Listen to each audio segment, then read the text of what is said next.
And welcome back, everyone. Welcome back to another day, another edition of the OSC Season 12 Championship Upper Bracket Round number 3. I'm, of course, Showside VIP. With me, I'm joined by these amazing players, by the people in chat, by my plushies as well. Whew, welcome once again. This is an event that we've been hosting and running for quite some time now. Welcome to the OSC Season 12 Championship.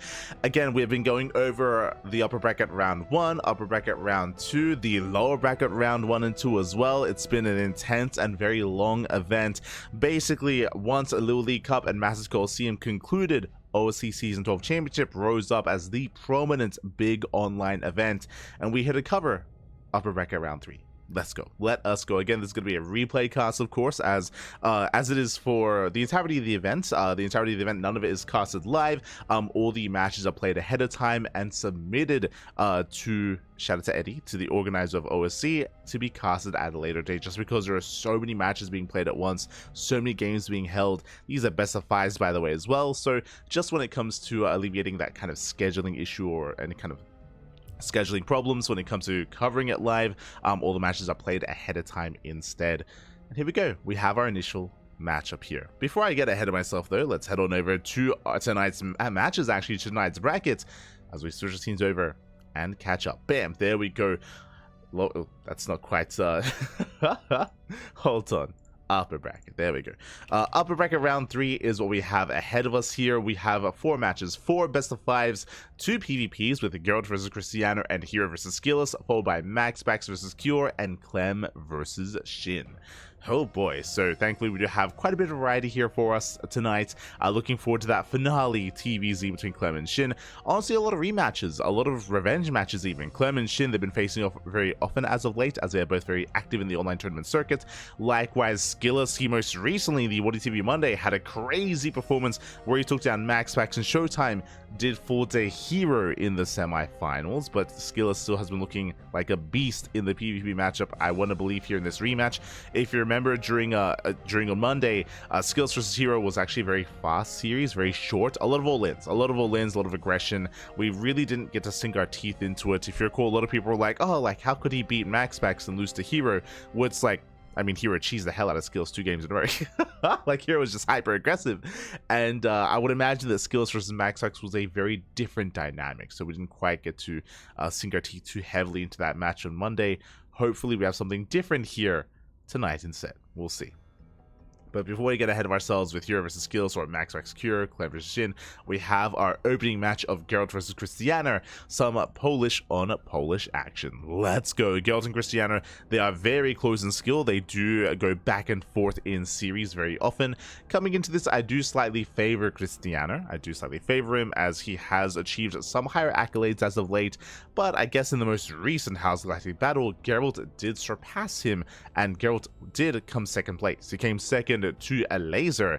So herO was looking very impressive here at the start of the year, and we'll see if he continues that reign of dominance or if Cristiano bounces back. Again, I expect it back and forth. I don't expect this to be a 3-0 in either direction, but we'll see. We shall see. Once again, as a reminder, these are all best of 5s, not best of 3s. So 4 best of 5s here tonight. It's a lot of StarCraft, it's a lot of matches. If you're curious about the lower bracket of this event, we're going to be covering that tomorrow. Tomorrow we're going to be going over lower bracket round 3. So we have a lot of matches ahead of us, a lot of matches to come over the next couple of weeks towards March. I believe we should be wrapping up. We're going to try to wrap up the OSC Season 12 Championship here in February, but emphasis on try. We'll do our best. we'll do our best, papi, do our best. Just catching up. If you're in the chat, share, my papi, share. My hello complete in the chat as well. Bromista, ¿qué tal? ¿Qué tal? ¿Cómo estás? Psycons as well. Good to see you all. As we have our first series, have our first game. We're going to be loading into... what's that Ultra Love? We're going to be loading into Gresvan for game number 1. Let's go. Again, as a reminder, for OSC events, they do feature an extended map pool with older maps from years gone by, and this is one of them. As spawning in the bottom right-hand corner of Gresvan, we have the Polish Protoss player, the blue Protoss, representing Streamer Zone. It is herO. And spawning in the top left-hand corner, we have the Polish Protoss player, the red Protoss, representing Offside Esports. It is Cristiano. We go. We have our initial PvP. And again, we're loading into one of the larger maps of the map pool as well. Welcome one and all to Gressvan, which was in the map pool back in 2022, I believe, like kind of towards the end of 2022, or even the entirety of the year, actually. Gressvan was around for a very long time, for an entire year, actually, was kind of reigning supreme as the macro map of the map pool. We've seen a lot of long games, a lot of late game scenario, a lot of split map scenarios here on Gressvan. The map is huge, the map is large, and the map is easy to cut in half as well. But in a PvP, I'm not so certain we're going to end up in that scenario. In a PvP, I'm imagining something more aggressive, something more assertive. In saying that, for now, 2-gate opener. 2-gate opener out of Geralt, likewise 2-gate opener out of Cristiano as well. Despite the fact that I expect this to be a bit of a more mid-game oriented series, despite that, I don't really expect too much cheese or aggression between these two players. That's not really their MO. We have seen Geralt very often embrace proxy Stargate, but proxy robot play doesn't really ring true for these two players. Geralt especially, he does actually really enjoy playing late game in PvP. We've seen time and time again Geralt skip Archon production. He will go Blink, and instead of your typical transition from Blink into Charge Archon Immortal, we'd see Blink into Immortal into second robo, Bay into Disruptors, and then from there into Sky Toss. Like, we've seen that so often from Geralt, and honestly he has some really impressive late game PvP if he can get there. From the side of Cristiano, he thrives in the mid game. He's very fond of being very light on Immortals and Archons and being very heavy on Zealots. Getting a 4th base, skipping gases, and going into mass charge is Cristiano's go-to for like a big, like kind of like 3.5 base all in, essentially. And he's had a lot of success with that style. So we'll see if Geralt can survive the aggression of Cristiano. And again, it's typically mid-game aggression. As pylons are being thrown down, gonna be blocking, gonna be delaying. Stargate is on the way. So Stargate open of Cristiano before expanding. Probe goes down. And Geralt across the map. Do we go for attack first, or do we go for the expansion? As he's setting up for the Nexus. Is setting up and we'll take it. Okay, Nexus is on the way. Did follow this up with extra Stalkers, so Stalker Sentry into Stalker Sentry here from Geralt. Cristiano opening up double Stalkers, skipping his next wave of units here in favor of the Stargate. So a slight variation here. Basically, Cristiano, he did skip or delay his units in favor of more tech, in favor of the Stargate opener, but this should be spotted by the hallucination. So Geralt, he sees all, he knows all. He's fully aware of the Oracle coming across the map, and Geralt, he's already getting ready here. Shield batteries on the way in the main. And Stalkers are getting in position here at the natural. So far, Geralt, he's all over this. As a result, faster Blink Stalkers out of Geralt. We'll see what Cristiano can get done. Again, it's going to be difficult to really get much done with this Oracle just because there's no surprise factor. Not impossible, though. We'll see. Keep an eye on Cristiano. Tiles move out across the map. Oh, Probe is moving out for a scout, potentially a pylon for a proxy. I mean, Twilight Council is almost done. Are we crazy enough to proxy some tech? I have said the pylon would have been done. For now, 2 probes are going to be going down. The Oracle will escape. Remember, there is no blink. Ooh, does take a lot of hull damage, but does pull away. So not bad at Cristiano. Gets a couple of workers, pulls back. Meanwhile, Probe is moving forward. Just moving in for a scout. No proxy, not yet. And we have blink from both players. Blink from Geralt, blink from Cristiano. There's our proxy pylon. This should just be to harass across the map, to reinforce with the depths, and to shade into mineral lines. Based on his previous location, I was like, yo, proxy Dark Shrine. But closer here towards the 3rd base, it should just be to warp in. Should just be to warp in to reinforce. There's that gateway. For the faster warp-ins across the map. And Geralt going straight for the 3rd off of 2 gates. So 2-gate opener into Blink into a 3rd expansion. Very greedy here by Geralt. Very greedy. And what is Cristiano doing? Well, he's throwing down not just a proxy not just a proxy gateway, that is a proxy 4th gate. There's 3 gates here back at home, so 4-gate blink. When he scouts, he checks, and he will shut it down. Whew, big scout here for Geralt. Cristiano, he was about to double down into 4-gate aggression, and he would have denied the 4th. But Geralt, he scouts, denies the proxy. Cristiano still has more production, but now he's behind. Yeah, now he has to take his own third base. Again, if that gateway had finished, he was going to push out across the map, reinforce, and force to cancel. And he should have forced to cancel as well. But now that's just completely out the window. And Cristiano has to take a later expansion. So solid defense so far by Geralt. He gets away with a lower gateway count with a smaller army. He does get away with it. Cristiano now is pushing again. The pressure is on. He has to get some kind of damage here. He has to trade. I should say he has to out-trade. Geralt has high ground. Extra shots go up. Better trade for Geralt. No losses. He'll take a lot of hold damage on one of those stalkers. But so far the armies are deflected. Oracle into the main. Sentries are ready. Cristiano, he rotates in between the natural and the third. And does try to make his way into that natural base. Oh! Rotate attack over. Nice concave. But there's a shield battery to support. And Cristiano once again is deflected. I mean, I appreciate how active he's being. He has to be active, but so far Geralt is keeping up time and time again. He holds. Oh, does hold on. Once again, more hold damage here to the Oracle. Fourth base on the way. I mean, again, Cristiano feels pressured here to build back up. Just now getting to his own Forge. Forge is delayed. +1 is already on the way for Geralt. Geralt just one step ahead. Better economy, better upgrades, better tech. But again, all of this is because Cristiano was intending to go for 4-gate aggression and it failed. And that has set him behind. And in a mirror matchup, it's difficult to recover. It is difficult. Not impossible, but difficult. Ooh, that's a 7-gate explosion. 9 gates on the way in total here for Geralt. That's going to be a lot of charge lots. I mentioned before that Cristiano, he's very fond of skipping gases at the third and skipping gases at the fourth base and going Mass Zealot. Well, that's exactly what what Geralt's doing. As Geralt, he has no gases here at the third base, only 1 gas at the natural, just Mass Zealot, Mass Charge Lot. And without splash damage, without Archons, Cristiano, he's going to be in a world of hurt. Oh boy. Soldiers, they rotate.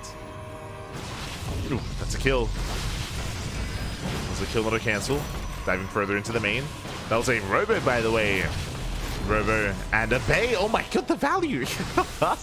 Takes down the Robo, takes down the Bay. We saw Cristiano, who was trying to rush into Disruptors, but the tech is denied. And that means that he has 0 splash damage. And here comes a Harass. Herald trickling with some reinforcements, pushing towards the fourth base. Charge is not done. The slow lots are coming in. Takes down the pylon, but this army is looking a little bit lackluster here for Geralt. He has to get the hell out of here. Has to pull away.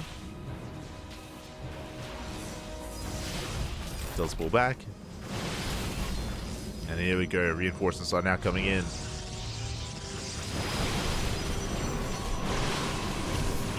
Forward. Does force field, looks the army away, going for the expansion. And the Nexus, it is going to go down. Takes down the fourth. Cristiano supply block. Cristiano just now finishing up 2 Robos and going for the Bay, making 3 Disruptors at a time. And Geralt, I mean, we gotta go soon. Despite Geralt being ahead, these Disruptors are going to be insane. There's going to be so many of them. And Geralt, he's not taking up into his own splash damage either. Going into Immortals. Dark Shrine is on the way, +2 as well. Here we go, 3 Disruptors in production. And Geralt, we gotta go, we gotta send it. He's up in supply right now, he's ahead. Well, that will all that will change soon with those Disruptors. Rotating over. Stasis up. It does go up. Massive connection. Disruptors have arrived. First Nova gets wasted. Cristiano a little bit premature. We have 2 more Disruptors rocking up. Prism into the main. Do you get a warp in? Now, likewise, we just see Geralt trying to pull Cristiano apart. Waddling in with an Immortal. What? Harassing Immortal? That's very expensive here for Geralt, by the way. Moving in with that Immortal. Cheeky move. I don't know if that's intentional. There we go. Prism does come in to reinforce. Geralt, he threatens to dive. It dives in. Gets 1. Gets 2. Gets 2 Disruptors. There's 4 Disruptors left. Oh no! Oh my god. Doesn't go up. That was very close. Alas, the base goes down the middle line as well. And Cristiano just getting pulled apart here. Again, this all began because of that 4-gate, that failed 4-gate. And now he's lost 20 workers. Prism into the main, DTs alongside them. Nervous, they will not connect. And geralt's just running circles here around Cristiano. Cristiano cannot keep up. So stepping forward, we'll catch up and shut down all these stalkers at least, but look at all this damage. 29 workers, 30 probes even, Jesus. 35 workers going down. Prism is still in the main, more Dark Templar, more DTs. Is that a section for Cristiano? There is not. Just the Oracle, just the Revelation. Revelations, they are somewhat popping up. Prism finally goes down. But again, geralt, he's miles ahead here. Back at him, getting another expansion. I mean, it may not look like that just because the supplies are actually in favor of Cristiano. Cristiano does have a massive army, but he has to go all in. At this point, Cristiano, he can no longer defend back at home. He's down 20 workers. He has to counterattack, and he has to end the game with this push. Because if he waits any longer, then geralt is going to skyrocket ahead. As geralt has a wall of cannons and shield batteries on the way. Does have that economic lead. He can soon turn that into into his army, of course. Still on a low gas count. That is slowing him down as geralt is double expanding, but there we go. Now gases are being taken. And now geralt, he can afford a greater army. Still though, disruptors. I mean, Cristiano, he still has a chance. Is quite far behind here, but still has a crazy army that he can work with. Cristiano moving in. At the same time, geralt going for a Zealot run by, gets caught out by the stasis traps. More Zealots on the way. Well, he's just on 10 gates. Workers in towards the main. geralt has a massive bank, but he has to spend it. He has to spend his money, papi. Spend the money. You're warping in Dark Templar. geralt, he's maxing out. There's a cannon in position. Army is distracted. Zealots towards the third. DTs into the main. And geralt threatening the main army here at the forward expansion. He does force a response. Drags Cristiano out of position. Moves in. Does move in. Doesn't quite get too much damage done. Another warping into the main. Takes down the cannon. And Cristiano, he's somewhat keeping up. So, I mean, the main base is getting under fire. It's, oh god, the Oracle goes down. Massive pickup. Stargate under fire as well. They'll say keep waddling in. Main army towards expansion. Here come the Novas. Oh, no major connections. GG gets called, and geralt, he will just pull Cristiano apart and take game number 1. Whew, GG. GG, well played. An impressive game there out of geralt to take a lead in the series. Again, a lot of this did come down to the failed early game aggression out of Cristiano. From there, he fell behind in the third base, fell behind in the fourth base, fell behind in the economy, fell behind in the tech, in the upgrades, +1, charge. In almost every aspect did fall behind, and he was trying to play catch up, and if you remember, his way of catching up was disruptors.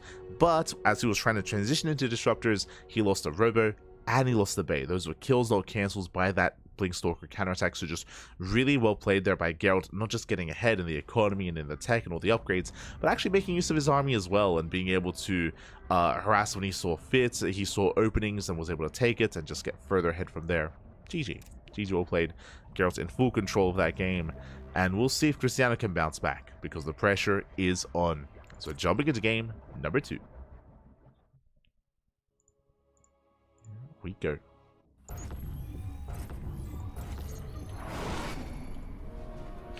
And spawning in the bottom left-hand corner of ley lines, we have the blue Protoss player. The blue Protoss representing Streamer Zone, leading the series 1-0. But it's the best of 5. Plenty more games ahead of us. It is geralt.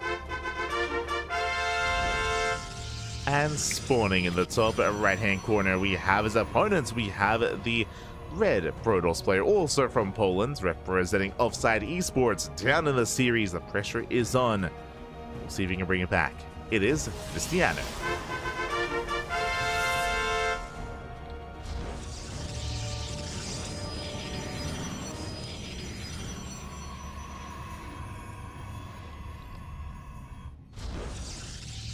We are going to be settling in.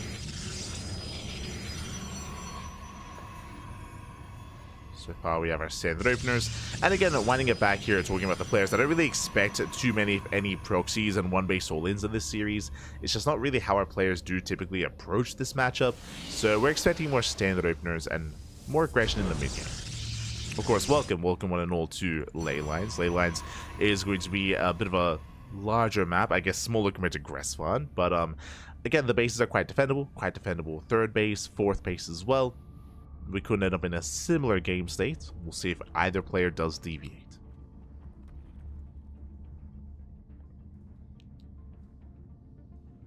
Now workers are moving out.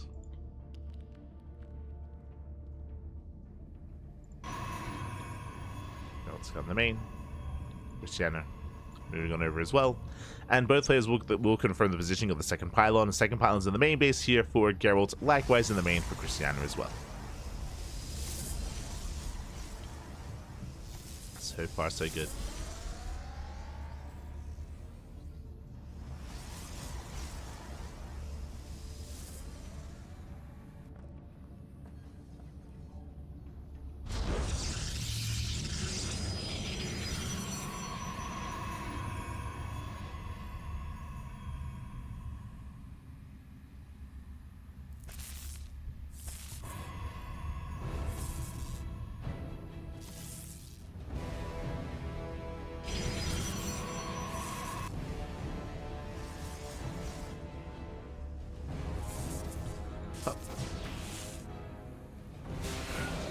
Now we are going to be settling in.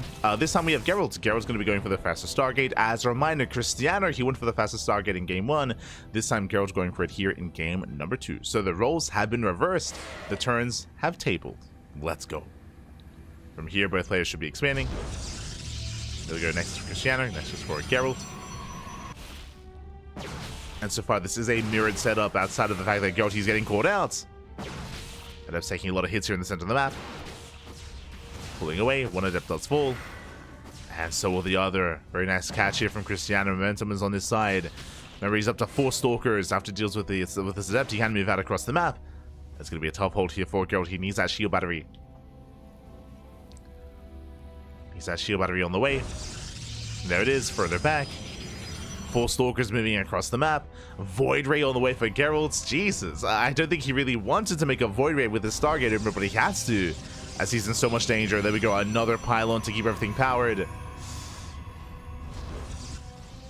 The Stalkers have arrived. And Geralt, can he force field? He can! Very nicely done. Force fields the ramp. Pulls away. Void Ray has arrived. These Stalkers, they're trapped. And they're going to be focused down as well. He gets one, he gets 2. Very nice catch. And Geralt holds. Whew. Geralt, he does hold on. It did cost him a Void Ray, and what that means here is that delays Oracle Harass. Like, the whole point of going for a Stargate opener is to get across the map and to catch his opponent off guard and get some economic damage, but revealing the Void Ray reveals the build. So, Cristiano is fully aware of what's going on. Oracle is going to be zooming across the map, and back at home, Stalkers are already in position. Stalkers are getting in position, and we should soon be seeing shield batteries as well. So Cristiano, he's all over this. And again, he did force a big reaction out of Geralt, especially considering that this Void Ray doesn't really scale well into the mid game. Like, the Void Ray, its only kind of real role and place in PvP is early game defense, but like really early game defense against all-ins or just early game aggression, then it very quickly falls off. Ooh, and when behind, Dark Shrine. When I say behind, again, Geralt, I mean, the Stargate opener was lackluster. He had to make a Void Ray, which also, I mean, is kind of a waste of resources as well. This tech has not paid for itself, so we have to double down on DTs. As we're going for a third. And we'll see what the Dark Templar can get done. Oracle's moving out. Gets one verb. Just the one. Cristiano, he defends. Link is almost complete. And Cristiano is gaining map control. Just already momentum in favor of the red Protoss. It also shows how cutthroat PvP can be in more ways than one. Let's see another probe. Pylon is finishing up again. This is for the proxy. This is for the warping of DTs. And Cristiano is not checking. He's not scouting. Dark Trend is almost done. Up! Stalkers move out. They push to the center. They do not spot the pylon. He's headed towards the third base. And it looks like he might be able to force a cancel. Geralt, he doesn't really have much at home to defend. Orca dips in. Gets one more probe. Stalkers at the third base. DTs are waddling in. And is there any detection? There is. Robo Immortals. Sorry, the Observer's on the way with that Robo. Robo's already done. But is there much to defend back at home? DT's waddling into the main. Geralt, he tries to defend. The base taking a lot of hits, a lot of damage. And the expansion, it looks like it will go down. One more volley, and he gets it. The base does fall. At the same time, DTs are in the main. They're in the natural. Probes are falling, but not too many, actually. Good crisis management here by Cristiano. He did react in time, did pull away, and he defends. Is defending despite that 9 probe kills. Oracle dives back in. Gets 10 workers. Cristiano falling behind, but Geralt, he lost the expansion. So despite the fact that the Cristiano, he's down in workers, he can replace them. He can make 3 probes at a time. He can rebuild. And Geralt cannot. Not anywhere near as fast. So as it all settles, I do favor Cristiano. In this position. The pressure is still on Geralt as he is rotating. Behind this, going for a gate explosion. So we've got 4 more gates on the way. It's going to be 8 in total. Reinforcing across the map. And Geralt is trying to go for the kill here and now. Which I think I agree with here. Like, as the game goes longer and as it progresses, I think Cristiano will get further ahead. Just trying to make something happen here. No shield batteries? Oh, he doesn't see. He doesn't see the proxy. Cristiano. He's getting another expansion. He's also a Diva Enjoyer. He's getting a 4th base. No shield batteries whatsoever. He's not ready for this push. He's not expecting it. Does have an army. Is it going to be enough? Supplies are so similar. Cristiano up in Stalkers. Forcing back Geralt. More reinforcements on the way. Geralt trying to force the issue here.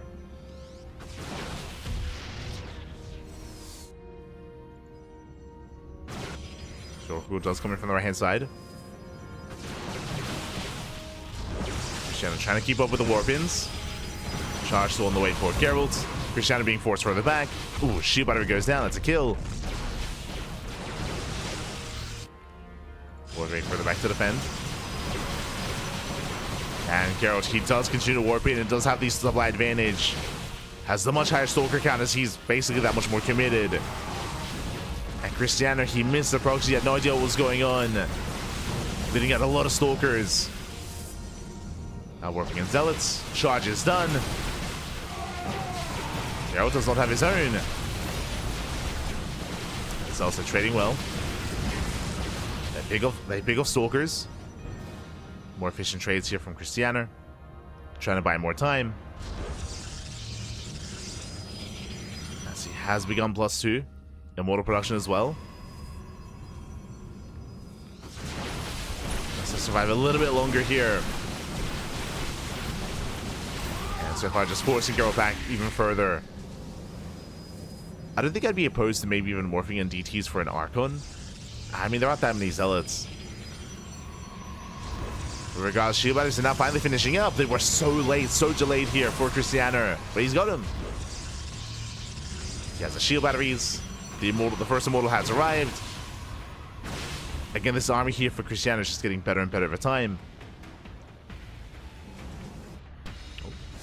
Putting out some probes. Oh, there it is. There's a DT. Slips into the mineral line, and probes are going down. And no reaction out of Cristiano. He's distracted. Cristiano is distracted. 12 probes. The entire mineral line. 13 probes. That's insane damage. At the same time, going for his own Zealot run by, forcing a recall, a massive recall. And geralt, he also loses 13 probes himself. Ay, ay, ay. 13 workers, proxy goes down. Cristiano holds. But we're in a messy game state. Both players just lost 14 workers. Exactly. So their economies, they take a nosedive. +2 is finishing up that much faster for Cristiano. True. There's going to be a winner where he's going to be up in upgrades. He's going to have +2 over his opponent. Main army does rotate. Hits the expansion. Will knock it down. It's going to be cancelled.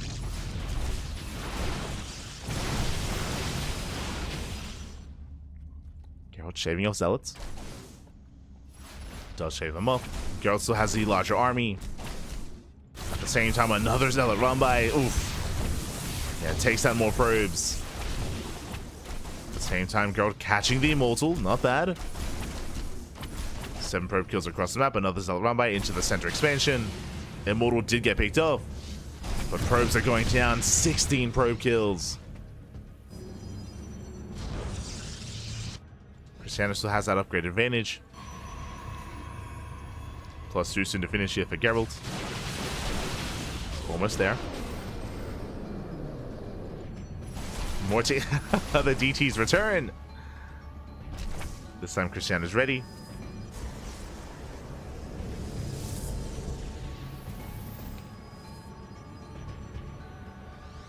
Geralt's got more stalkers, more zealots.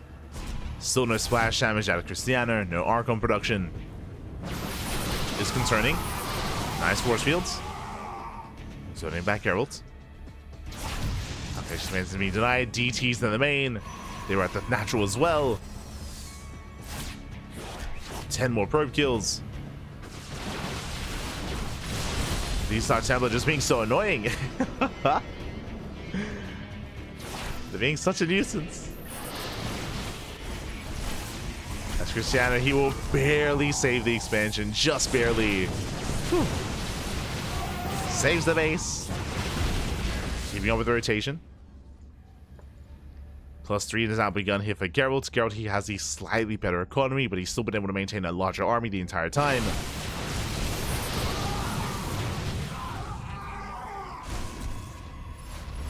As run bys they continue. Cristiano somewhat keeping up, trying to at least.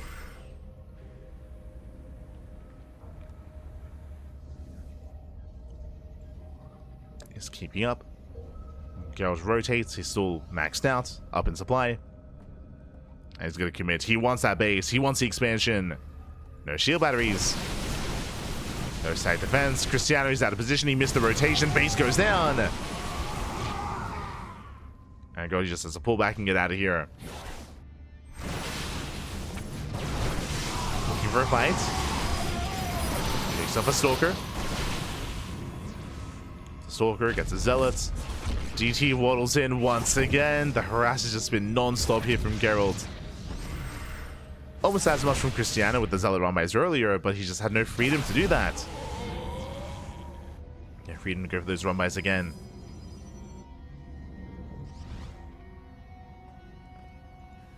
That's his long distance mining. Hoping to catch out the main army. Linking forward. Catching Geralt out. Geralt is stuck with mainly Stalker. Void Ray finally goes down. Initially a better fight here for Cristiano. He has to be careful to overextend. As there's those coming from behind. Reinforcements from the left. DT's waddling in. And this is a fight that Cristiano think he can take it. Not head on like this. Not like this. Yeah, Geralt, he will overwhelm. Just has a massive Stalker army. Once Cristiano runs out of zealots, I mean, he just cannot fight. He just cannot fight this. Not anymore. +3 is finishing off for both players. Again, Geralt, over the course of this game, was able to just maintain and just build up this Stalker count. Just preserve it. Build it up.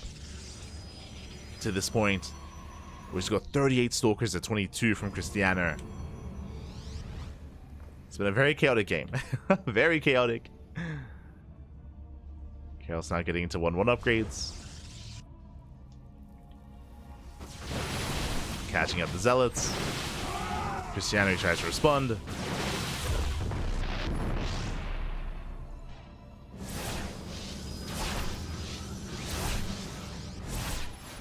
As even the man is back. The DTs, they come back.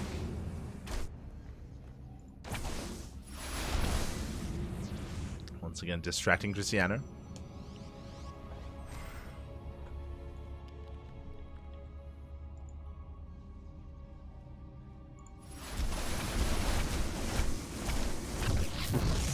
this is going to be a kill. It's going to be a kill in the expansion. Nice pick up here by Cristiano. I mean, something is going his way.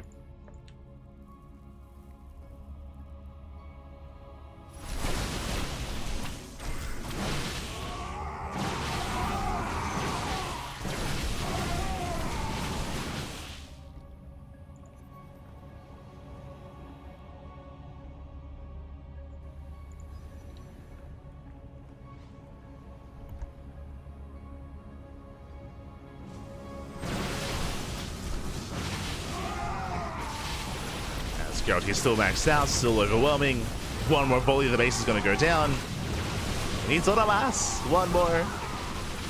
Cristiano's trying to make his final stand. Nice force fields. Pins away the army. Cristiano buying more time, but the Archon morphs in, breaks through the force fields. The expansion goes down.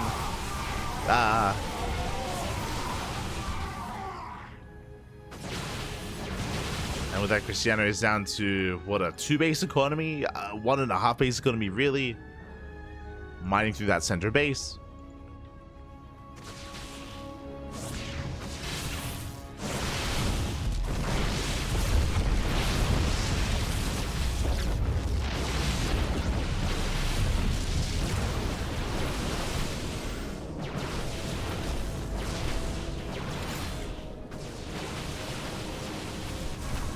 Yeah, as when the main army occurs here on the left-hand side, we have DTs coming in from the right as well. They bust into the mineral line once again. I mean, Cristiano, he barely had an economy to begin with. Now down another 20 workers.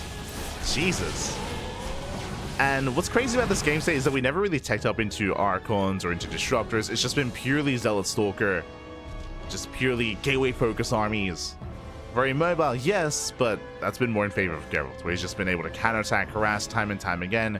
Cristiano just has been able to keep up. He was for a time, don't get me wrong, and I think we definitely saw Cristiano fighting back, especially when it came to all those Zealot run-bys, but it's been a long time. It's been a long time since we've seen a Zealot run-by. Just hasn't been able to get any kind of counter damage for far too long at this point. Cristiano, he's treading water. This is where I would love to see from Geralt at least some tech. I'm referring to Disruptors or Archons, mainly Disruptor at this point, because how heavily reliant we are on Stalkers. Disruptors would be ideal. Instead, Geralt just getting more upgrades. Getting to 2-2. Or 3-2-2. With shields and with armor. Which still will benefit the Stalkers or the Gateway army in general, true. They'll save us in, another 7 worker kills. I mean, it's been impressive that Cristiano's been able to take another expansion and try to maintain his economy. That is true, but again, so far he hasn't been able to find any kind of major fight to go his way. Just hasn't happened. 47 Stalkers. At this point, I'm a little bit concerned that there are too many Stalkers. So they can be vulnerable to Zealots, but they're on move command. Zealots are going down for free. Geralt just going for another expansion, and Cristiano goes to the base trade. This is the best chance, the best opportunity for Cristiano to just commit.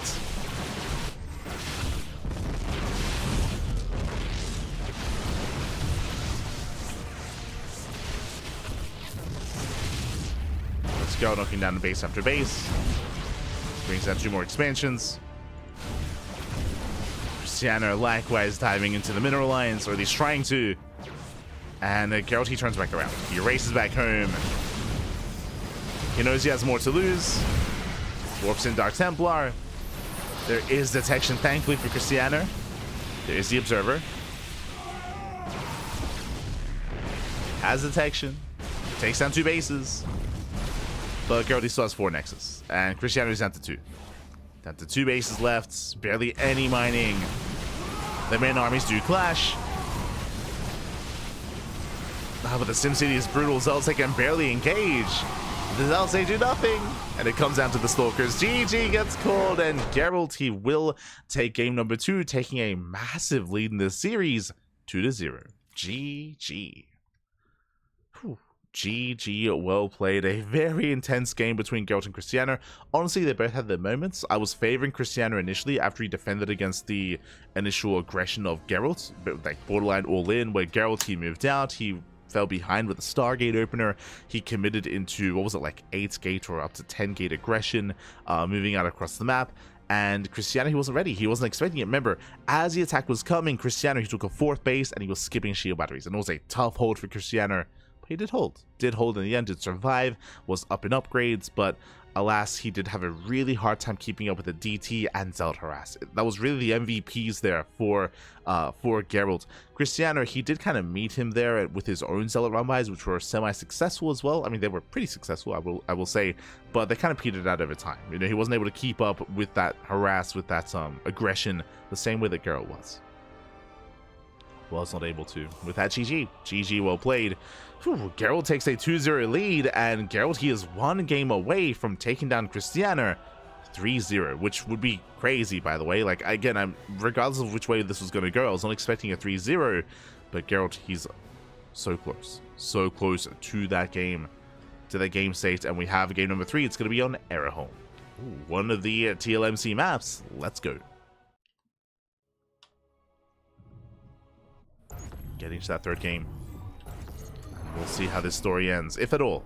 I'm hoping it doesn't, hoping we can get it back and forth, but the pressure is on, and spawning in the bottom left-hand corner of herO, we have the Polish Protoss player, the blue Protoss, representing Streamer Zone. It is Geralt. And spawning in the top right-hand corner, we have the red Protoss player, also from Poland, representing Offside Esports. Down heavily in this series. Can he fight back, or does it all end here and now? On herO, it is Cristiano. Here we go. And welcome one and all to one of the smaller maps of the map pool. Welcome to herO. This is a map that many tournaments have kind of brought into the map pool here, have incorporated into their own maps and removed others. And it's been great to see players embrace these TLMC maps more so than the current ladder map pool. And we do have a ramp. There's a ramp coming into the natural. More importantly, the rush distance by ground is very short. Very short rush distance by ground. Doesn't take long at all to go from base to base. But to make up for that, ramp coming into the natural, ramp coming into the 3rd base as well, and a choke point here in the center. So there are a lot of really defendable locations that you can use. Even if your opponent's rushing, you can take advantage of that, even with a smaller army. That is true. But with our initial openers, do we embrace Stargate play? Do we embrace Phoenix Wars? Gate into Cybercore, into Stargate, into Expand is what we're expecting here from both players. Geralt does move out, checking for proxies. Yeah, scouting towards the top side. There's our pylon block.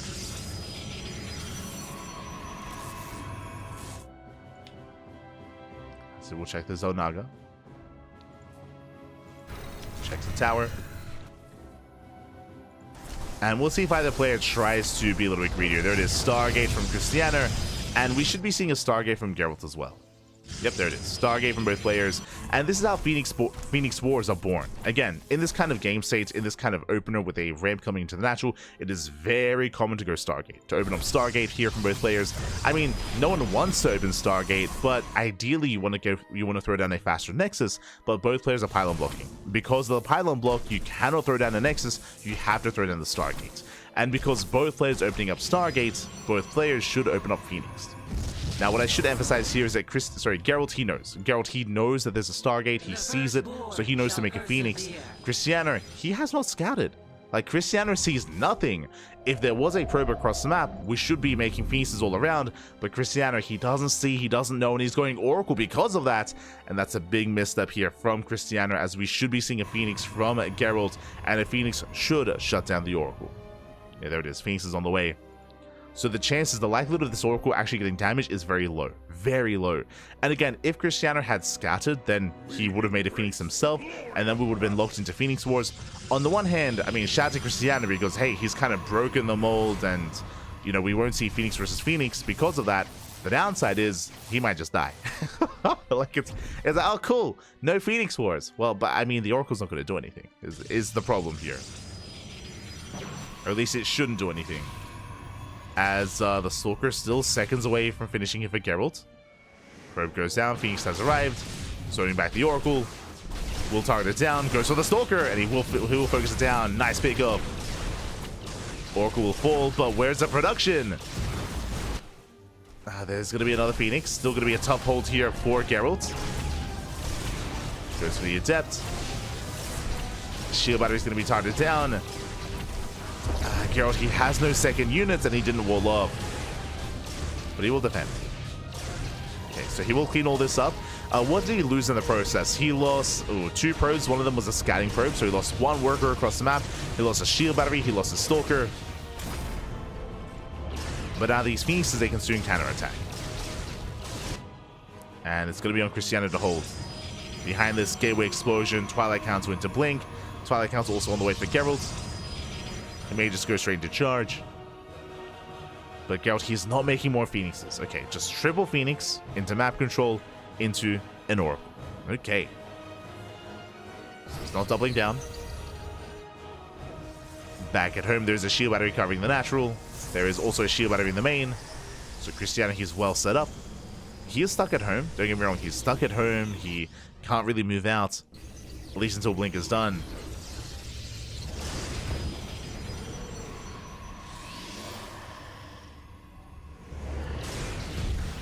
Jesus. Despite that, gets 2 probe kills. Cristiano tries to move out. Oh! Ooh, does catch 1 Phoenix. Very nice catch. Phoenix goes down. Geralt trying to transition to his own Blink Stalkers. Gateways are still on the way. Oracle poking in. Cristiano moving out already. He does have the Stalker lead. And Cristiano, he could try to break the natural here and now. Phoenixes are racing back home. Once Cristiano's army is revealed, then Geralt can go for the run-by or the fly-by. Can, and he will. Up. Stasis is going to be going up.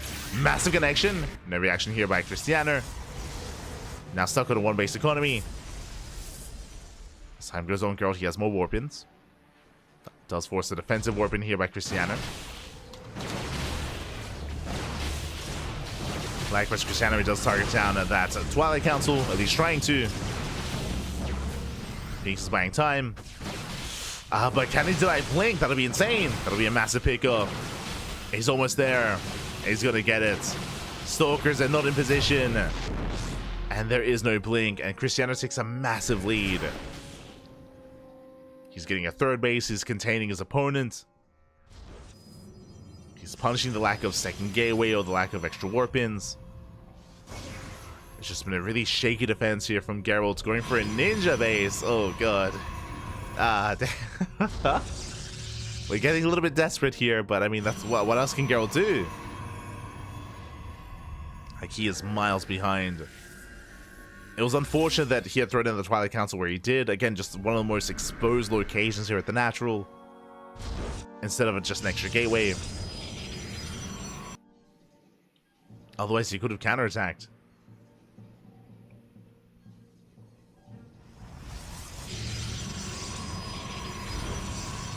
And Cristiano's looking comfortable. Looking quite comfortable. Just chilling. Geralt double expanding. I mean, what else can you do?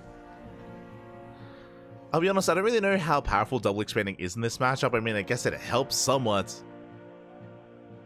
But Cristiano is scouting. Oh, never mind. Going for his own 4th. in fourth base. Geralt gonna try to recover.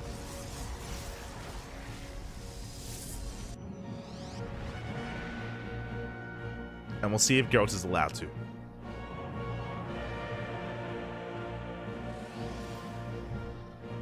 See if he is allowed to recover here.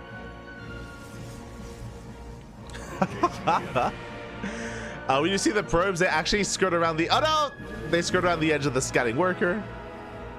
Geralt trying to hide the transfer. Let's go. Did he though? Like, we saw that Cristiano barely caught a glimpse. But not quite. Does split the main army. Cristiano, he does have the much larger army here. Geralt, he has to respect it. Has to pull away. Hiding for those on Naga. Puffing up his chest. I mean, so far it's working. Stalker counts are neck and neck. At the same time, Oracle here towards the natural. Cristiano diving in. He finds the base. Now he knows. Does what the expansion. Shield battery's almost done. Stasis trap pops once again. The stasis. Guess the mineralite. Daryl, can he recover? He's close. Nice force fields. Yeah, delaying some of the attack. A lot of these stalkers don't even fight. And they're stuck in the back line. Shield battery putting in a lot of work, and Geralt, he will take the better fight. Force Cristiano back.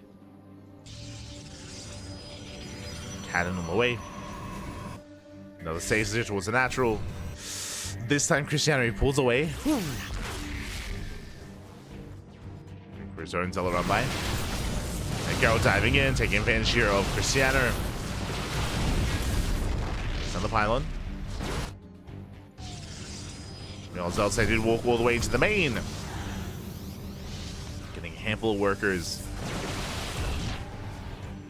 So far, Geralt, he's keeping up. Forces the recall.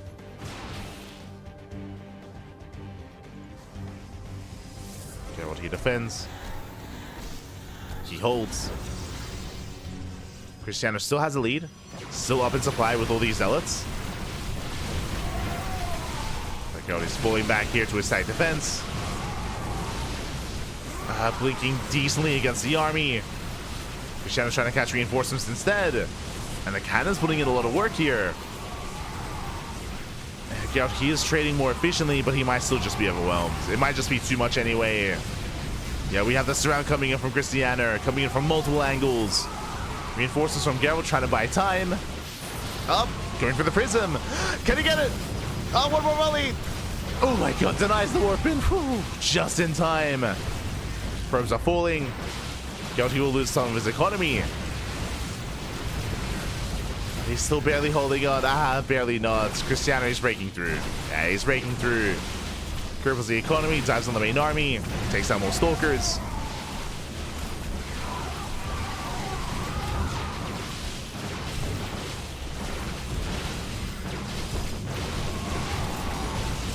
And more stalkers here. And with these reinforcements, Cristiano, he should have enough. He should have enough. It's not going to be a 3-0, Babby. No, not this time. We're fighting back. We're going to make a series out of this. Let's go. Taking down 16, 17 probes. Just a really rough start here for Geralt. Remember early on, with the initial Phoenix opener, he was punished for it. Wasn't as successful as it otherwise should have been. And of course, the killing blow was Cristiano's Sniping Blink. Like, Sniping Blink was just a massive move for Cristiano. Just making sure that Geralt was stuck at home, could not counterattack. Force him to double expand, to be greedy. And then was shut down. GG gets called, and Cristiano, he does put a point on the board. GG. Whew. Let's go. As does fight back, does put a point on the board, and we have a series. We have a back and forth.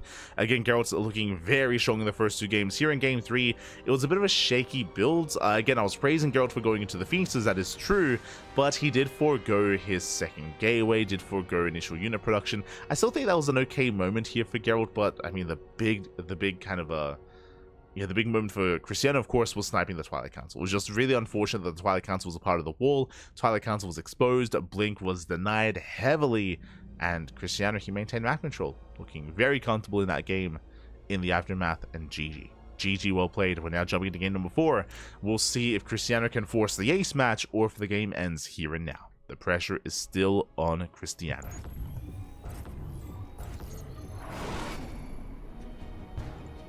Pressure is on, and spawning in the top right-hand corner of Amygdala, we have the Polish Protoss player, the Blue Protoss, representing Streamer Zone, leading the series 2-1, still one game away from becoming, or from advancing on into the next round. It is Geralt. And spawning in the bottom left-hand corner, we have his opponent, we have the other Polish Protoss player, we have the Red Protoss representing Offside Esports. It is Cristiano.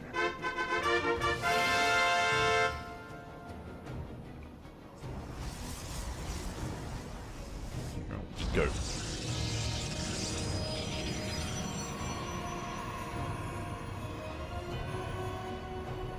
we go.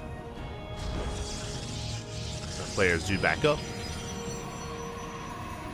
We're calming down. We're settling in. Welcome one and all to Amygdala. Amygdala is one of the larger maps in the map pool. Very large map. Known for more longer macro play, and that's what we've been seeing so far. I mentioned before that PvP can be very aggressive and very chaotic, which is what I love about the matchup. Like, I'm all for like Korean-based PvP with proxies, with cheeses, with aggression, with counterplay. But here it's been a little more mid-game centric, where we get into our natural, our third base, our fourth base, we build up towards a greater economy. We have these more back and forth engagements. That's what we expect here between these two players. Is what we expect.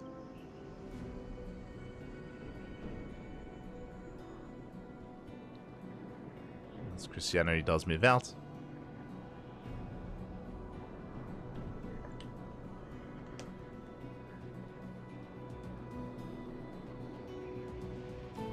Does move out for a scout. Getting eyes on the setup. So does Geralt. Just poking in, getting rid of what's going on.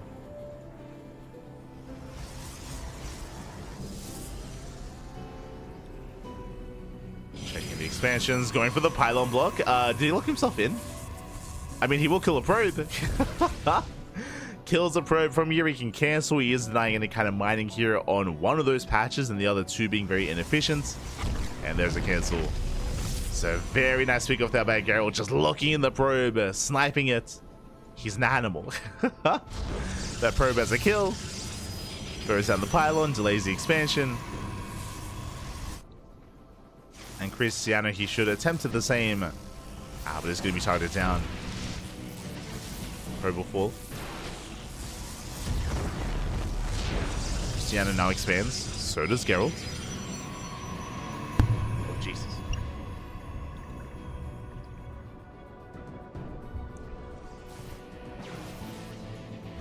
Both players are expanding, settling in. We do have our tech of choice. Geralt going for his Twilight Council into Blink. Cristiano, what do you have for us? Twilight Council as well. Mirrored builds here from Cristiano and Geralt. Geralt has a slight worker advantage. True.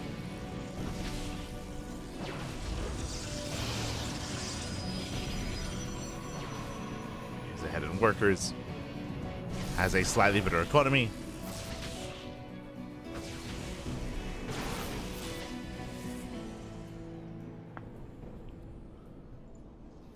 Here we're settling in. Likewise, Twilight Council out of Cristiano as well, working towards Blink.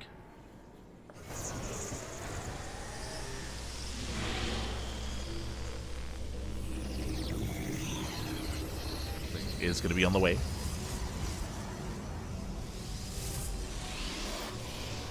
From here, we should be seeing either a third base or a gateway explosion. Speaking of gateways, that is going to be 2 hidden gateways in the main. Geralt, he's pushing. He's pushing out. He's going for a 2-base all-in.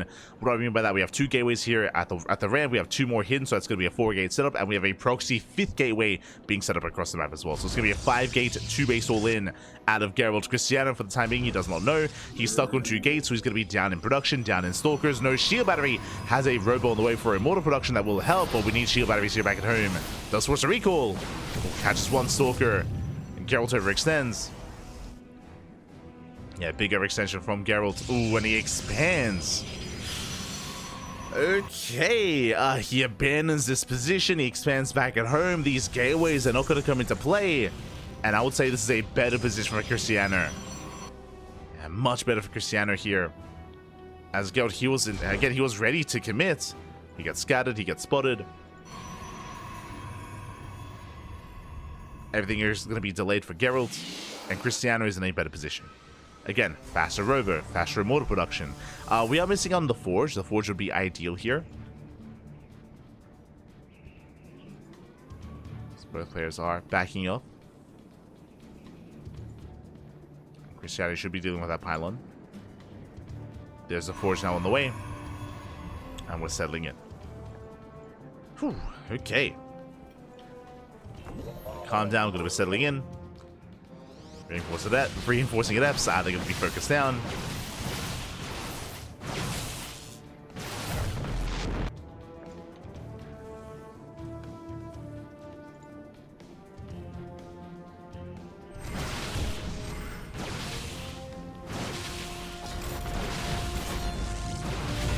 This girl's going to be forced further back, in towards the main. Rotating over towards the third. I mean, decent damage here, getting a couple of workers, but he does bleed out some stalkers. And it gets caught out as well. Yeah, better trades for Cristiano. Catches out stalkers. Picks off probes.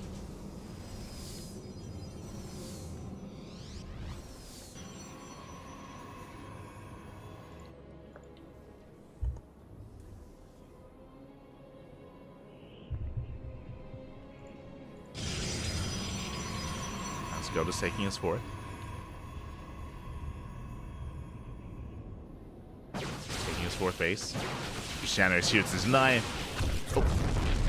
Machine cancelled, not bad. Again, Cristiano's still just maintaining himself. Denying bases, moving in with his own adept counterattack. Picks up 2 probes and a sentry. Nice pickoffs. Yeah, very nice pickoffs here from Cristiano. And now we have the gateway explosion. Now we have the would-be army. +1, charge, 9 gates on the way. Jesus. Again, the entire time, Cristiano, he was only on 2 gateways. Now we're rushing up to 11. So an 11-gate setup. No gases here at the natural, no gases at the third. We're going to have a lot of charge lots.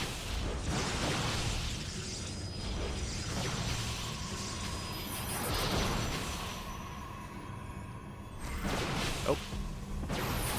Taking away the expansion. Charge is still not done. Cristiano trying that in. Through the force field, stoning him away. Cristiano cannot properly engage here. Pulling back.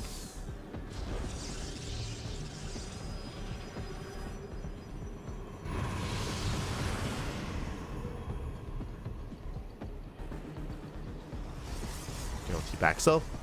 I mean, that was a decent fight here for Geralt. But that's a lot of zealots. And it should be just pure zealot here from here on forward for Cristiano.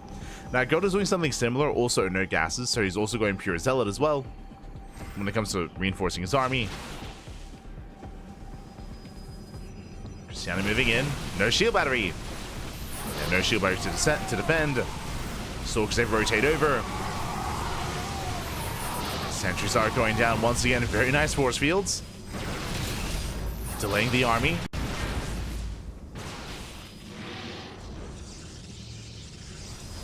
Army is going to be delayed, but only for so long. And Cristiano, he does have one of the zealots. Now going for the stalkers, and these are going to be expensive losses here for Geralt.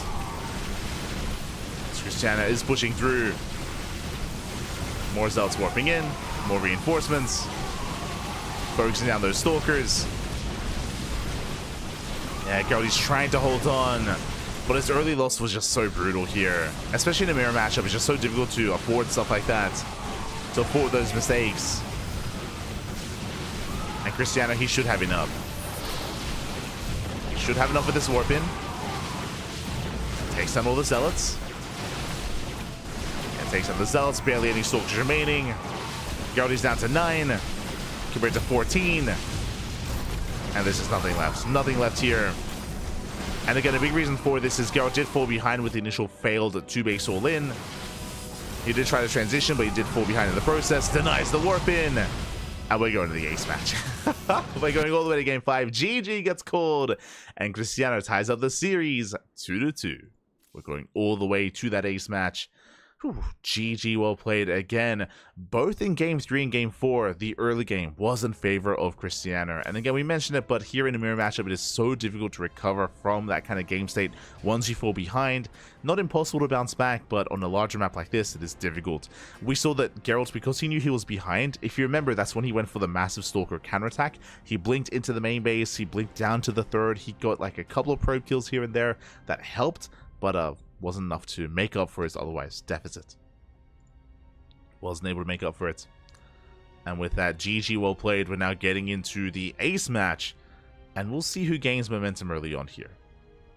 We'll see who does gain it. Let's go. So we're jumping into game 5. We're loading into King's Code. And spawning in the bottom right-hand corner, we have the Polish Protoss player, the blue Protoss representing Streamer Zone. It is Geralt.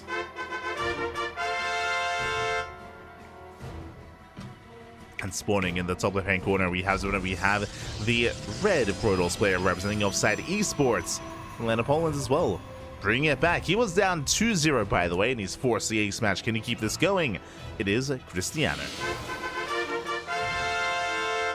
Here we go.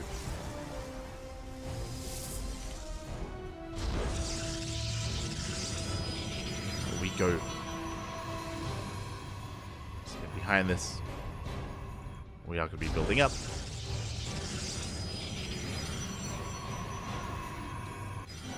And welcome one and all to one of the larger maps of the map pool. Because of that, we expect some more passive early game here. Geralt, when it comes to his more aggressive builds, both in game 3 and in game 4, very unsuccessful. It's been very unsuccessful so far, so we expect our players to just slow things down, to calm down, and to build up towards the mid game instead, in a more defensive and passive manner, at least from the side of Geralt. Cristiano made an immortal. He did not. Did not make an immortal. I mean, didn't need to, right? If you remember, he was able to shut down the 5-gate setup ahead of time. And he stayed on 2 gases. Stayed on only 2 gases.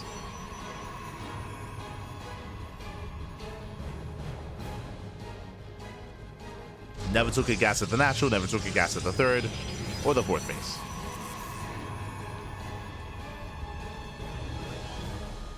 At least not towards the very end. Until the very end.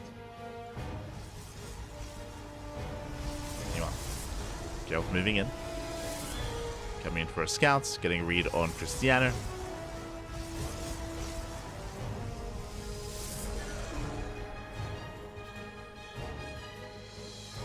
Both players, I mean, there's no proxy, there's no missing pylon. Everyone knows that everything's as it should be. And we have a double adept out of Geralt and a Stalker Sentry out of Cristiano. So something much more standard, much more macro-oriented here out of Cristiano.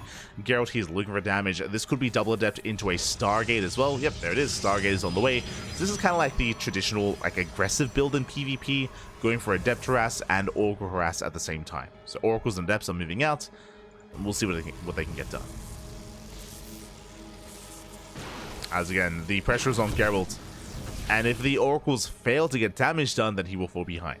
The reason for this is because the Stargate is in favor of an earlier expansion and also earlier tech like a Twilight Council into Blink. So the tech is going to be delayed for Geralt. Pylon block is brutal. Cristiano, he already has a base on the way. Geralt, his own Nexus is heavily delayed, getting up to almost 500 minerals before throwing it down. So a nice start for Cristiano. Hallucination moves in, and with this hallucination, Cristiano, he will confirm the Stargate. And this will let him know to be ready back at home. Assuming he scouts. Checks the ramp, goes further in, confirms the Stargate, confirms the Oracle, confirms the later and delayed Twilight Council. So Cristiano, he knows he's going to be ahead in Blink, just has to keep up with the Oracles and Adepts. Easier said than done. That's it, then the shade. Cristiano is fully walled up.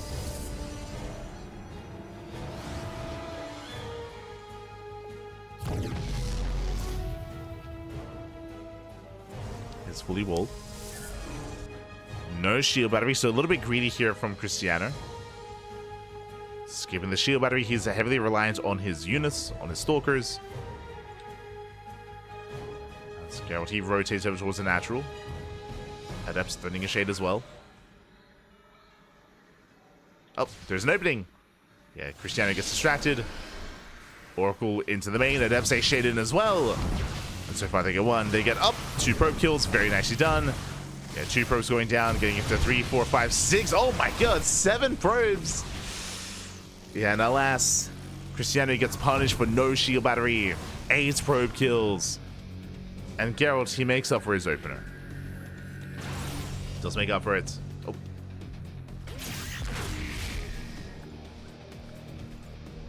Again, Cristiano, he did decide to cut corners. He could have gone for shield batteries in the mineral lines, but he chose not to. He believed he could defend without it. It was wrong. It was wrong. The Oracle does make it out, and Geralt now takes the third. So faster third base for Geralt, a better saturation, slightly ahead in workers. Geralt is back in this. We have a back and forth. Okay.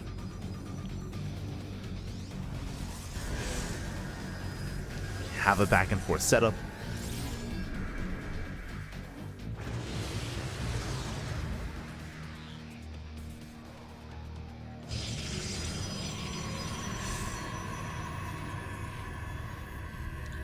Both players establishing their third bases. Forge on the way for Blink. And we'll keep an eye on the gas geysers. So far, no extra gases yet. Extra gases would signify a higher form of tech, referring to taking up into something like Archons, or Disruptors, or Immortals. Or a heavier Blink Stalker army. So far, that is not the case. Cristiano, he double expands. Makes sense. As Cristiano, he feels pressure on him. He did take a lot of losses. So to make up for it, 2 bases at once.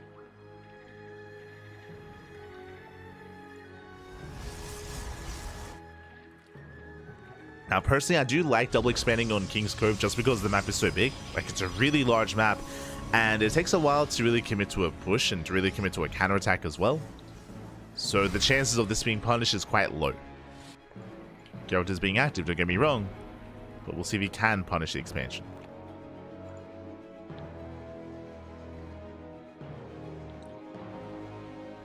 So those rotate towards left hand side, Adept towards the right.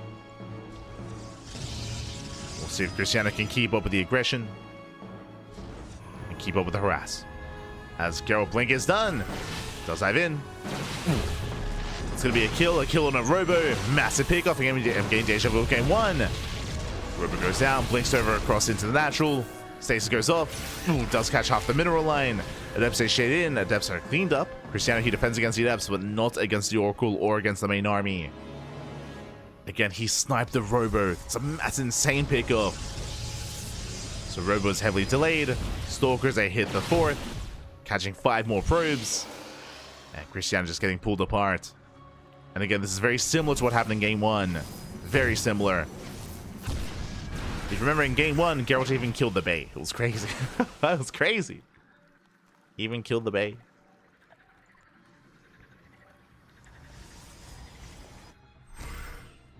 As Geralt, he pulls away. He knows he has momentum. Gateway Explosion and Prism, Charge, +1. Geralt is getting ready for a committed push, this time with charge lots. And Geralt, he does have an edge over his opponent.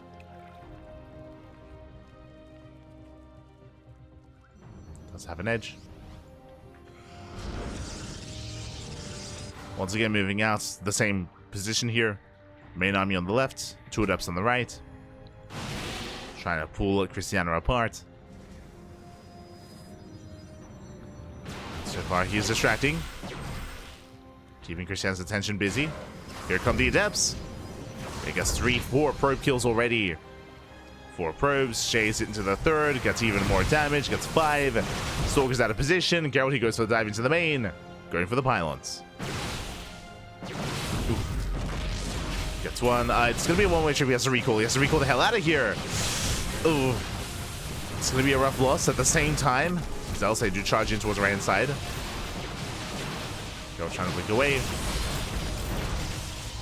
Trying to escape. Zealous rolling in.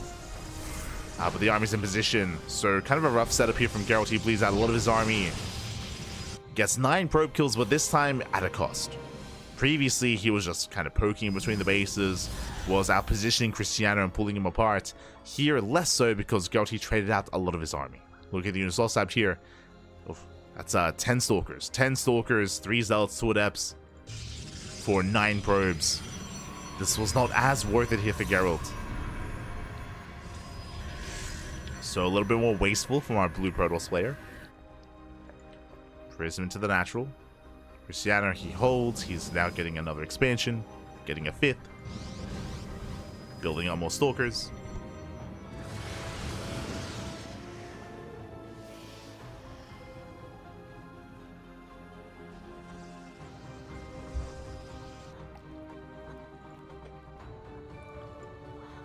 It's building up.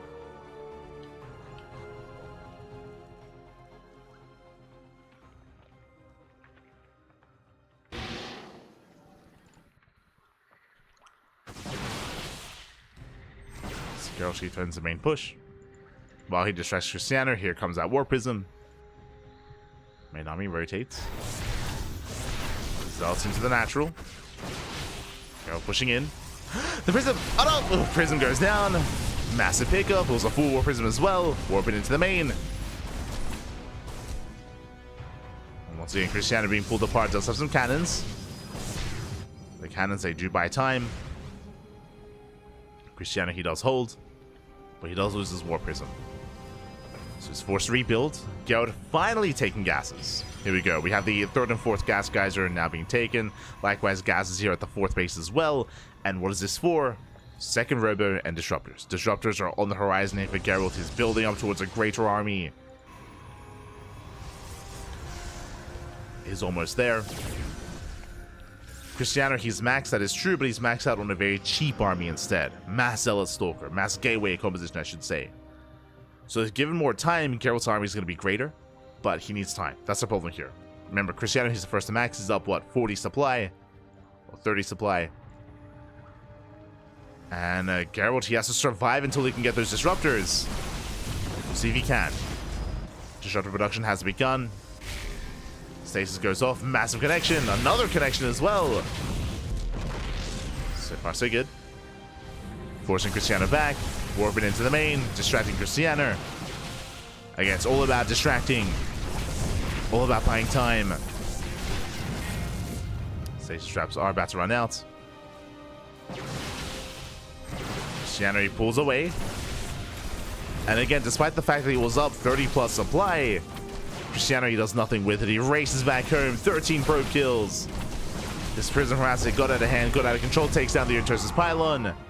And that Disruptor count, it's building up. Now up to 2, soon to be up to 4. 4 Disruptors. And Geralt is just getting further ahead. Getting further ahead at this point. +3 is almost done. Shadow Stride for the Star Templar. Cristiano, he missed that window. He missed his timing. And there was a window, right? If you remember, like, he was up almost 40 supply. He had a massive army. But the Stasis Traps were buying time. The counterattack as well. More Stasis Traps going up. Ooh, that's a kill. That's a kill in the Nexus. Not bad. But the soup does lie. The soup does lie here. Both armies are at 200, but one army is not quite like the other. One has more potential, one is more efficient. Up! Very nicely timed! Geralt! Lined up with the completion of the stasis. Beautifully done. Oh my god. Forcing a blink. Back home DTs, they get into the natural. Plenty of detection, thankfully.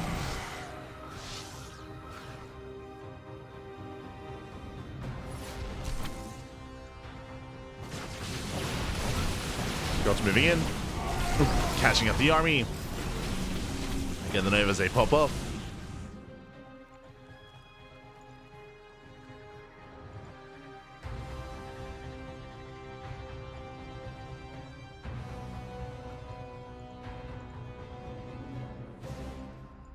Cristiano's rotating.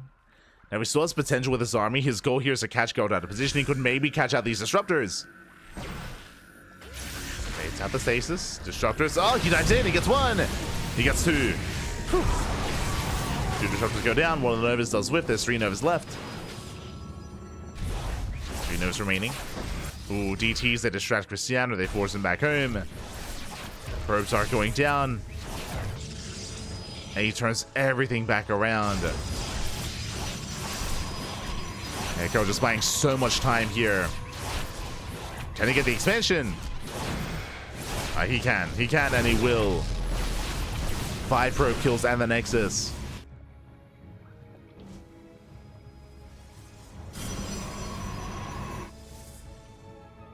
Geralt's rotating. Trying to keep up.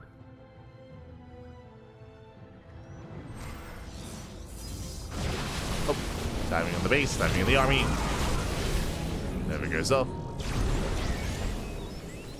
Shaving up some zealots. And Cristiano cannot move into this. The DTs continue. And how many disruptors do we have? Up to 4, soon to be up to 5. Cristiano rotating over, more DTs waddling in. They're in all the bases. All the mineral lines. I'm going for the production.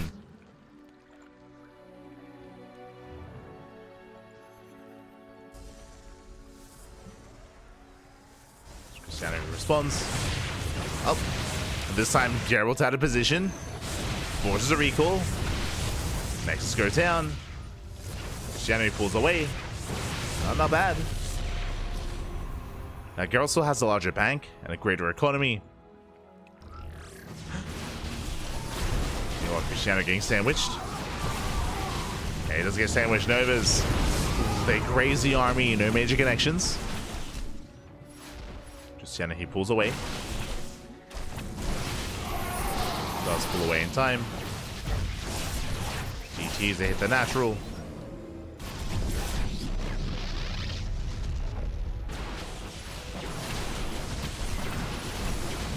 They don't quite get a lot done though. It's a heavy investment into Dark Templar.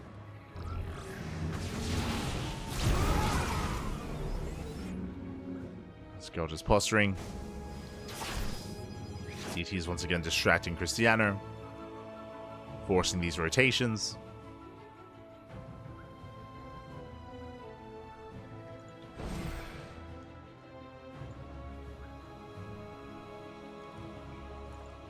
And again, Cristiano still has potential with this army, but he has to rely on Geralt making mistakes. He has to rely on Geralt being caught out of position and messing up his purification of his.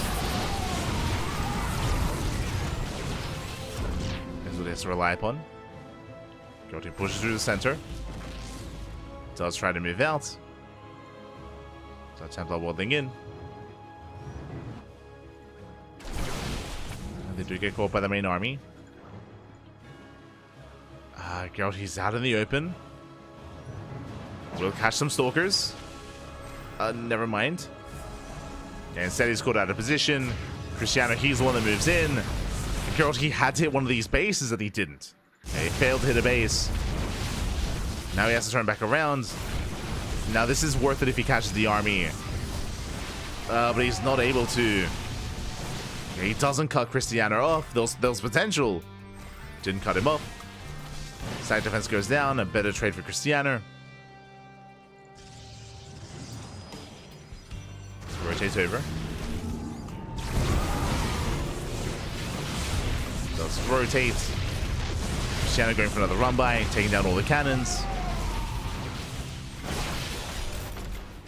Is caught by some of these Dark Templar though, as he does have detection. But that was a good move so far. Good move here by Cristiano. Just, oh my god, just forcing Geralt to chase.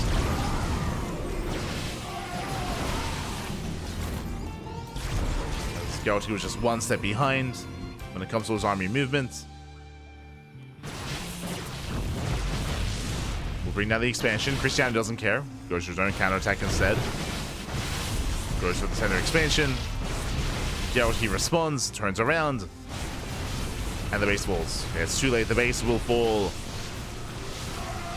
And Cristiano, he will get out of here. At the same time, there are 14 probes, the DTs. Oh my god. The late game DTs. Oh man, these are the MVPs here for Geralt the entire game. Cristiano tries to move in. Alas, he is denied. Cannons were rebuilt. If they weren't, that could have been another dead expansion. Speaking of, another Nexus goes down. Carol trying to keep up.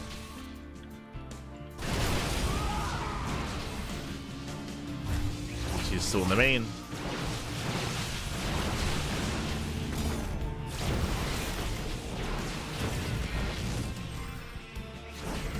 So he has to pull away. Pushing in between the bases. Oh, the divers! And good connections. Connects well. Cristiano getting away with the expansion. More DTs waddling in. D-powers all the cannons. Artosis pylon goes down. And Geralt, has he finally done it? Has he broken the back of Cristiano? Will force a recall. And Geralt, he should strike this center expansion. He should and he will. He will bring it down. Cristiano not ready for this.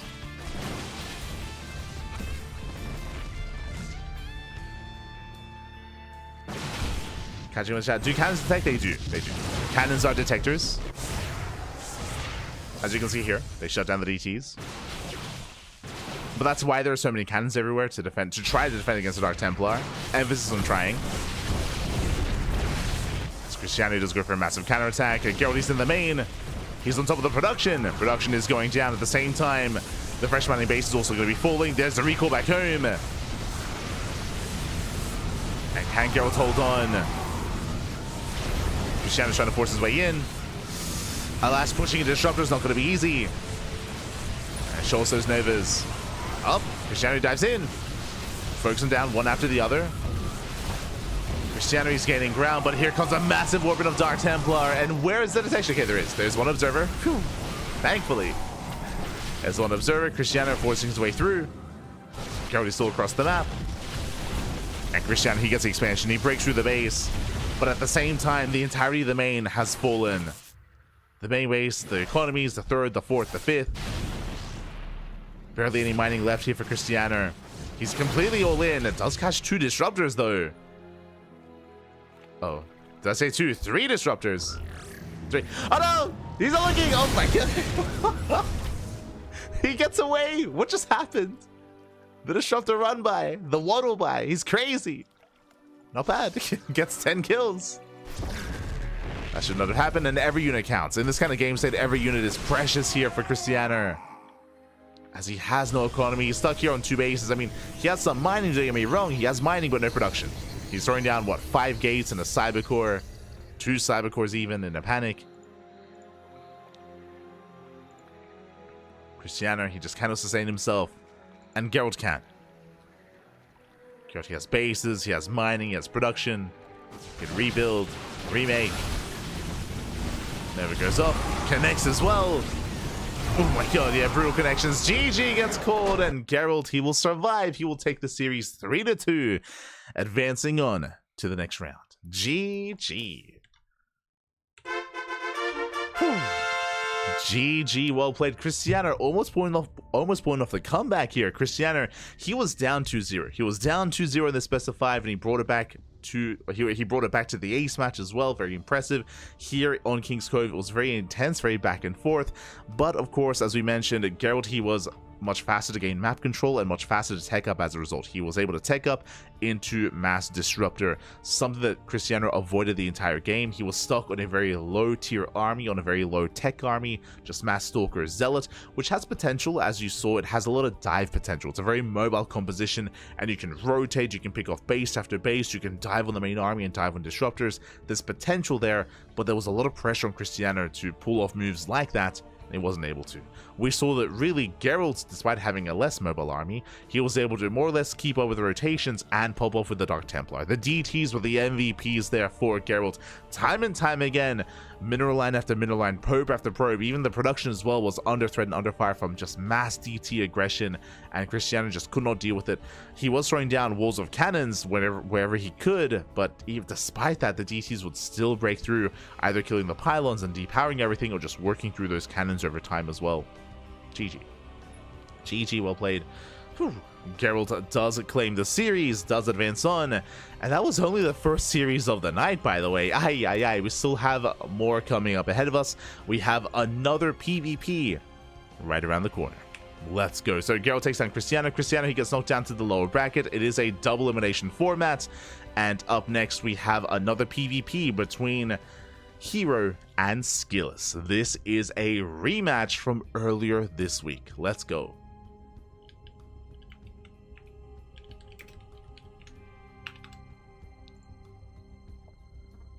Here we go.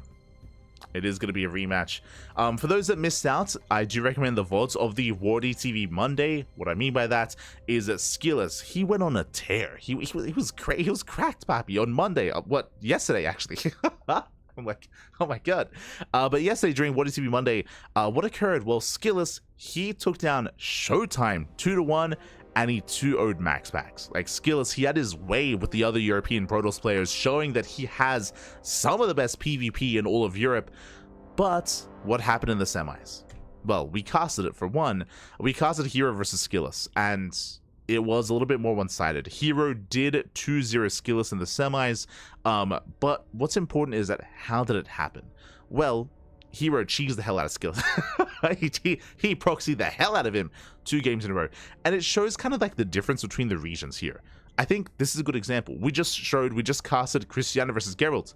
We didn't see a single proxy. We didn't see a single one-base all-in, whereas they're a lot more common and a lot more prevalent amongst the Korean Protosses, for example. Amongst players like herO, Classic, Nightmare, Creator, Trap, Zaun as well. They are more willing to cheese it up and to be hyper aggressive, whether it's even, you know, proxies at the start of the game or two base aggression as well.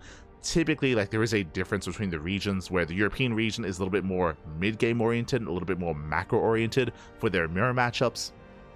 For mirror matchups specifically, and amongst the Koreans, it's a little more aggressive. This is applicable to PvP, ZVZ, and TVT as well. This is also why Clem, for example, is really not fond of TVT, where again, it's a much more intense and quote-unquote coin-flippy matchup. ZVZ as well, we've heard from a lot of European Zerg players their disdain at Korean ZVZ because they're like, mate, like Solar, Dark, Rogue, SHIN, these guys are animals because they just cut workers and they just make lings, or they just go for a roach all-in at any moment, and it's just so hard to keep up with. In a way, similarly here as well. And we'll see if Skillous can keep up this time. Again, I want to say if we can get into a longer standard game, like Skillous, he can hold his own, and I want to say he can take it to herO, but are we going to get that? Even though it's a PvP, I'm expecting a very different kind of PvP here, this series compared to what we just saw. I'm expecting something very different, but we'll see. We'll see. Let's go. As we are jumping into our second series of the night. We're jumping to game 1. It's going to be on King's Cove.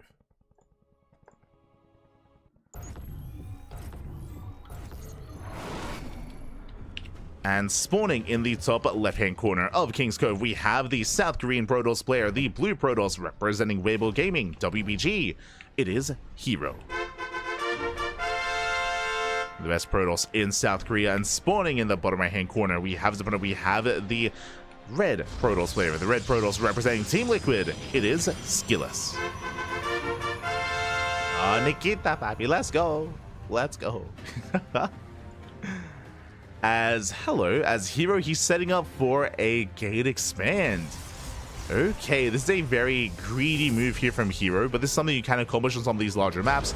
I'm referring to King's Cove, Abyssal Reef, and Neon Violet Square. You can afford to do this. There we go, gateway here on the high ground, and this should lead into a faster expansion, but we'll keep an eye on this probe. We'll keep an eye on herO as he is walling up and setting up for a more greedy build here on King's Cove.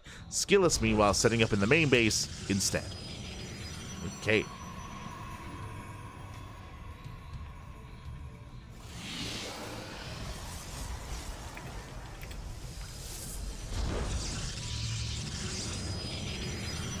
Here we go.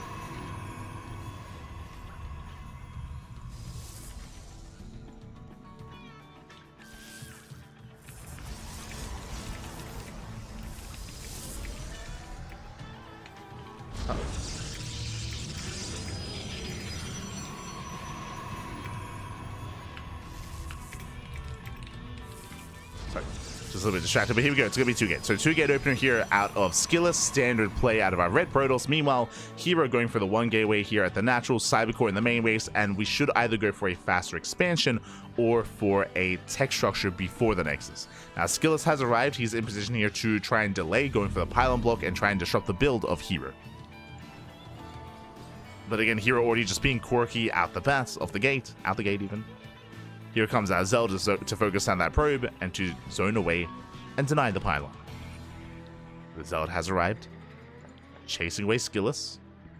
Here comes the Nexus. And here comes the expansion. There we go. So herO being hyper greedy here on King's Cove, and he is baiting Skillus into a response. He's like, okay, so I'm cutting corners. I went gate, cyber expand. What are you going to do about it? You're going to play from behind? You're going to all in. Skillus is going to expand. Okay, he's going to expand. He will be slightly behind here in the economy. It's going to be on Skillus to recover. Oh. As there's a Nexus. Oh. No! As it was a little bit misplaced. Oh, God. Calm down, Nikita. Calm down. So, a rough start. I mean, it was already a delayed expansion, now delayed even further, as I did have to cancel and rebuild. What's important here isn't just the lost resources, but again, just the delay. The delay on making probes in a mirror matchup is huge. herO trying to catch out Skillus. Skillus pulls away in time. We have a robo follow-up out of herO. Very safe play. This will lead into immortal production. So it means that if Skillus went for a 1-base all-in, herO would be ready for it. It would be ready. And so far, herO, he defends well. Skillus backing off, trying to get his own bases up and running. Ooh, and herO, he opens up with a War Prism, not with an Immortal. I mean, he's scattered. Yeah, he's scattered the expansion. He knows that there is a natural, so he knows he does not need an Immortal.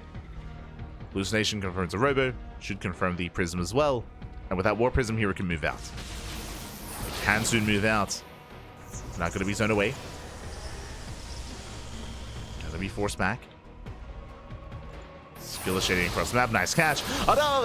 Skillus, he gets knocked down. He gets completely locked down here. 1 sentry falls. And here he wants that Stalker. He wants that 2nd sentry. Hops over the wall. 1 more volley. And he should get it. And once again trying to chase him down. But Epsa go for a counterattack.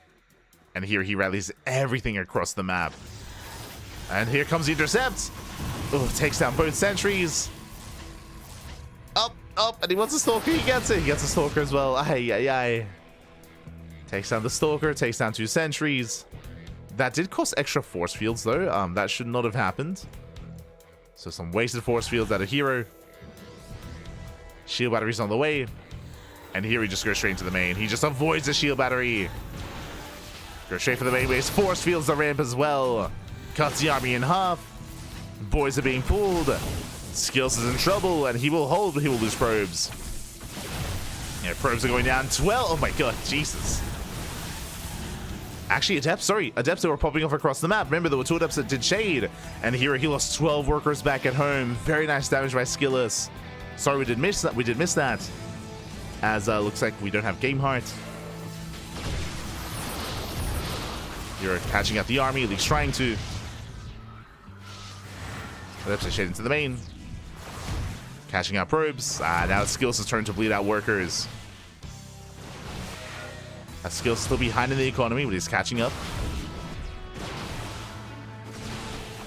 He's catching up.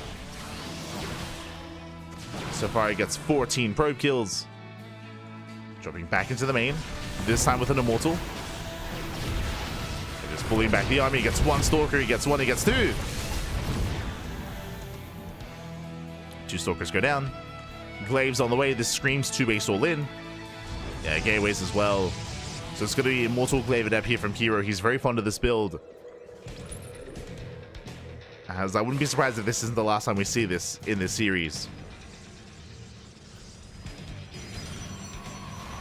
Going 2-base Immortal Glaives. Skillus checks. There is no 3rd expansion. We'll thread another shade. Should get into the mineral line. Skillus, he's harassing well. Bleed out a couple of probes. But he does cripple hero's economy even further. And more perps going down every worker here at the natural. But here, he force fields. Does force field the ramp. We need another force field. Up. Does get it. Forces the recall. Catches at the mineral line. The sentry as well. And Skill's just getting torn apart here. Another force field. Oh, not quite. Despite that, there's barely an army left. Yeah, here come the reinforcements. Here comes the warp in. Hero forcing his way through. Another immortal has arrived.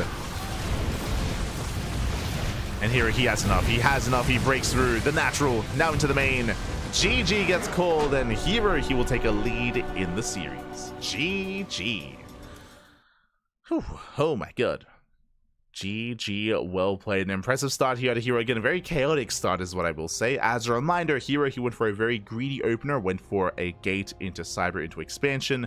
He was able to catch out Skillous early on and wreak havoc across the map by snowballing out control in the main. At the same time, it happened off screen, but Skillous killed 12 workers at the natural, and he just crippled the economy and he forced the all-in. herO, he went for an immortal glaive all-in, and once again, able to make use of his army, able to outposition Skillous time and time again, force fielding that ramp, and just pulling him apart. If it wasn't for those force fields, then maybe Skillous could have been able to buy time and recover, but alas, he was just picked apart. He was never able to make full use of his army, as he was only ever fighting with half his army at a time. GG. GG, well played. herO does take a lead. And again, this is what I was alluding to previously about how much more chaotic and how much more aggressive these games can be once you get someone like herO involved. You're not getting the most standard of PvPs that you otherwise would thrive in. But now we're getting into game 2, and we'll see how our players will adjust. See how they mix it up. Let's go. So many Protosses lately. If you haven't been watching StarCraft for the past like 5 years, I mean, PvPs have been very, very prevalent ever since like 2020, 2019. We actually spoke about this during the podcast, but yeah, has been the case for a long time. As spawning in the top right-hand corner, we have our blue Protoss player. We have a blue Protoss representing Weibo Gaming, WBG, leading the series 1-0. It is herO. And spawning in the bottom left-hand corner, we have the red Protoss player. We have the red Protoss representing Team Liquid. It is Skillous. I think during the podcast, Yako and I, we theorized that the only reason why it's being discussed more recently is because now there's probably more eyes and more attention on online open cups. So now people are noticing something that's been there for many, many years at this point, whereas previously a lot of people were probably just focusing a little bit more on EPT or offline events, where that wasn't as much the case, because in EPT and offline events you'd get more variety with more Terran and more Zerg representation. But currently in the off season, because there's more online tournament, like more emphasis on online events, then people are like noticing it a little bit more. But it's always been the case. Always. As we're settling in, for now, 2-gate opener out of Skillous. Likewise, herO going for a gate. Once again, herO going to be cutting corners and going for something more economic instead. Let's go. Let us go. As we have a gate into Cybercore into expansion. Looks like the same build from herO 2 games in a row. And we'll see if he can get away with it. We'll see if herO gets pylon blocked instead.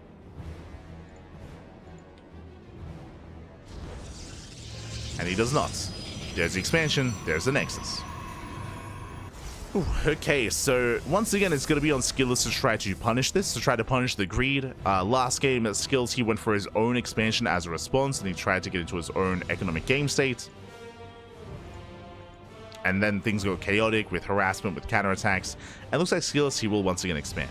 And this time, it should be on location. This time, it won't be cancelled. Meanwhile, Double Adept opener here out of Skillous.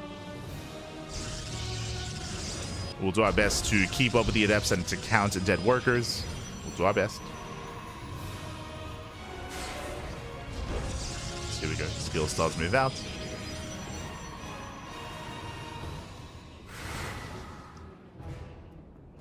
Does move out across the map.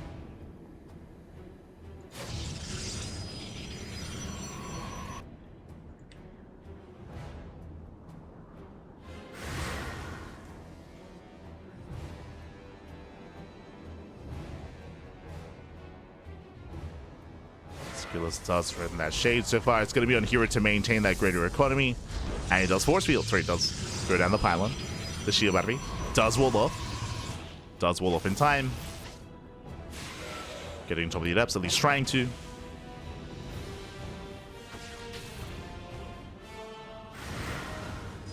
Skillus does shade pass. Once again, headed for the mineral line. Does make his way and gets one. Gets one probe so far. Gets two. Not bad. Gets two probes. Getting a third probe towards the end. Is going to be cleaned up, but not bad. And with that Skillus, he does tie up. He does even up the worker count. Whew. In total, it's 4 probe kills for 2 adepts. And the worker counts are neck and neck. Behind this, Skillus, he's not done. Going for the Oracle. Oracle zooming across the map. Meanwhile, herO does open Phoenix instead. Now, herO, he did scout the tech. He is aware of the Stargate. Skillus is not. So with that added information, herO is going to try to shut down that Oracle and gain an advantage, gain a lead. And behind this, not going for the Twilight Council, going into the Robo and +1 into Immortal production. And once again, to reiterate, as we saw in the previous game, herO, he's very fond of Robo-based play and very fond of Immortal-based compositions in PvP, just because you can be quite flexible with how aggressive you are with them. But it is a more defensive style initially. As Skillus, he rocks up with 2 more adepts. And again, it's on herO to defend.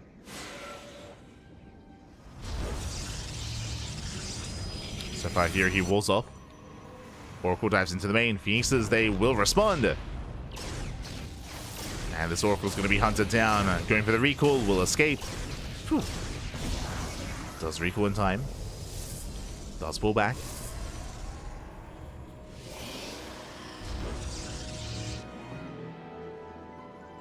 Does recall back home. Blink is almost done here for Skillus. Going for his 3rd expansion. And again, here he's just building up on 2 bases. Just building up back at home. Throwing down his own gates. I'm curious if hero's going to go for charge. Go for charge plus Immortals. He could even go into Glaive Adepts once again. We mentioned before that herO is quite fond of Glaive Immortal. As Immortals are building up. And again, herO is stuck at home. The way this dynamic works, and the reason why Skillus is safe to expand here, is because Skillus has map control. That's what Blinkstalker provides you, is that he has map control. He should be containing herO, and herO should be stuck at home until he breaks out. And there it is. So it is indeed going to be charge, as we assumed. I mean, we said charge or Glaives, one or the other. Charge only for herO. Massive gateway explosion, and this screams 2 base all in. 2 base all in from herO. Is going to be stuck at home until he builds up, waits for the upgrades, and then he's going to snowball out of control. Or at least he's going to try to. It's on Skillus to slow this down. As there's more gates on the way. And more gateways are being turned down here for herO. Skillus, he can dive into the main. Sees the gateways. Is somewhat aware what's happening.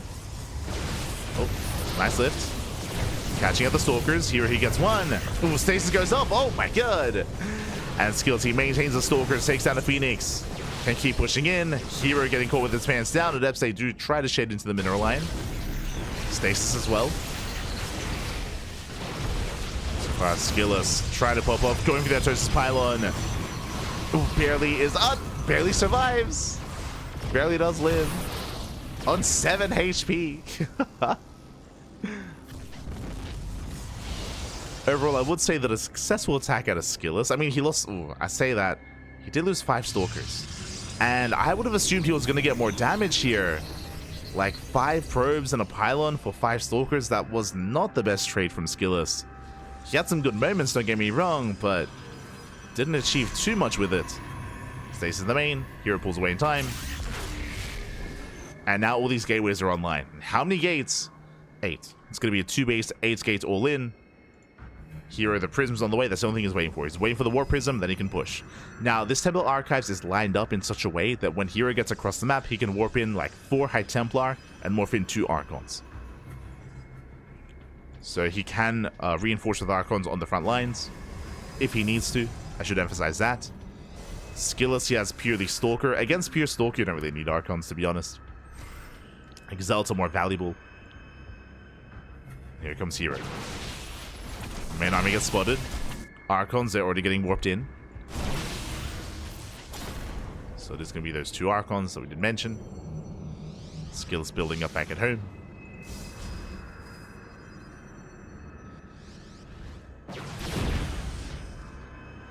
Here we go. herO, he's pushing in. Rotating over. Skillous, trying to pick off any kind of stray units here. Doesn't quite catch them.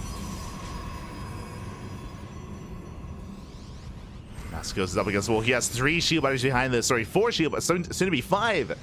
5 shield batteries at the third. A line of stasis traps as well. Skillous, he can pull this off. But he needs these stasis traps to pop off as well. Needs some good connections. And then Skillous can't survive. Remember, the longer this goes on, the better it is for Skillous. First stasis is baited. Up! But the other takes out 2 immortals. Yeah, massive connection. 2 immortals go down. 1 immortal left. Yeah, it's a massive blow to the firepower of herO. And Skillous, he's holding. He is holding on. Diving in the army, trading with the zealots. herO, he's running out of steam. These zealots are all going down. Stasis finally runs out. But herO, the army, I mean, it's not really there anymore. And remember, back at home, there's no third. There's no third base. He's completely all in. Reinforcing from back at home. He lost the War Prism. Yeah, and Skillous, he should be able to hold on here. Takes down an Immortal, takes down an Archon. Has another Stasis Trap just in case. Boys are being pulled, and hero's getting completely cleaned up. Nikita, he's doing it. He's holding. Zelce coming from behind. Make use of the stasis, papi. Ay, ay, ay. Prism comes in to reinforce. But yeah, Skillous, he's fine. Perfectly fine at this point. Snaps the observers. Zones away the prism. Cleans up all the zealots. If it wasn't for that first stasis trap, I mean, that could have been game. But it was so impactful to catch 2 immortals. 2 out of 3. And with that, herO, he's running out of steam. He's running out of steam. Now, Skillous doesn't have to counterattack. He has potential, though, with these Blink Stalkers. He doesn't have to commit. He can just always kite back. True. But Skillous just has to calm things down, build up his economy, take gases, throw down his own robo, get into his own splash damage, ideally, into Archon production. herO, he's long-distance mining, and Skillous is here to deny that. He has arrived. herO out of position, racing back home. And Skillous is here to make a series out of this. There's the recall. Does recall back. Does recall in time. Likewise running into the main army. Slowing it down. And herO, he's down to, what, 3 Archons, 2 Immortals, a handful of Zealots, a handful of Archons, which again, don't really do much here. Against a Mass Stalker. Oh! He wants the Immortal.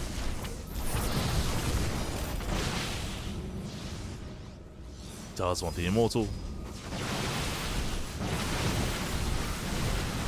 Falling back. This is a better trade for herO. True. I mean, the Archons are doing a great job at tanking here. Tanking so much, but 1 Immortal goes down, 1 left. herO still very committed and very all in. But he's down to 1 Immortal. Shields get triggered. Oh. Skillous, he should be able to snipe one of those Archons. Should be able to. Stasis running out. Dives on the Prism. Prism goes down. Immortal as well. And there's nothing left here. herO is going to be completely cleaned up. At the same time, Skillous, he goes for a massive counterattack. Hits the natural. Knocks down the shield battery. And busts into the mineral line. And Skillous, he has done it. We have a series here. We have a back and forth. GG gets called. And Skillous, he survives the all-in. And ties up the series 1-1. GG. Whew. GG, well played. We have a back and forth. That's all I ever wanted. And again, herO, he didn't have a bad start to the game, but as we saw, 1 on Amygdala takes a long time to reinforce, so it was brutal for herO to lose that first War Prism. True, so his reinforcements were so delayed or non-existent. Likewise, the first Stasis Trap popping off and catching 2 Immortals was huge. Again, those Immortals, they're the backbone of the army. Like they're the units that deal damage for herO, and that's how you're able to facilitate for that all-in. He had 3 Immortals, suddenly, straight away, just 1 Immortal for that all-in, as the other 2 got caught by the stasis. That was a massive moment for Skillous. And with that, GG. He holds, he shuts down the all-in, and now we're getting into game number 3. Let's go. series will continue.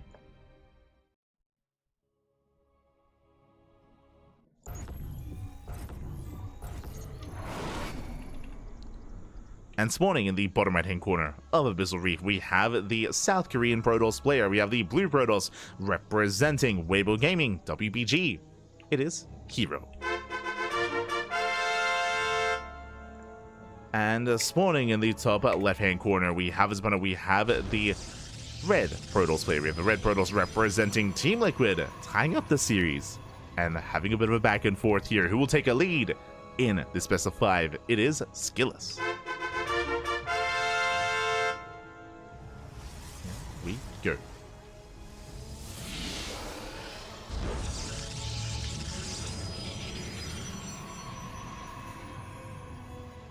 As our players are setting up, every game so far in this series, herO has gone for a Gate Cyber Expand. He's gone for an economic greedy build, and I wouldn't be opposed to it here on Abyssal Reef either. Abyssal Reef is one of the larger maps in the map pool, likewise very defendable 3rd, 4th, and 5th base, so very easy to cut corners early on and be defensive, and be greedy, I should say.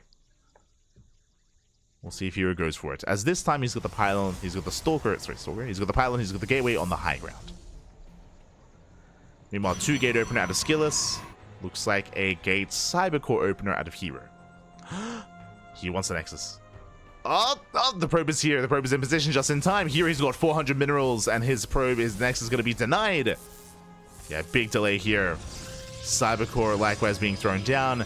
You could see herO, he had 400 minerals just in time for that low ground expansion, and he's still going to go for it. Yeah, he's still going to go for it.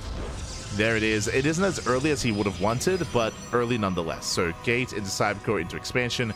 Greedy build out of herO 3 games in a row. And Skillous, how does he respond? Again, this map is very defendable. Does go for the gas steal, but it is very difficult to pull off something like a 1-base all-in on Abyssal Reef.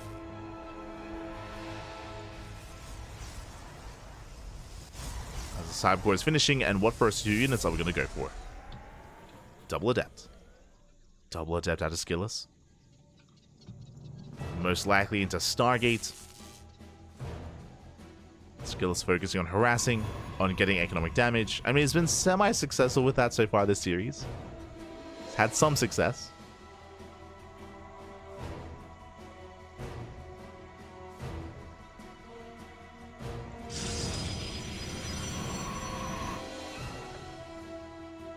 As here we go, we have a Robo open out of Skillous. Robo before expansion. This looks like a 1-base all-in. Uh-oh. Okay, show us what you got. Here he pylon blocks. He's pylon blocking for a base that doesn't exist. Again, like to throw in a Robo here could be one of 2 things. Either you're defending against an all-in, but I mean we know that herO is being hyper greedy, or setting up your own all-in. And that's what this is. 3rd gateway on the way into a prism, into immortal production as well. Skillous, he is sending it across the map, and it's on herO to figure out what's going on, as he doesn't know. And herO, he doesn't open Stargate. He's stuck on 1 gas geyser. There we go, 2nd gas here on the natural. On the low ground, he needs either a Stargate or a Robo. He needs one of the 2.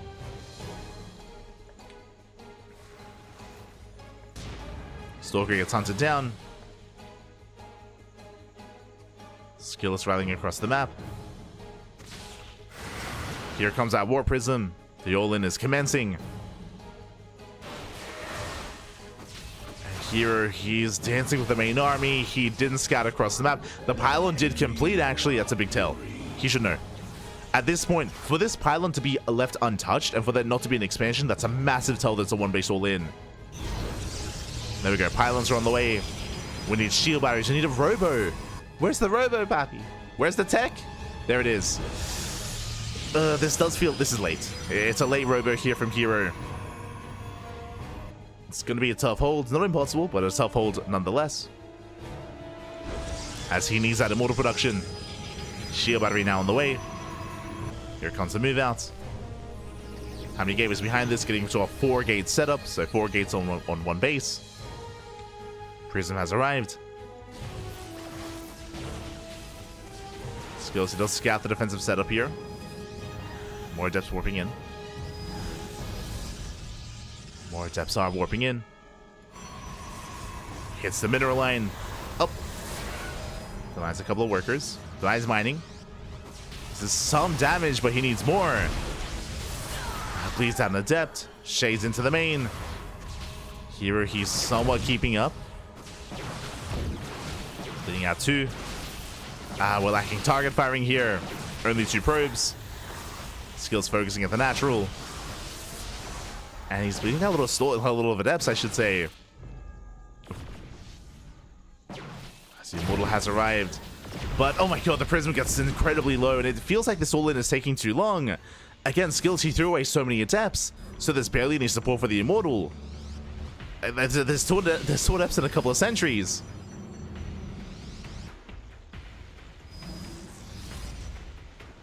But the first Immortal has arrived. Second Immortal's on the way. A nice force field. Does lock down the first Immortal, though. And he will catch it. Massive pick off. One Immortal goes down. Prism getting low. But here he's holding. Yeah, he's holding onto the ramp. The Prism is so exposed. He's going to get it as well. Massive pick off. GG gets called. And herO, he defends. He shuts down the all-in. And herO takes the lead in the series. GG. Whew. GG, well played. And I feel like this game was a good example as to, one, the strengths of a proxy. We saw it took so long for the reinforcing Immortals to arrive across the map because there was no proxy from Skillous. It was a 1-base all-in from back at home, so it took a long time for those reinforcements. More importantly, the map as well. We spoke earlier at the start of the game, if you remember, talking about how it made sense that herO was being greedy on Abyssal Reef because maps like Abyssal, Neon Violet Square, and King's Cove are very, very large maps, so 1-base all-ins take a really long time to get across the map. So again, that's why we thought it was like, oh, it was fine for herO to open up economically, and it was fine, and it was more difficult for Skills to pull off the 1-base all-in, more so than on a smaller map like El Dorado or Whispers of Gold, or even Ley Lines as well, or Ultra Love on some of these other smaller maps. So yeah, with that, Skills, he never really had much momentum there. He couldn't really build up. It was really cool that he was able to catch one Immortal. That was a great moment, but that was really the only moment for Skillous. And with that, GG. GG, well played. herO is now 1 game away from claiming the series. The pressure is now on Skillous. Let's go. Let us go. As we are loading into a smaller map, Ley Lines. And spawning in the bottom left-hand corner of Ley Lines, we have the South Green Protoss player. We have the Blue Protoss representing Weibo Gaming. WBG, it is herO. And spawning in the top right-hand corner, we have the Red Protoss player from Team Liquid down in the series. We'll see if he can bounce back. It is Skillous. Can we force another ace match? Again, Geralt and Cristiano, they went all the way to game 5 previously, and I want to believe that Skills can do the same here as well. Let's go.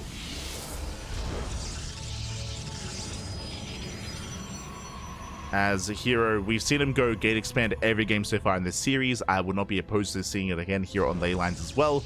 What I will say is that if he does go for this on Ley Lines, then Skills will have a greater opportunity to pull off an all-in and to catch herO with his pants down. Is a greater chance of that happening. I'm here for it. I'm ready for it. Now here moving out with his probe scouts. It is going to be a 2-gate opener out of Skillous. And for the first time this series, 2-gate opener out of herO.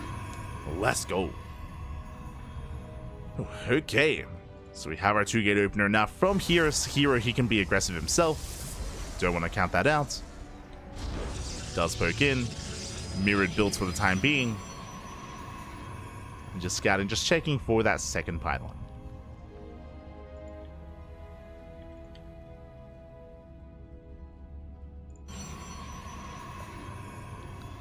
Checking for that setup.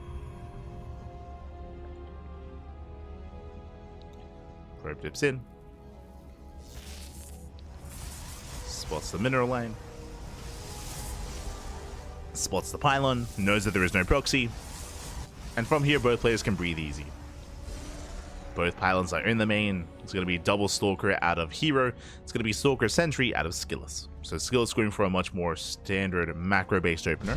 herO being a little bit more assertive and more aggressive with double Stalker. From here we can go into a 3rd and 4th Stalker as well. and just commit across the map. We'll see if he does.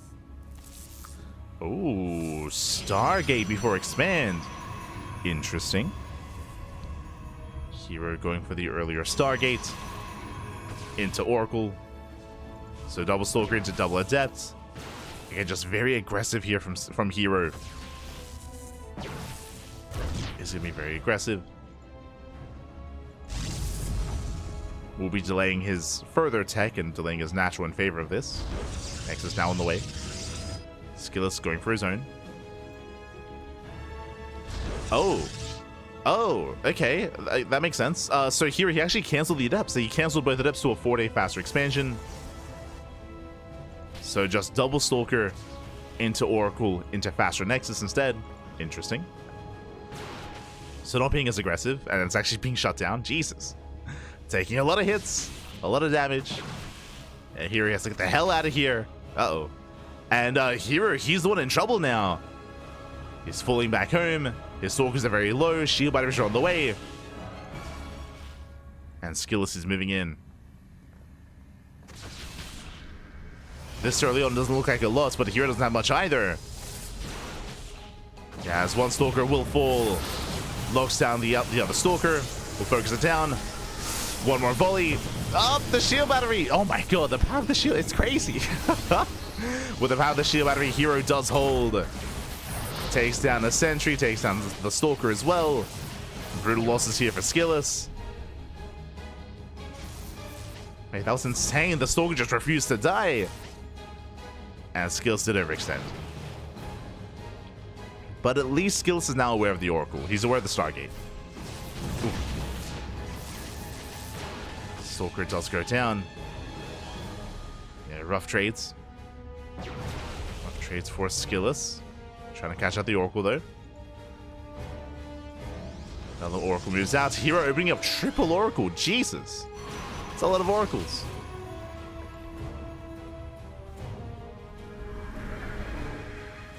Triple Oracle out of herO. Skillus back in, working towards Blink. Blink is going to be much faster, of course, but is he in position? He is not. No shield battery either. And Skillus, he was aware of the Oracle. He made the decision. Gets one, gets two probes. Only two. Two probes going down. Could have been a lot worse. But Skillus, he does hold. He does keep up. The other two Oracles make their way towards the natural. They can, of course, one-shot probes. If they work together. Another. Gets one. Gets two. Pulls away. Up the setup. Skillus, he's all over this. Massive catch. Oracle goes down. Very nicely done. Now we're down to 2 Oracles. Killing 8 probes in total.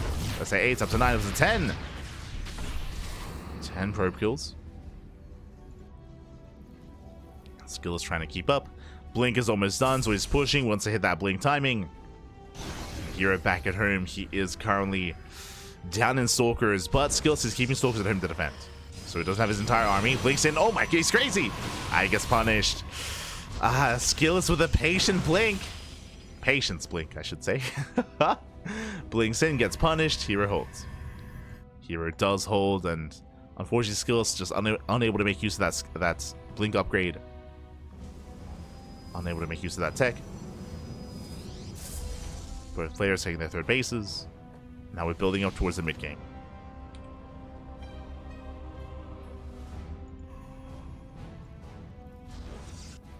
Now Skillus, he is slightly ahead in tech here. Skillus has a faster third base, he has a faster forge for faster +1, and he also has faster charge as well. So the upgrades are going to be in favor here of Skillus. There's going to be, again, these windows of opportunity where he will have that tech and upgrade lead. Say that Skillus is in that better position. herO, to make up for that, has more Stalkers. He's been warping in time and time again, just massing up more Stalkers. And the upgrades are not coming into play yet. herO's pushing in. Does move in. Overwhelms the Stalkers one after the other. Shield battery is helping, but there are just so many Stalkers here for herO. He wanted to take 4 gateways back at home, by the way. Yeah, 4 gate setup. Shield battery does help, but the concave is greater here for herO. Oh, still pulls away there. Still forced back. Skillous, he's holding on. Impressive, despite being down in army. Skillous does hold. Whew. Does hold on.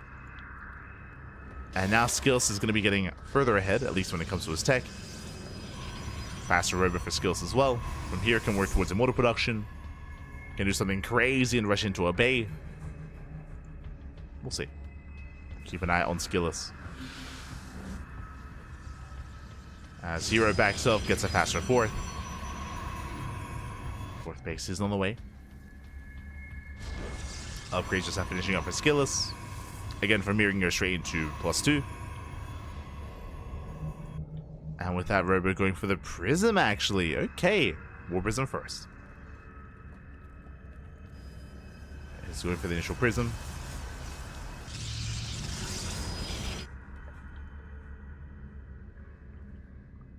We'll see if herO can catch him.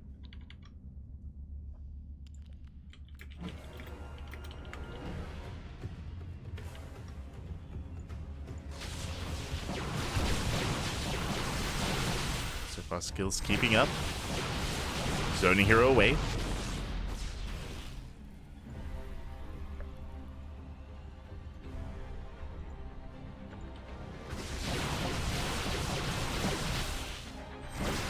It's going to be zoned back. Skillous going to be taking the advantage here over herO.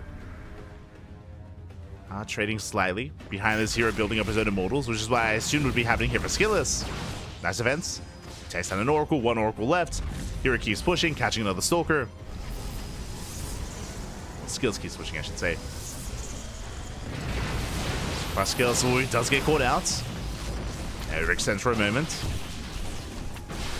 Skills has to pull away. Zelzate busts into the mineral line. Skillous does respond in time. But still being overwhelmed.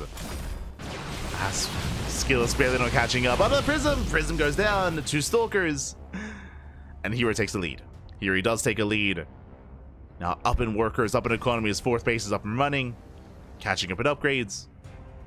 Even though Skills had, for example, faster blink or faster charge, I mean, now herO, he's caught up. And herO even going for his own Dark Shrine.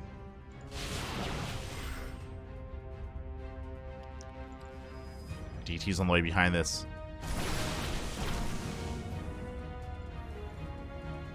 Skillous just bleeding out a little bit too much, and again, his fourth base is still not done. It's still not done, baby. herO moving in, going straight for the natural. Skillous out of position. herO poking in towards that northern base. Zelzate busts into the mineral line. Immortal going ham. And yeah, the mineral line, it's gonna fall. Can only do so much. Stalkers, they do try to come in on top of the army. They go for the dive. They catch an immortal. They should get the second immortal as well. But throughout all this, Delta has just been wreaking havoc. Wreaking havoc here in the mineral line. Not getting too many probes is what I will say. Skillous, he's holding on. He defends. He defends the natural. Cleans up all the immortals. Skillous was a much cleaner fight here. Again, I just assumed that these workers would have gone down, but not a single... I mean, I want to say maybe 4 probes, maybe 4 probe kills, if that. Very impressive here by Skillous. He defends the natural, gets his fourth base up and running. Barely lost anything. herO, he threw away those immortals. That was not a good trade for the blue Protoss. Oh, no. Oh, no. But the DTs have arrived, and now finally economic damage. The Invisible Man in the natural, in the main base. Not like this.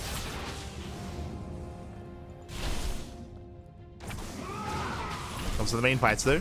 Skillous dives in, takes down another immortal. 1 immortal left. Skillous trading well. He's holding his own. He's with the larger army. herO has a better economy, so we can afford some of these rough trades. But these have been more efficient fights for Skillous. If only he had the fourth base fully operational sooner.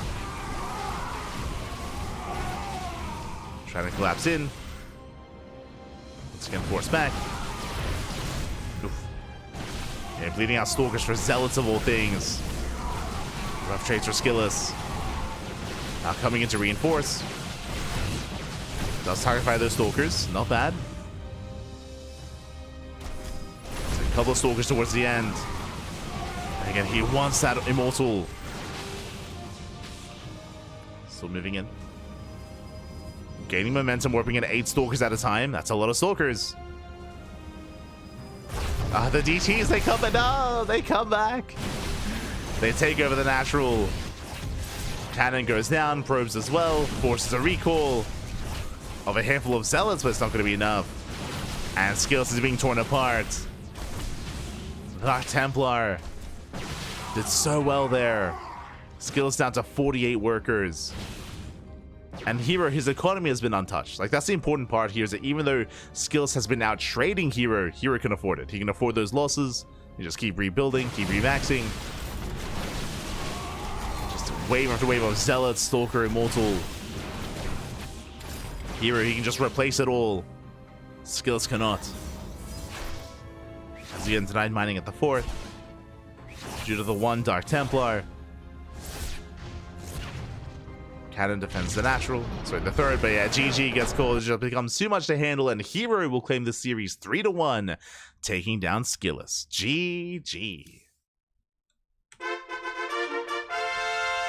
GG, well played. herO does take it, but impressive play here out of Skillis. Honestly, I can see this going to the ace match. Skillis, he was playing very well here in this final game. As I mentioned, Skillis, he was out trading herO. He was out controlling him, cashing out Immortals, cashing out Stalkers, like really solid trades out of Skillis. Unfortunately, what was really hindering him that game was the economy. Like Skillis, I don't think he ever got up to anywhere near up to 60 workers, never up to 3-base economy. He was just torn apart by Zealot unbuys, by DT counterattacks. He could never really stabilize that economy. Whereas herO, he was on, what, 73 workers the entire time, just chilling on like 72, 73 probes almost the entire game. Had an untouched economy himself. And with that, he could just afford to throw away units. He could afford to throw them away. Skillis less so. GG. With that, GG, well played. herO, he will claim the series, but I'm glad that we had a back and forth here.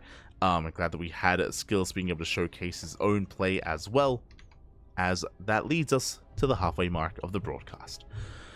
Whew, let's go as we switch our scenes over and catch up on the results. We do have our PvPs over and done with here, but again, some very explosive PvPs in more ways than one. We had a bit of a more standard back and forth between Geralt and Cristiano, very mid-game oriented, even up to max out armies facing off against each other multiple times. In the end, it barely went the way of Geralt. Here in the second PvP, we had herO being a lot more aggressive here. We saw a lot of 2-base all-ins. We saw a lot of intense play between herO and Skillis, a lot of greedy openers out of herO into more aggressive builds. We even had Skillis attempt a 1-base all-in on Abyssal Reef, so very dynamic, very back and forth. In the end, when it went in favor of herO. And now we have 2 matches left. No mirror matchups this time. Up next is going to be a PvT between MaxPax and Cure as they face off here in the upper bracket. Likewise, we then have Clem versus SHIN in a TVZ. Oh boy, we have some bangers coming up ahead of us here in that TVP and TVZ. For now, we're going to be going on a short break. Here. We have reached the halfway mark. Again, these are all best of 5s, all very long and very intense series. And we'll get to those non-mirror matchups after the break. Take this time to get some snacks, get some food, get some water, hydrate your Hydras, massage your Marines, and tuck in all your Tempests.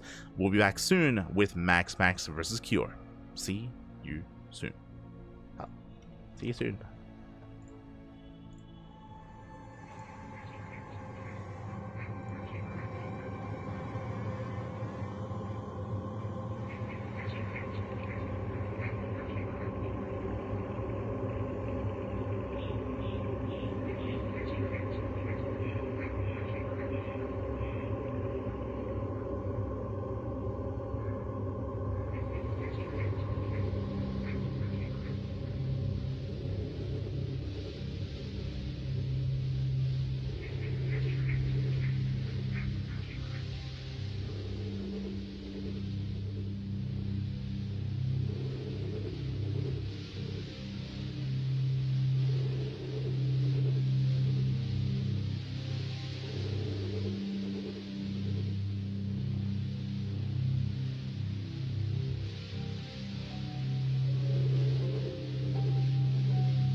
welcome back, everyone. Welcome back. Ooh, hope you enjoyed that lovely brutal OSC as we have returned. We have returned here with our second half of the broadcast. We just wrapped up with our PvPs. We just wrapped up with herO versus Cristiano and herO versus Skillous. But now we have returned with some non-mirror matchups instead. I know. Everyone just wants the PvPs. I understand. But we will have to... and we'll have to just embrace only the one Protoss this time, as we are going to be featuring a Protoss versus a Terran, going to be featuring MaxPax versus herO. Let's go. As we're jumping into game one, loading into one of the older maps in the map pool. It's been a very long time since we've casted on this map. I do miss it, kind of. We have a love-hate relationship. We're going to be loading into Romanticide. Let's go. Let us go. Again, for those that are curious, the OSC event and the OSC Season 12 Championship does feature an extended map pool featuring maps from 2022, featuring maps like Gresfan and this map here, Romanticide as well. As spawning in the top left-hand corner, we have the Danish Protoss player. We have the red Protoss representing Storm Gaming. It is MaxPax. And spawning in the bottom right-hand corner, we have his opponents. We have the blue Terran player, the blue Terran representing Team Liquid. It is herO. South Korea. Here we go. And again, MaxPax, he has been on a tear as of late. He is our most recent Little League Cup champion. He had a very strong performance at Little League Cup. I do recommend the VODs. I do recommend checking out our YouTube channel, as we casted every single day of Little League Cup. It is all on YouTube, has been for the past month, so I do recommend it. That was the last big online event. This is the second, or this is the next big online event. You know, from Master Coliseum into Little League Cup into OSC Season 12 Championship. The best of the best are facing off here in a best of 5, and we'll see how they compare to each other. As MaxPax is looking like a beast, and herO, he has been stumbling a little bit. He's been stumbling a little bit here in the early months of 2025, specifically January. herO, he hasn't been as dominant as he was previously. Again, part of that is because most likely of the holidays. herO, he took some time off. You know, he was enjoying New Year's, Christmas, of course, and Lunar New Year's as well. But now he has to come back and jump back on that horse and face off against MaxPax of all players. Not an easy opponent. Oh boy. Now, for a very long time, herO, he had some of the best TVP in the world. This is before the rise of Clem. herO, he was the dominant force in this matchup. And can he showcase that again here on an older map from back in the day? We're here for it. For now, going for a Rax Expand single gas economic opener out of herO. Meanwhile, MaxPax going for his own standard setup as well. And welcome one and all to Romanticide. If you missed out on this map, if you are maybe a newer viewer of StarCraft, you would not be aware, but Romanticide was back in the map pool back like in 2020-ish era of StarCraft. If I remember correctly, the way that it worked, this was in the season before Gresfan. It was Eternal Empire as the largest map in the map pool, then it went Romanticide, and then it went Gresfan, if I remember correctly. Those were the 3 seasons back to back to back. So I believe this was the season before Gresfan. Oh. But now, Reaper Scout is denied. Gonna be shut down by the Adept. Commits to the Shade and brings down the Reaper. Nice catch here from MaxPax. Back in the main base, we have a take of choice. Gonna be going for a Twilight Council opener into Blink. Meanwhile, herO back at home, setting up, going for the safety bunker into his own 1-1-1. Now, when it comes to the features of this map, one, it is very large map. The map pool was known for being the macro map for its time. Does have a lot of bases, very defendable as well on 3 bases, very defendable on 4 and even 5 bases. Because that, we see a lot of late game, a lot of split map scenarios as well. Can be very difficult to break a player early on, so we could be here for a while. Infamously, I think I casted one of my longest games on this map. It was like an hour and a half or something. Like, I don't... Aye. We had some long games on our Romanticide. A lot of long games. On Eternal Empire as well. Jesus. I remember casting, it was Neeb. It was a TVP, Neeb versus Gung Fu Banda. Oh, God. Yeah, Neeb versus Gung Fu Banda in the TSL 4 qualifier, maybe TSL 5. For one of the Team Liquid Star League qualifiers. That was brutal. Jesus. Because it was late game of just like unironically like 30 minutes of posturing, 30 minutes of like no fights, just like posturing, maneuvering, just mining, and no one really engaged. It was, god. Same with Romanticide as well. That's what it was. It was a ZVP, like 30 minutes. Like it was an over an hour long game, but 30 minutes of that hour was like just armies looking at each other. That's just dark times, Pappy, dark times. Another. We do see Curie does catch out the army, not bad. Shuts down the Adept, shuts down the Stalker. Behind this, Curie going for his own, again, 1-1-1. No faster Raxes, so just a standard follow-up here into tank production. A little bit of supply block will delay the tank, though. Oh, that should not have happened. So Curie stepping up a little bit here in his macro. This will delay his overall push. Delay his move outs. As he will still go for that drop across the map. Nice catch there from MaxPax as the armies, they pass by each other. Curie going for the natural, meanwhile MaxPax also going for the natural as well. And remember, the tank was delayed, which means Curie is vulnerable. So is MaxPax. Does he recall? He has 3 Stalkers. Woodbine does burrow. Army dives in. 1 probe goes down. Nice defense. The medevac gets targeted down. Very nice control out of MaxPax. We'll lose 1 Stalker in the process. A couple of probes are targeted down as well. At the same time, MaxPax diving behind the mineral line. Remember, tank was delayed. SCVs are falling. And MaxPax, he defends back at home and he attacks across the map. 4 SCV kills. Delay on the upgrades. Delay on the gas guys, or even forcing a cancel. He's trying to force that cancel. Oh, gets another SCV. Pulls away. Tank has arrived. Gets another 6 SCV kills. And the cancel on top of all of that as well. Oh, that's a kill. Kill to cancel the gas guys. Yeah, MaxPax just all over Cure. The job wasn't bad, but it pales in comparison here to the counter damage of MaxPax. As he's not done. Behind this, he's on how many gates? He's on a 3-gate setup, now getting a 3rd base up and running. Warps in across the map. Tank is unsieged. At the wrong moment. And the tank is going to be targeted down. Okay, snipes the tank, snipes the bunker. I spoke earlier how we've seen a lot of late game here on Romanticide. We've seen a lot of longer games, but that's not happening here. Not here, not this time. Cure, he is struggling to hold. As MaxPax does target down 2 of those SCVs, continues the warp in. Cure doing everything he can here to just keep his head above water. He's trying to survive. Trying. Ooh, and with the mass repair, up the bunker. Bunker is barely kept alive as well. Whew. Clutch repairs here from Cure. MaxPax forced back. Forced to rotate. Again, the efficiency has been insane so far. 3 Stalkers have gone down from MaxPax. He can from here dive into the main, can pick off these depots. He gets 1, he gets 2, and Cure is supply blocked. Cure is supply blocked. The Raven! Oh! Okay, Raven survives. Shaves off Marines. There's a 2nd order turret. MaxPax forced back. Behind this, getting a 4th base. Curie's stuck on 2 bases, just stuck at home perpetually here. Cannot move out.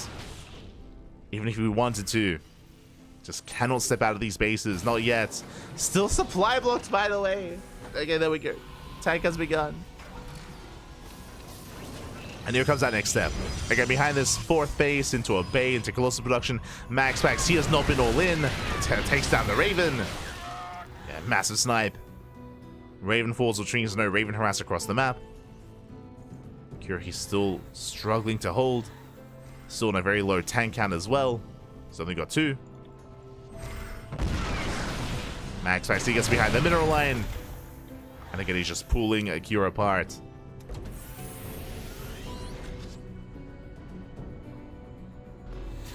Why are they not playing on this? Why are they playing on this map? Just to reiterate once again, for those that maybe didn't hear earlier, again, the OSC Season 12 Championship does use an extended map pool with maps voted on by players. Maps like Gresfan, we casted Gresfan earlier, Romanticide as well. So players, they have the option to play on these older maps instead of the current maps, which makes sense. Like, there's a lot of controversy, there's a lot of disdain when it comes to the current map pool. So a lot of these players, they voted on Gresfan, they voted on Romanticide, and they'd rather play on those maps instead. There's a 3rd map as well. It's is it Ancient Cistern? I'll have to double check.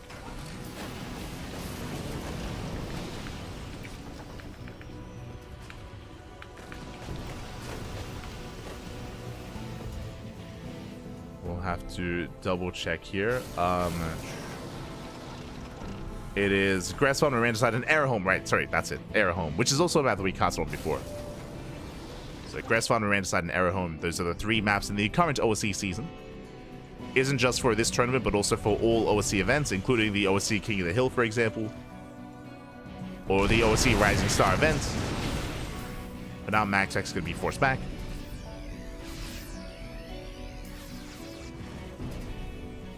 And Kira, he will finally expand and finally take his 3rd.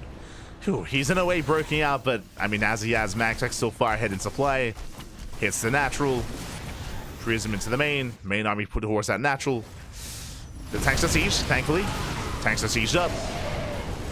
And MaxPax will take some massive shots to the face, but he doesn't care. He breaks on through regardless. Take that 1, 2. There's 1 tank left. 1 tank remaining is not going to be able to hold on. As Cure, he is overwhelmed. MaxPax, he breaks through the defensive line. We'll lose a couple of Stalkers, but regardless, the 3rd base is forfeit. And here comes the 2nd Colossus. Looking a little bit exposed, but yeah, Curie just cannot really push in.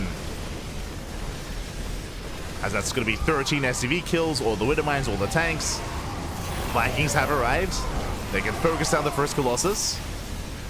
1 Colossus finally goes down, and Cure, he's holding. He's holding on. He sims in, takes out the final Colossus. He survived. Oh, but still just really rough trades. Really rough trades here. 3rd Colossus has arrived. Marauders, they go down to the Zealots. And GG gets called. And MaxPax, he breaks on through, and MaxPax will take a lead in the series. GG. Whew. Oh my god. GG well played. MaxPax will take a lead. And Cure, again, just a really rough start to the game here. If you remember, Cure, he started things off with a committed drop across the map. As he was dropping, MaxPax, he was also going for his own counter drop as well into the natural. And MaxPax, he came out ahead. Then and there, he came out ahead. He was able to overwhelm, kill more SCVs, delay the upgrades, deny the gas geysers as well. So some massive damage early on in favor of MaxPax. And from there, he just snowballed out of control, just maintained that momentum, and kept it going. Did keep it going. GG well played. Very aggressive, very intense play there from MaxPax, and Cure just couldn't keep up.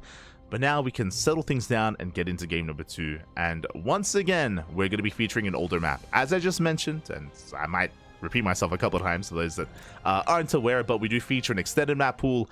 We just casted on Romanticide. Up next, we have Gressfon. And it's not like the current ladder maps aren't not available. They are. The current ladder maps are available, but players, they do typically prefer not to play on them. And here we go. We're loading into Gressfon. And spawning in the bottom right-hand corner, we have our red Protoss player. We have a red Protoss representing Storm Gaming from the land of Denmark, leading the series 1-0. It is MaxPax. Here we go. And spawning in the top left-hand corner, we have his opponent. We have the South Korean Terran player, the blue Terran, representing Team Liquid. It is Cure. Here we go again. Gressfon was in the map pool after the map pool of Romanticide, so it's a little bit more newer. It's a little bit more modern, I should say. Not from too long ago, back in 2022. Hasn't been too long since Gressfon. Oh, we're getting old. And once again, just like Romanticide, this is one of the larger maps in the map pool. A larger map known for macro play. Despite that, we did have a lot of aggression out of MaxPax in that previous game. Cure coming in with the eBay block. Let's go. eBay has arrived. I remember casting a lot of Cure in this map, and I remember seeing a lot of 3-Raxes. A lot of 3-Rax play. And I'm curious if Cure is willing to embrace that again. Very curious. Probe Scout dips in. And the eBay has plenty of progression. MaxPax is going to be forced to expand elsewhere.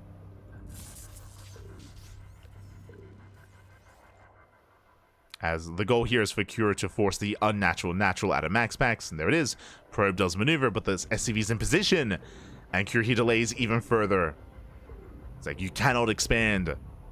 MaxPax taking the forward expansion instead. A very exposed location. You can push in from the left. You can push in from the right. You can actually harass here from the low ground as well. You can harass the mineral line. So a very exposed expansion. This is the best case scenario for Cure. We'll see what he does with it. We'll see how Cure will approach this. So he got what he wanted. We're now checking for proxies. Make sure there's no shenanigans on the map. Factories on the way into the CC. This is not going to be a one base all in. He should be expanding and settling in.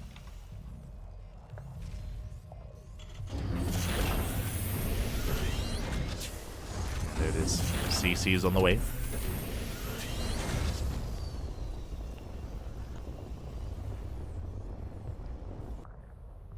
CC is on the way.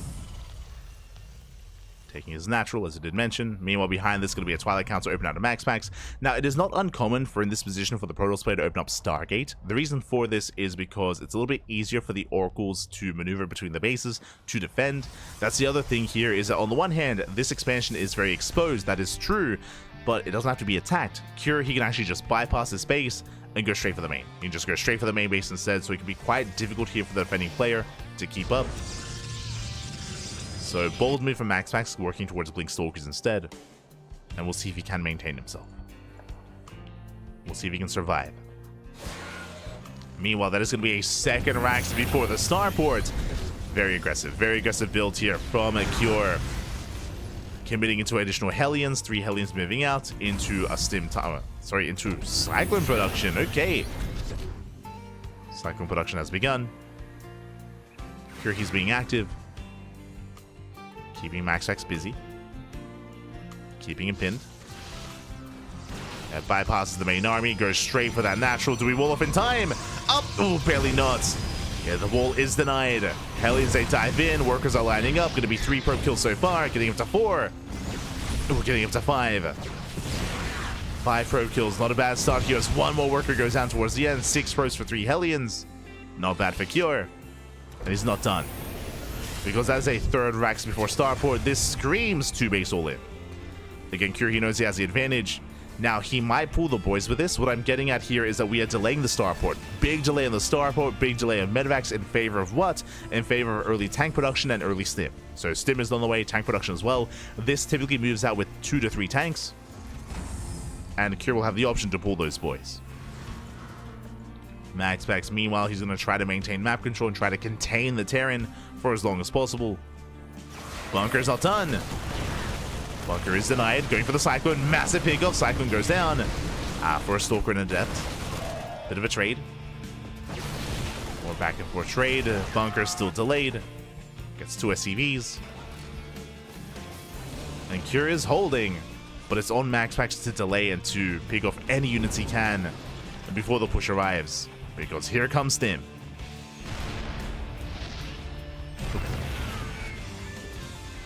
MaxPax is denied. Rotating over. Prism's on the way. Getting a third base. How many gateways are we on? Just 2 gates. So 2 gates, blink into a third. Very economic build here by MaxPax. I would say a little bit greedy given the game states. To be fair, MaxPax, he hasn't scattered. Oh, he saw some of this though. He's aware of the faster second Rax. He's somewhat aware of what's going on. And here comes Hallucination. He will now confirm. Okay, he will now confirm. He will see there is no starport, or he'll see how late the starport is. It's a heavy bio army and a stim timing. So at least he's aware. Drops into the main. Gets a Marine. Gets an SCV in the main. Gets 1, gets 2. Not bad. Getting up to 3. 3 SCVs do fall. And again, delaying the push, delaying the economy. Rushing into charge before splash damage. Bold move. And we're waiting for that eventual move out from Cure.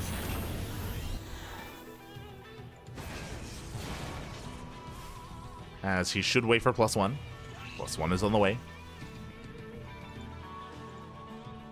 Upgrades are finishing. Again, MaxPax, all he has to do is just contain. Keep the army pinned. He wants some Marines. Gets 1. Gets a Marine. Again, every little bit counts. Every little bit helps. Gets 1 Marine, backs off. His third base getting fully saturated. Charge is almost done. Yeah, it's going to finish up in time for the push as well. So MaxPax pretty well set up.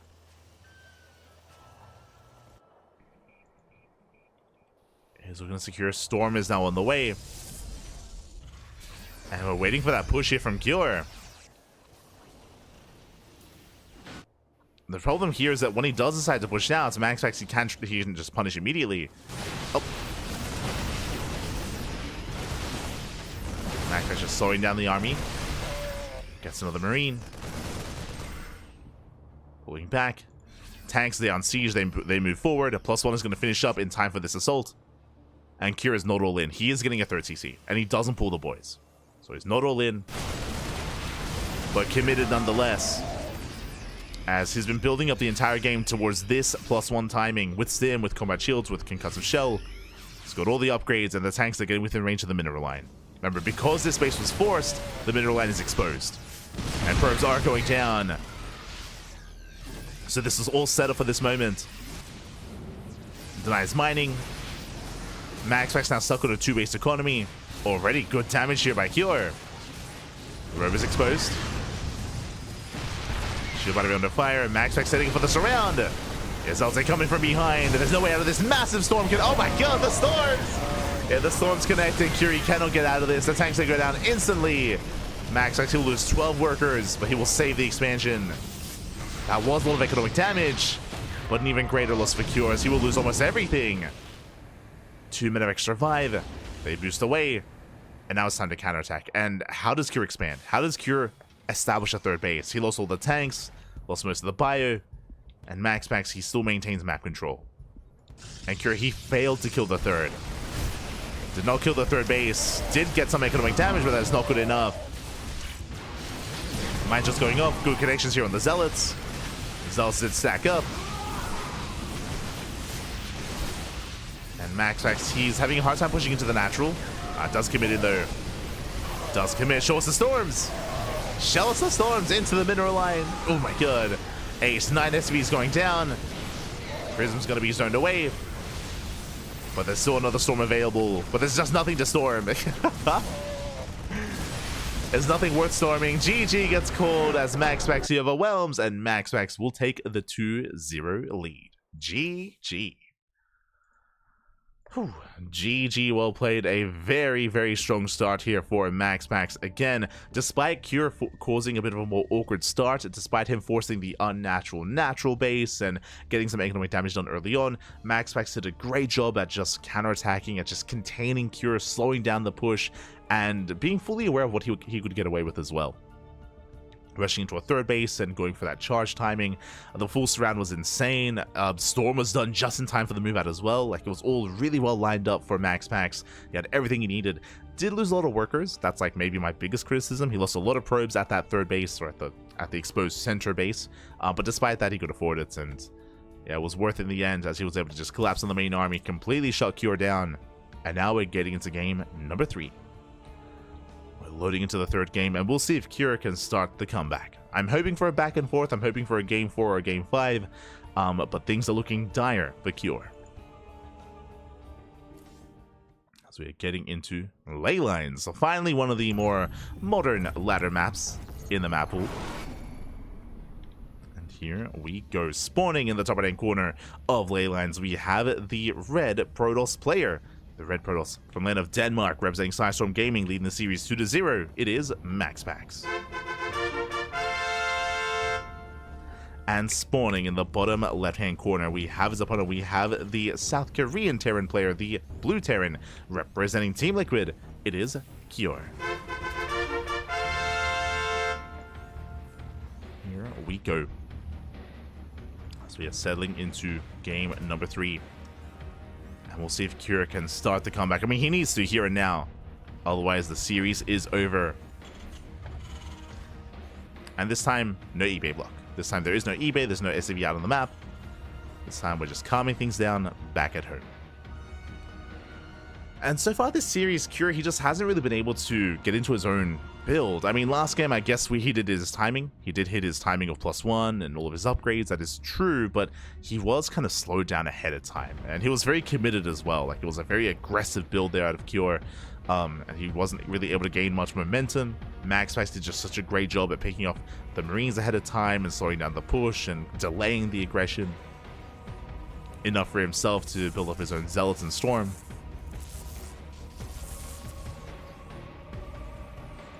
We'll see. We'll see if we can recover.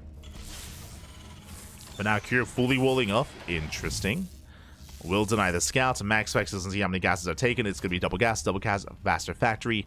Much more assertive setup here. And this is really what we've been waiting for. This is how a lot of, I mean, I say Korean Terrans, a lot of the top Terrans, as Clem does this as well, do gain momentum early on with a faster factory. What does this mean? This means we could end up with a early tank drop, early cyclone push, early banshee, committed Widowmine drop as well. Like, there's a lot of aggressive potential here early on for Cure.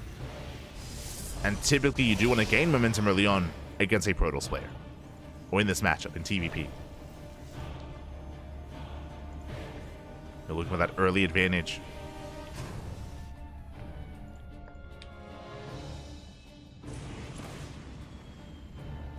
I mean, I don't blame Cure for going for more economic builds, both in Game 1 and Game 2, because of the maps, right? On Remainder Side and Gressfarm, they're very large maps. Here, smaller maps. So aggression makes sense. Aggression does make more sense. Meanwhile, MaxPax setting up a proxy. Pylon is set, so gateway has been thrown down. And with that, MaxPax can reinforce across the map and try to punish the natural expansion.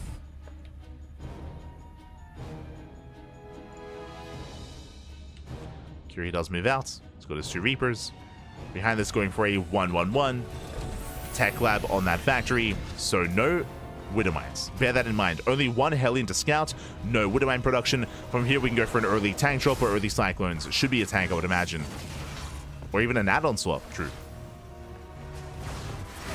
Reapers into the main. Disrupting the economy. They get 2 probes. 2 probes go down. They scout, or they try to scout the tech. Hellion pokes in. And gets another probe, not bad, getting 4 probes. 4 workers go down. And it is going to be initially the Cyclone. Cyclone first to deal with this Adept. True. Medevac's on the way. Cure's being cleaned up, and he gets 6 probe kills. Not bad. 6 probes for 2 Reapers and a Hellion. Nice damage here. Better damage for Cure. As Curie's setting up for the drop across the map. This one Adept doing quite a bit. And yeah, here comes a tank. Now this feels a little bit lopsided. Oh, it's like, no, the Cyclone! The Cyclone goes down. Massive pickoff. That should not have happened. Should not have happened here. And MaxPax is breaking through. Medevac has arrived, thankfully, to help juggle, to help micro. But again, the reason why we have a Medevac this early on was because we were supposed to go for a push, for a drop. And now there's nothing to drop. Hey, the Cyclone went down, the Marines as well. Tank is on the way, true, but Curie's bleeding out too much here. Gets 1 Stalker. Tank has arrived, tank is revealed. And Curie, he will defend the main, but he didn't want to be defensive. He wanted to drop. Second tank into Banshee, but alas, Cure doesn't really have much momentum. There we go, does move out across the map. MaxPax, he will barely miss the rotation. Oh, barely missed the drop. Up, get out of here. He does spot it, he wants it. Cure, pull away. Boost is almost ready, almost. And ooh, he will boost back home. But he's contained. Cure, he's contained. Cure is falling behind, he's stuck on 1 base. And MaxPax is just all over Cure. Hallucination, just making sure that the drop didn't commit.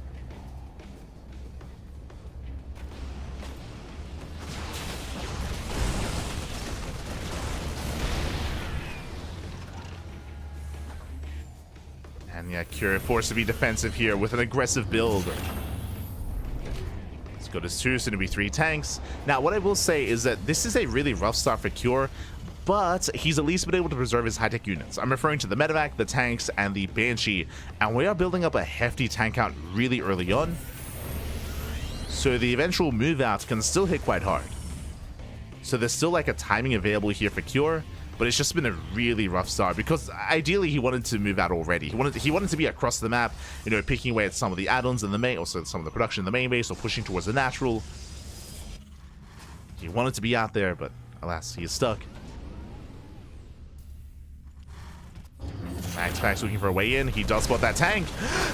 Ooh, we'll lose that high ground vision. You can see MaxPax was gearing up for that blink. The hallucination went down, and he has no high ground vision. So clutch hold there by Cure. Clutch hold. Now up to 4 tanks. Jesus, he's up to 4 tanks. Again, this is becoming a terrifying army. Just waiting for the upgrades. Stim, combat shields, +1.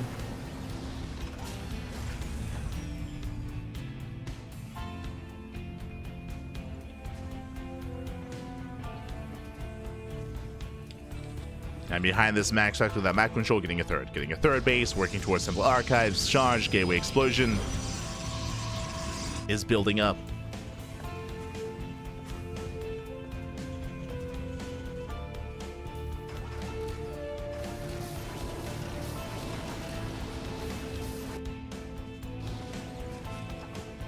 And Kira's pretty committed. He's pretty committed here. I know that Kira's expanding, is getting a third base, but like he has to get damage done with this move out. He's got 4 tanks. That's a lot of tanks. Stim is done. Trading with the Stalkers. 2 Stalkers do full. At the same time, Banshee gets across the map. There is no cloak. But so far, 4 probe kills, distracting MaxPax. Getting 6 probes, not bad. Kira does take a worker lead. Shuts down the proxy gateway. This is good damage, but Kira is hoping for a little bit more. He's hoping for more, and here comes the push. MaxPax Storm is going to be done in time. And he's got 3-Eye Temple already gathering energy. Oh boy. Charge is done, Storm is done, but MaxPax, he will miss the army. Just now spots it. Rotating. MaxPax out of position. Racing over. Kira sneaking up on that third. Does siege in time. So have more reinforcements. I'm loving the pre-spread here for Cure.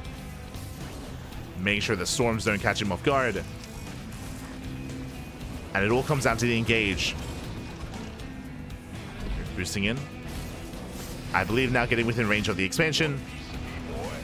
There's Shelly way at the Nexus. Zelsa getting ready for a surround. And here we go, he pulls the trigger as Zelsa dive in. And Marines are going to be falling. Where are the storms?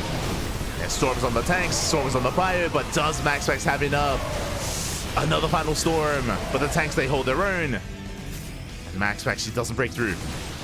Does not break through the tank line, but takes out most of the Marines, most of the fire. The tanks are very exposed. We need a couple of Zealots, and that's going to be enough.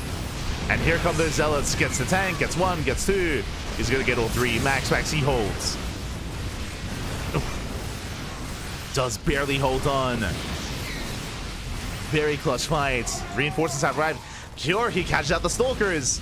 And despite losing all those tanks, MaxPax, he lost everything. He lost everything to defend, and Cure, he's done it. Takes a massive storm to the face. But he has broken the third. Momentum is on his side, takes another storm. Mainly has some Marauders, which is less than ideal against Zealots. Another storm pops up, but again, only a Marauder. He can take the storms to the face, and Cure, he's fighting back. We're making a series out of this. GG gets called, and Cure does put a point on the board. Let's go. Whew. Oh my god. GG, well played. Again, Cure, he was hyper committed to that move out. Technically not all in, but like borderline all in with that push as he was building up towards that 4-tank push. And he was able to barely trade well enough. Eventually, he lost all of his tanks, that is true, but he traded and he reset the Stalker count. He reset the Stalker count, reset the Zealot count as well. It was still just rallying across the map. Was enough to break MaxPax. And with that, we have a series. We have a back and forth. And that's all we wanted. That's all we did want here. No 3-0 in either direction. And Cure, has he begun the comeback? Can we force the ace match? We're here to find out. As game number 4 is going to be on Ultra Love. Let's go. Whew. Let us go. And again, like a really nice pre-spread. If you remember, when it came to MaxPax's attempted breakout, I was mentioning, like, you know, where are the storms? Like, we were looking for those moments, and there weren't really any juicy connections because of the pre-spread. Likewise, you saw storms on tanks, storms on a couple of Marauders here and there, but Kira, he was just so ready for that push, for that engage from MaxPax. He was able to trade as efficiently as possible. Really well done. GG. GG, well played. And now we're making our way into game 4, and spawning in the top right-hand corner, we have the red Protoss player, the Danish Protoss representing Psystorm Gaming, being forced into a series. He's still 1 game away there from taking it all, from bringing down his opponent. Can he win it here and now? It is MaxPax. And spawning in the bottom left-hand corner, we have his opponent. We have the blue Terran player. We have the blue Terran representing Team Liquid. fighting back. Can he force the ace match? Onomas is all he needs to force that game 5. It is Cure. Let's go. Cure played that so well. Yeah, there's so much to go into it, right? Because I know that I was emphasizing like the pre-spread and the split of Cure to minimize damage from the storms. That is true. Likewise, he also had Marines protecting the tanks. If you remember, the Zealot surround that was attempted ran into a group of Marines, not tanks. So likewise, Zealots, they really didn't get as much done as they wanted. If you remember, even before the setup from Cure, when Cure was rotating towards that third base, if you remember, MaxPax, he missed the rotation. He was in the here in the center of the map, and Cure, he had gone around the edge instead, and MaxPax, he missed the rotation. And what that means is that MaxPax wasn't able to force an early siege, or he wasn't able to buy time and delay the push and pick off like a medevac or a marine here and there, or dance with the army. And again, Cure did catch MaxPax off guard. Like MaxPax, he scouted the army eventually, but by the time he did, Cure, he was already set up. He was already sieged up, already in position. So there is a lot that came into that push. And GG. GG, well played. Whew. As Cure is going to be opening up with a single gas geyser into a more economic opener this time. Racks expand. This time there's no faster racks. Sorry, there's no faster factory. There's no proxy. There's no eBay block. Economic start from our Terran. Economic start from Cure. MaxPax back at home. We have seen Twilight Council openers every game so far in this series, so we're most likely going to be seeing that again. MaxPax has been very vocal about his disdain for Stargate play. Stargate openers are viable, that is true, but they're very difficult to pull off, and they're very niche as well. Typically, Stargate openers are ideal on larger maps. I'm referring to maps like Neon Violet Square, Abyssal Reef, King's Cove. On these larger maps, you can get away with it, but on smaller maps, it is much more difficult to not get punished by an aggressive Terran player. So it's considered a little bit more unsafe to open Stargate. Meanwhile, the Adepts, they do dive in, they take down 2 Marines for an Adept and a Zealot. I'll say a better trade for Cure. He defends, he protects his mineral line, the second Adept has arrived, but the stunner stepping! And Curie's all over this. Curie forces back the Adept. MaxPax, he doesn't commit to the shade, gets the hell out of there, pulls away, once again into Blink. So Blink-based opener out of MaxPax.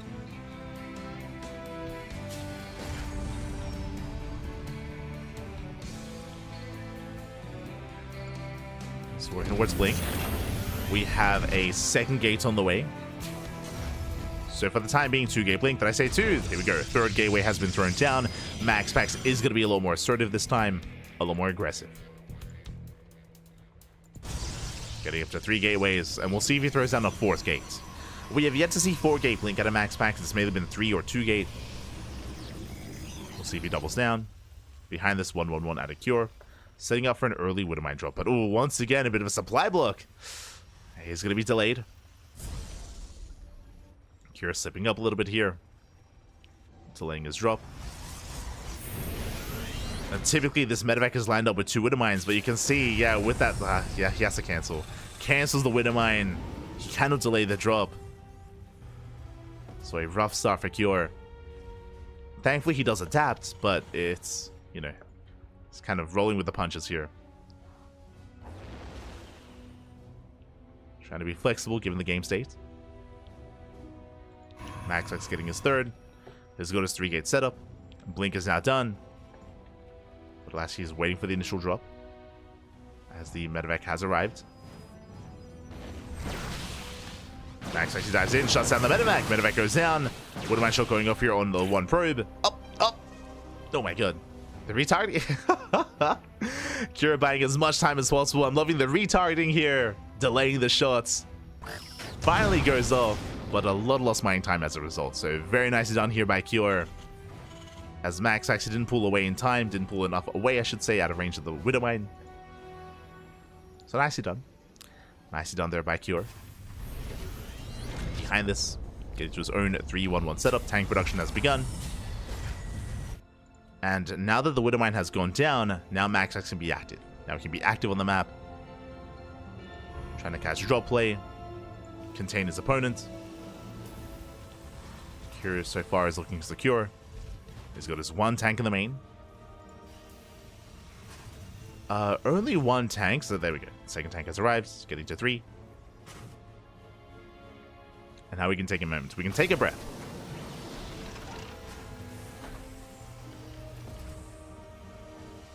Can take a breath here.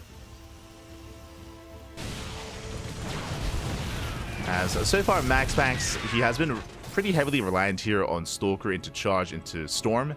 We do see a massive gateway explosion, +1 on the way, charge as well. He will be delaying his splash damage in favor of this. Did go Colossus on the remainder side, if you recall, but just the one time. Ah, there it is. Bay's on the way for more Colossus. Okay. Going for a Colossus-based build this time. Out of MaxPax. Observer dips in. Gets eyes on the production. Confirms the setup. That is going to be extra Raxes on the way, but that is a third CC behind the factory. And MaxPax, he barely didn't spot the third CC. But now he will. Well, here comes a move out. MaxPax is aware this is not an all-in. But Curie's breaking out from his contain. MaxPax gets a Marine. Gets one. One Marine goes down. Observer gets caught. Nicely done there by Cure. And as Cure moves out, MaxPax is ready to dive in. He's waiting for that moment where Cure commits across the map. And then he goes straight for the main. MaxPax keeping tabs on Cure. Forcing stims. And delaying the push. And here comes that War Prism. Here he has some reinforcements. Zealots hit the natural. Zealots into the main. There could be a warp in as well. So far, good damage. 7 SCV kills. And Curie just commits. He just commits across the map. As more SCVs are going down. Cure is being forced into an all-in. Yeah, too much damage. 17 SCV kills. And even more towards the end. Nice force fields locking down the army. Tanks have yet to siege. And this is all just delaying the push. As we have more force fields. Yeah, once again, more Marines getting picked up as well. The tanks are just now sieging up, but Cure, he's running out of steam. And MaxPax, he bought enough time for the first Colossus. Colossus has arrived. Diving on the tanks. And MaxPax, he will shut this down. He will shut this down completely. Cleans up tank after tank. The Bio Army as well. And remember, Cure, he was committed. He has no economy. He's down to 40 SCVs. The CC. Oh no, the CC. Where are we going? Cure. Yeah, just too much chaos, too much havoc, making mistakes as well. Overshoots the third base. It's like, Papi, where are we going? Where are we jumping? The planetary rush as the tank goes down. And Curie's just getting picked apart. He's just getting picked apart here. Again, it all because of that Zealot run by, that Zealot drop. It didn't necessarily end the game, but it distracted Cure and tore apart his attention, forced him to make mistakes, forced him to commit. Now we're in this game state. And MaxPax, he's just chilling. He's on 4 bases, 2 Colossus, third Colossus on the way, extendable lands.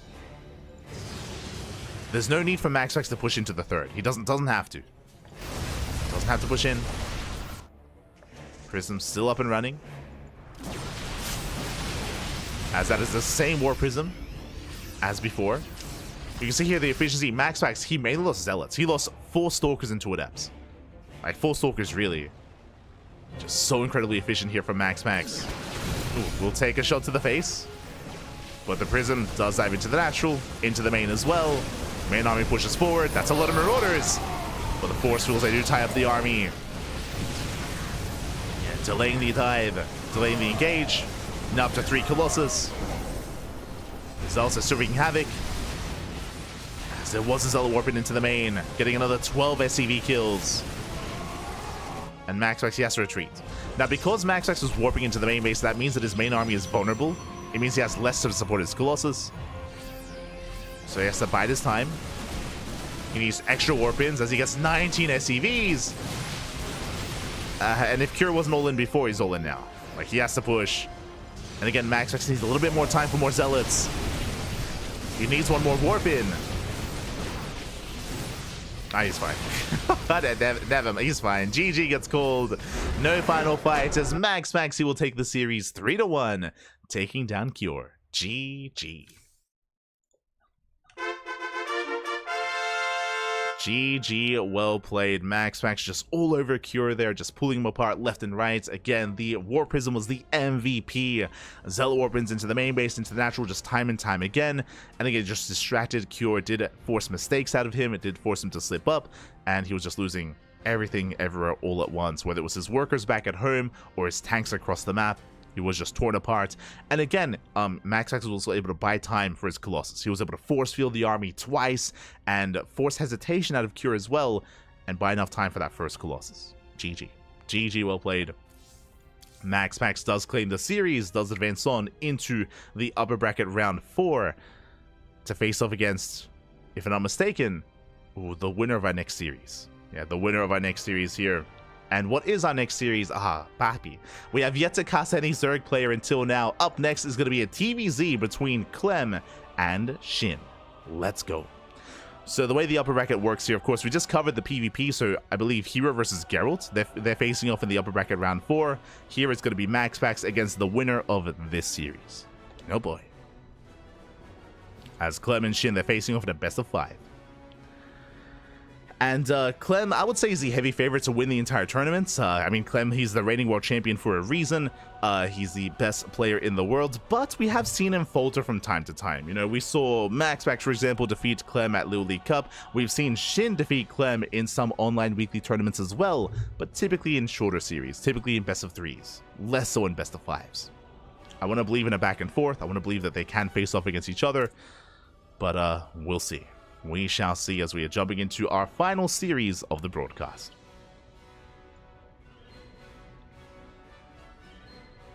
Here we go. Jumping into that final series. And game 1 is going to be on Ultra Love. Let's go.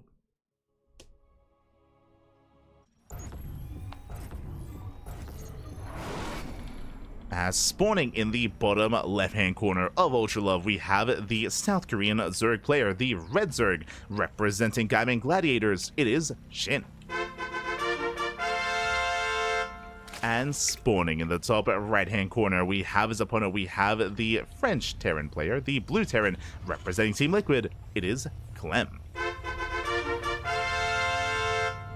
Here we go. But last, it is a massive bracket that we're working through, and there's a lot of matches ahead of us. There's a lot of game days to cast. Tomorrow, we're actually going to be live here with the next day of the OSC Season 12 Championship. But tomorrow, we're going to be going over the lower brackets. I believe tomorrow is we're going to be casting the lower bracket round 3, where we're going to be featuring players that have been losing in these series. I should also emphasize, Cure just went down to MaxPax. Last we just saw Skillus go down to herO. Cristiano went down to Geralt. These players that have been losing these series, they are not eliminated. The players that have lost are not eliminated. There is a lower bracket that they're falling down to.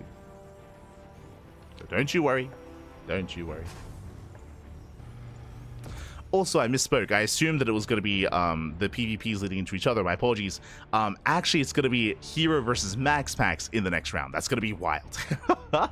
So, my apologies. It's going to be MaxPax advancing on to face off against herO, and the winner of this series plays against Geralt. So, the other way around. Oh boy.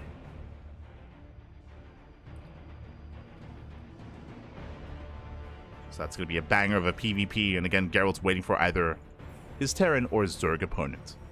For now, Economic Opener just racks expand, Standard Opener out of Clem, likewise Hatch Gas Pool out of SHIN, nothing crazy, nothing too wild. Oh, sorry, my apologies, this was actually pool first. It was an early spawning pool, delayed hatchery. I just assumed it was going to be a Standard Opener, but my apologies. So earlier pool means earlier Lings, earlier Queen, and a later expansion. And Clem confirms. He confirms that the hatchery is later than it should be, and he is checking for early Ling Flood, Roaches as well. We can see that SHIN, he didn't commit too hard, only made 2 Lings. So this is really more of a safe opener. It looks like SHIN was maybe anticipating 2x Reaper. Like, even though 2x Reaper is very out of meta nowadays, it was very in meta last year. We saw it almost every single game for like 6 months in TVZ. But nowadays we see it very rarely. We still see it though every now and then. Like, I wouldn't be surprised if Clem does whip out 2x Reaper once in this series. But it looks like SHIN was assuming that was going to be the case here in game 1, which it was not. Behind this, third CC, before Starport, economic follow-up here at a Clem. Reaper dips in, third base is now on the way. And in general, I do give a slight edge to Clem here, just because SHIN went for a more inefficient start to be safe.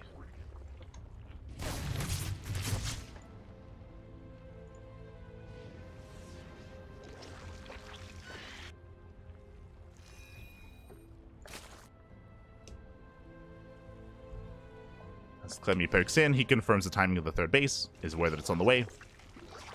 And are we going to be opening up Banshee is the question. Yeah, Tech Lab is in production.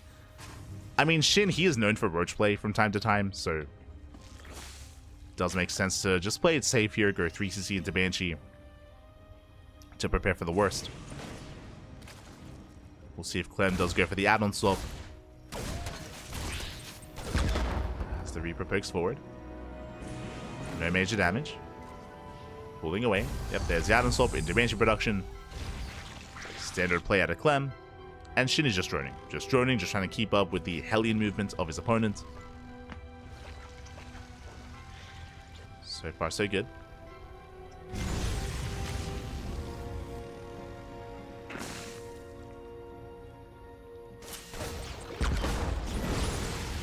So Clem, he rotates. Takes down the active tumors. Not bad. Again, that's really the purpose of this army here, is to just delay the creep for as long as possible. If he sees an opening, he could dive into a mineral line, but that shouldn't happen. Ooh, as SHIN is supplied... What's with the supply looks today? 5 overlords in production here. Ay, ay, ay. Yeah, brutal supply block there from SHIN. Behind this, we do see Clem setting up his own 3-rack setup. SHIN did at least scout the main. He's aware of the Cloak Banshee. He saw everything in the main base. Is aware.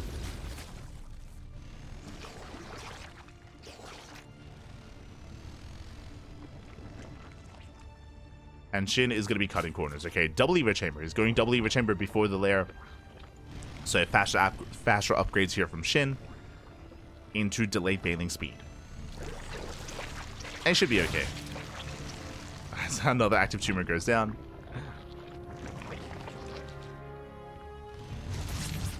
Ooh, meanwhile, that is going to be a Rax explosion here out of Clem. I mean, Clem, he's known for being aggressive here whenever he sees an opportunity, so I'm a little bit concerned for SHIN. As we have more Raxes on the way. We'll see if Clem does take his gases at the third, or if he commits.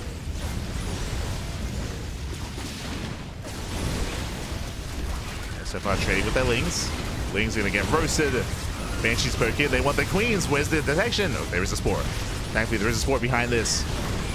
Banshee's gonna be forced back. Clem looking for a cancel. Can he force it? Oh no! It does force a cancel. Massive pickup. And now would be the time. As he's looking for another cancellation. It's canceled twice. Yeah, 2 cancels on the fourth. Massive pickups. Big delay. And now would be a prime moment here for Clem to throw down extra Raxes and go for 3-base all in. We'll see if he does. We'll see if we're looking for 2 or 3 more Raxes. He's on 5 so far. Does he take his gases? Does he commit? Lings, they do go for a massive Ling run-by though. And Clem out of position. SCVs are going down. Not bad. Takes out 9 SCVs. Clem racing back home. He was out of position. It's going to be 11 workers falling. SHIN, he's still in this. It was a very rough start, don't get me wrong. That takes down 11 SCVs. Lair is almost done. Getting into baling speed. 1-1 is finishing up. And here comes the first push. Here comes the first wave for Clem. Lings coming in and diving on top of the tank. They lock down the army. But remember, no banelings. Tank forced to lift. Nice stutter stepping here at a Clem. Saves the tank just barely. And Clem, he has no chill. He just keeps pushing forward. Yeah, he wants that third base. Settles for a queen. Queen goes down. Lings that collapse on top of the tank, and SHIN should hold. Oh my god, the target firing though. SHIN does hold on. Clem pulls away. Still on a 5-rack setup.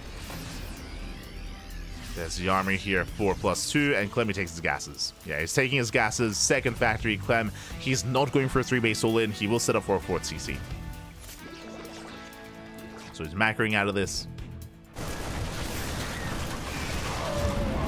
Once again, does focus on one of those Banelings. As a reminder, Baneling speed was intentionally delayed in favor of faster upgrades, and that's hurting SHIN here and now, as Baneling speed is still a ways off. And without it, he cannot hold. He cannot defend that 4th, or the 5th, I should say. Clemmy stims in, gets another queen. Baneling speed finishing up in 5 seconds. And SHIN goes for the dive. Does dive in. Baneling's their targeted down, but the tanks will fall, and SHIN holds. SHIN, he barely holds on, cleans up all the tanks. Force Clem back. Clemmy's back with a vengeance. He wants that expansion, but he shouldn't get it. Oh my god, the target firing! Takes on 3 Banelings. 3 more Banelings go down. SHIN is barely surviving. He's holding. Needs a little bit more time to build up those veins, as he's down to purely Ling. Does hold though. Does force back the drop. And then moving back in. Still wants that 5th expansion. SHIN is transitioning into Ling Bane Hydra. Hydras are amassing. Lack of anti-air in the main though. SHIN forced to respond, and Clem, he does not back off. He just keeps pushing. Time and time again. Just keeps moving out. I mean, the base is low. The base is very low. Banelings are limited. Only 7 Banelings so far. Nice target firing from that tank. Banelings are shut down. 6 Banelings now morphing in. But again, is 6 Banelings enough here? It's gonna be close. Hop pick up. Does lift, does evacuate. Final Baneling goes down. There's 1 Baneling left. Clem has done it. Clem, he has done it. He's broken the back here of SHIN. There's 1 Baneling to defend. 7 Banelings on the way. And without Banelings, Clem, he can just sim. He can just sim, and he can win. As SHIN, he barely wasn't able to hold on. Banelings now, they do finish morphing in. Oh god. Not bad. Some okay connections. And there aren't enough Marines. Barely not enough Marines.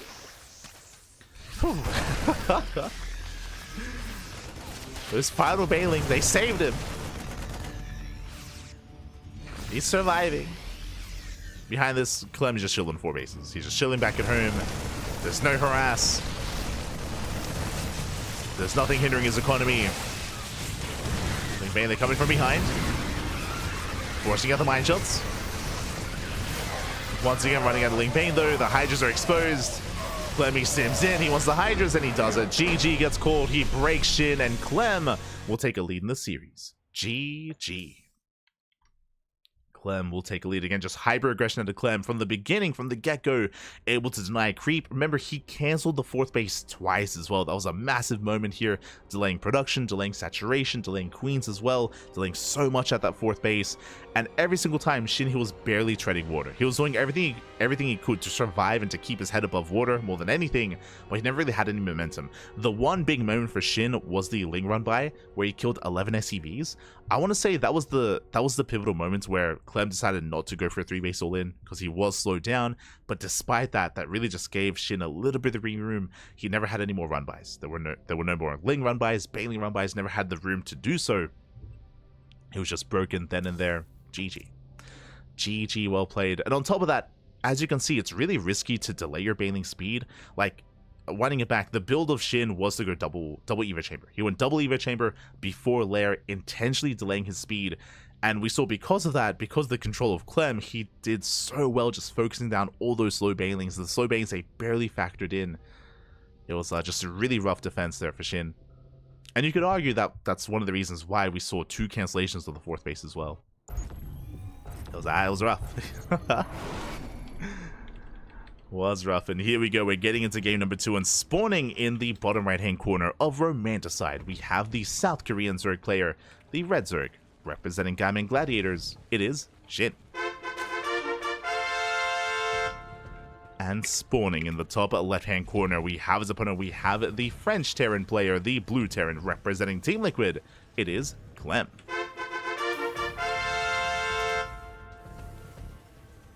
Clem. Let's go. We are getting into game number 2, and welcome one and all to Romanticide. Romanticide is an old map in the map pool. You may not have seen it in quite some time.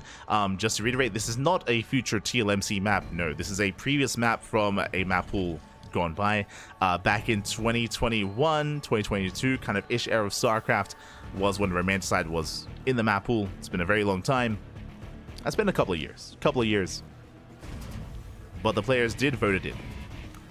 For those that are curious, the OSC circuits do feature an extended map pool, and players and casters, they vote for maps to be added to the map pool.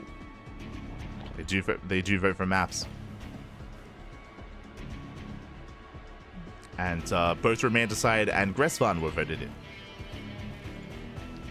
I think I voted on more quirky maps. I think I did vote for herO, but I think I went for some more unusual maps for the other 2. I wanted things to be spicy, Poppy, spicy. I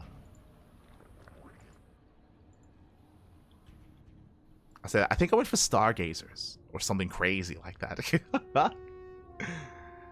Crazy.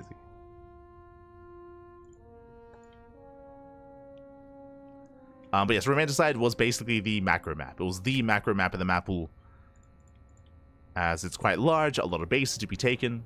A lot of wide open spaces towards the center, at least, which you can open up by knocking down those rocks. But outside of that, it does typically lead into longer games. And we'll see if SHIN can survive. Again, this time the map is going to be working against Clem. This map is larger than Ultralove, so Clem's aggressive style and the non-stop pressure is going to be weakened and lessened on this map. So I do want to favor SHIN loading into Romanticide. In general, like larger maps, whether it's Romanticide, Gresvan, Ancient Cistern, they do favor the Zerg player just because it delays the more like aggressive waves of the Terran and allows the Zerg player to stabilize a little more easily. And we'll see if Clem can work against the map.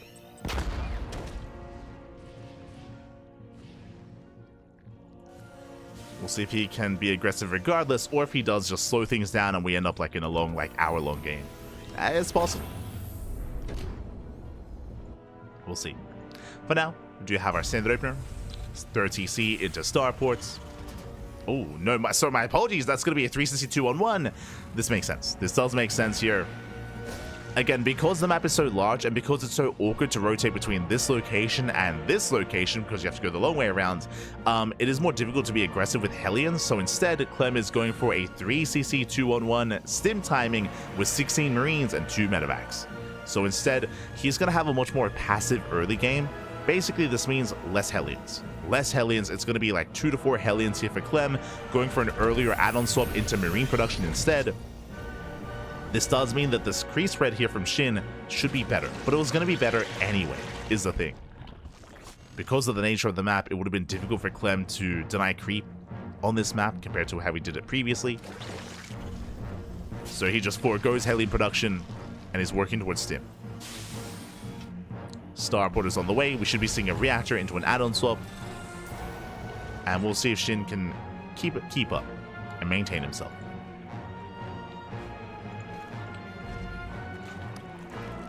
Seeing the low Hellion count and seeing that the Hellion count doesn't grow any larger is going to be a tell for SHIN as to what's going on.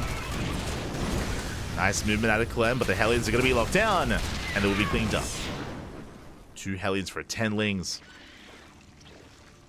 SHIN from here, he can just drone. He can drone up as heavily as possible Bearing in mind that it's still a ways away until the medevacs come online. Oh, and we are rushing into an early lair. Interesting. So early lair into roaches. It's going to be a roach-based composition here by SHIN. And it's going to be up to Clem to figure out what's going on. Let's see if he can.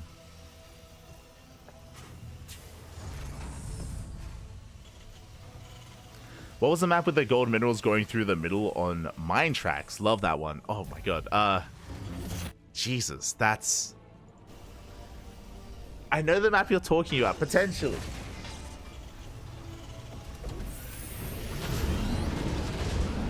Was it Eastwatch? Eastwatch by the sea? Maybe? No. There were railroad tracks on Eastwatch, I think. God, what a... Oh, no. We've had so many maps over the years. I can't quite recall. For now, Clem moving in, catching out some lings.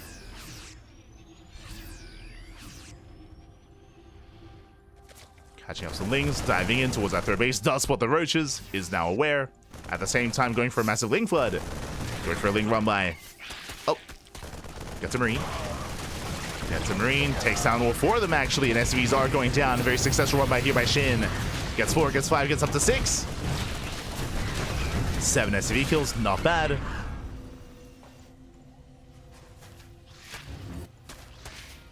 Seven SCVs go down.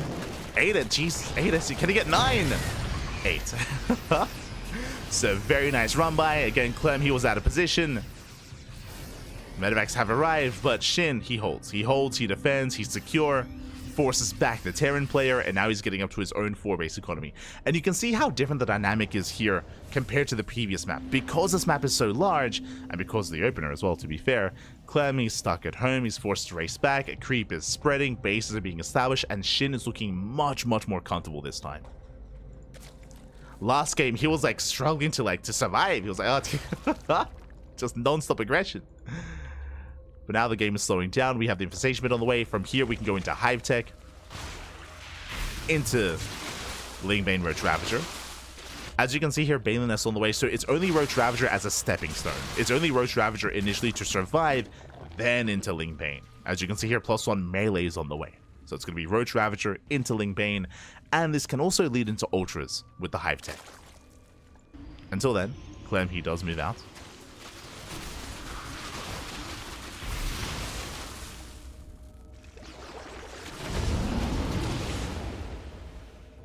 Go.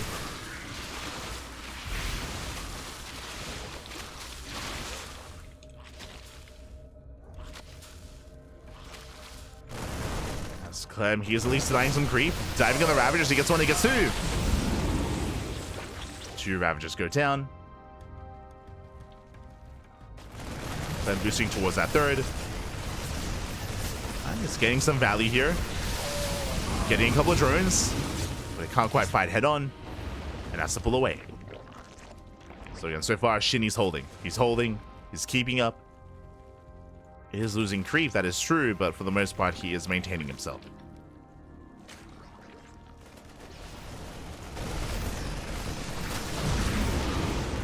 He's able to maintain.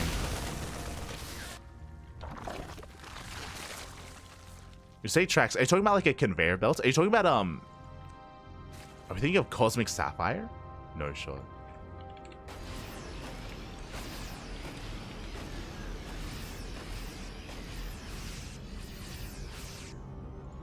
Which I know did have like gold conveyor belts around the edges. Regardless. Regardless, we are going to be settling in. Clem being forced back. Pushing out towards the top side.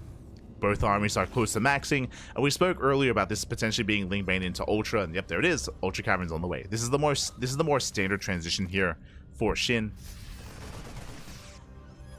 with this kind of opener. So Ultras are on the way, but alas, SHIN, is he ready for that main army? And now he's distracted. Oh, attention being kept busy. Pile doesn't quite connect. But the tanks, they are set. They are sieged. Clem is moving in. There is some Ling Bang to defend, but the tank line is brutal. And SHIN cannot engage, not without Vipers. Not without Vipers or an overwhelming army. Clem trading well. Going for the mineral line. Hatchery's under fire. Viper's going to be coming in. Here come those blinding clouds. And is it going to be enough? Gets one, he gets two. Ling Bang rolling in massive tank shots on the Bailings though. And the Bailings, they will not connect. Yeah, Clem kites back with Lings, they surround the tanks, and SHIN, he shuts down the army. Whew.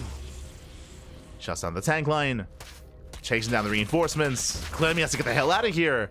He has limited room in those medevacs. He cannot escape with everything. The tanks, they're going to be locked down. And SHIN, can he keep pushing? Up. Hopping up there, saving one of the tanks. Mineral line is exposed. Another tank going to be going down. And 0 tanks left. And Clem, has he been broken? Bailings, oh, they do crash in. 14 SCV kills. And Clem, he has almost nothing left. He has almost nothing left at this point. His production is falling left and right. And SHIN, he's done it. He has done it. 23 SCV kills at the same time. Clem is going across the map. He is getting some damage, don't get me wrong. But that's still 25 SCVs. So we have the power bombs. Oh, catching up the medevacs. And medevacs do go down. Clem, he holds. He survives. And he does have that fourth. This fourth base is keeping him in this game. The planetary was untouched. SHIN, I don't think he's seen this actually. Yeah, SHIN, he doesn't know. He does not know about the fourth. The opponent. Time to raise your APM. God damn it, SHIN. He's a diva enjoyer. Every time. Every time. Just like Cristiano. As Ultras have arrived, SHIN is overextending is what I will say. There's only 2 Ultras, but he will potentially get the mineral line. Gets a couple of swipes of, but yeah, it's going to be an expensive loss here, losing both tanks. Sorry, losing both Ultras for 1 tank. So that was not worth it for SHIN. Calm down. Calm down, SHIN. Calm down. As there we go, he does spot the expansion. Now he knows. He's now aware of the planetary. Job takes down an expansion. Clem, he's not taking this lying down. Takes down a base. Dropping towards the expansion. Again, I mean, these drops are so annoying to deal with because there's no anti-air. Right? The only anti-air here is Vipers, is power bombs. She's just focusing on the main push. Blinding past the tanks. And he wants that planetary. He's going to get it as well. Massive pickup. Planetary does go down. But Clem, he's kiting well against the Ultras. At the same time, Ling Rambai was attempted. Clem, he defends.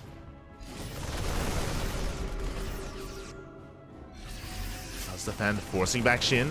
Chasing down those Ultras. Oh no, he's trapped. Oh, can he get out? Barely can. Get out of here. Oh, Vipers are going to be left idle though. 1 Viper falls. Meanwhile, Ultra run by towards the 3rd base. SHIN trying to hold on with defending, with reinforcing Ultras. Say Viper run by? Ultra run by, what did I say? Yeah, the Ultras have arrived. Remember, there's no ghosts. There's no ghosts. There's no snipes. No liberators either. He doesn't have the economy for it. I mean, oh no, he's not looking! Oh my god.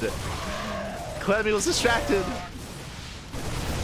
And SHIN, he's fighting back. We mentioned before, GG gets called. SHIN has taken down Clem before, and he will take him down again, tying up the series and making a series out of this. GG. Whew.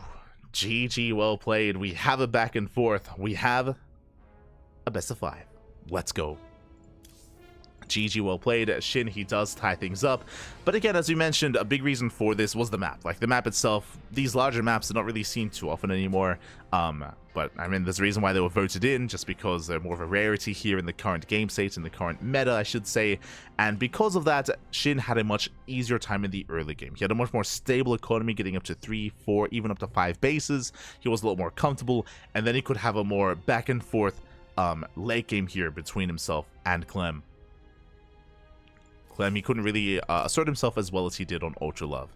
But we go from one of the larger maps into one of the smaller maps. Up next, we're loading into Ley Lines. Let's go. Ley Lines is coming up next. which is a smaller map, and I am going to be favoring Clem's more aggressive style here, more so than on Romanticide. Here we go. Spawning in the top right-hand corner of ley lines, we have the South Korean Zerg player, the Red Zerg, representing Gaiman Gladiators, fighting back and tying up the series. It is SHIN.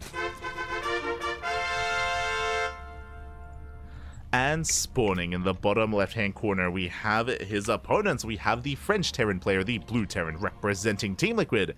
It is Clem. Here we go.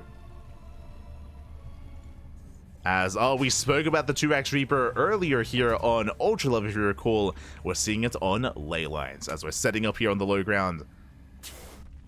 If you recall, SHIN, he was blindly trying to counter 2x Reaper on Ultra Love, but it never came. Instead, it's here on ley lines instead. Now, if you're a little bit newer to the scene, I should emphasize, if you only started watching maybe a year ago, then maybe you haven't seen this before, but this was very prevalent, especially in 2023, coming into 2024. It was the meta, it was the go-to for quite some time. Shout out to Byun and Maru for bringing it to light at DreamHack Atlanta in November of 2022, where they initially started the build, or they started using it in pro play, and then throughout the course of 2023, Byun, he refined it, and then everyone latched onto it towards the end. And nowadays, I mean, it was like the go-to in ZVT for a long time. Nowadays, you see it every now and then, like maybe once in a series or once in an extended series sort of thing. Still viable, but not as popular. So the purpose, the goal of this opener here is to deny the third, is to deny and delay the third base for as long as possible, to contain the Zerg player, and to give yourself a lead early on. As Reapers are on the way. Now, this should just be 3 Reapers. We can commit into 5 Reapers if SHIN takes the third. Overlord will confirm. Overlord does confirm the setup, does confirm the 2 racks. So SHIN knows. And we'll see how SHIN responds. But now we have our 3 Reaper setup, CC on the low ground. SHIN does confirm the third CC timing, so he knows it's not a 3 racks. And SHIN still goes for the expansion. Bold move. Clem pokes in. He pokes in. He trades with the Lings. Hoping to pick one up. And gets one. One Ling goes down. Queen will force back the Reaper. Clem, he rotates, and he does get eyes on the expansion. He sees the third. And it's on Clem to try to force a cancel. Yeah, more Reapers on the way. As I mentioned, if there was no third base, you cut Reapers at 3, and then you transition. Because he spotted the third base, he continues Reaper production up until 5. So 5 Reapers here, that should be enough to force a cancel. And to maintain himself. Link speed is halfway done. Links are amassing.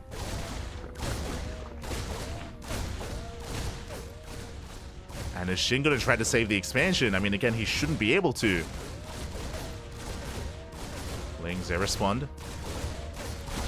Reapers have built up. Behind this, third CC is on the way. SHIN is going to try to save it. He's going to try to. One Ling goes down. Link speed is almost done. He does complete the hatchery. Oh my god. He's crazy. Does let it finish. Reapers are trading well. More Lings going down. Nice control, pulling back the weakened Reaper. Does pull away. One Reaper falls. Link speed is done, and SHIN, he will barely hold on. Oh my god. Crazy play here by SHIN, but he will shut down these Reapers, and the hatchery is saved. Just barely. And again, this should not have happened. The reason why Clem invested this heavily into these Reapers was to make sure the base did not complete. It was a bold move for SHIN to commit, but he saves it. He saves the base. Does save it, is worth it. I would say now SHIN in a slightly better position, but the Queen's getting low. Uh-oh. Flush Transfuse. Transfuse does pop off. Clem diving into the main. Gets one drone. It's one worker. And the Lings as well. Uh-oh. Getting a second drone in the main base. Oh, this should not be happening. Getting a third drone as well. SHIN bleeding out a lot of drones here. 4 drone kills. And honestly, this is a good trade for Clem, just because Reapers, they don't scale well. They don't scale well into a longer game. They shouldn't have gotten drone kills, but they get 4 workers towards the end. So that suddenly makes it a little bit better for Clem, otherwise he would have fallen behind. I mean, he is slightly behind, I would say. He has to recover, he's stuck at home, getting to stim, getting into medevacs, getting into his own move out. Whew, okay. Here we go.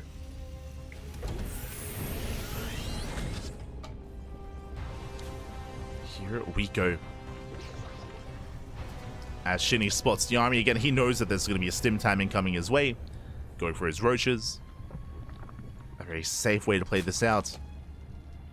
And we'll see if Clem can snipe that expansion. Because I'll be honest, this move out, I feel like has one goal. And one goal only. And that goal is to snipe the base. Like that hatchery, it's so low. It's so incredibly low. Can he get close enough to focus on the hatchery? Drop has arrived, gets an overlord. We're building up lings. Roach production has begun. Oh, and Clem is stimming in. Getting some of the queens, he gets one. One queen goes down. Or he will be forced to lift. Whew. SHIN holds. SHIN is holding. We'll lose a queen, but does save the base. We're okay, Pappy. We're okay. It's fine. It's fine. Don't worry about it. The hatchery is like bleeding from every orifice. It's, like, it's fine. It's fine. It's good as new. Don't worry about it. Don't worry about it.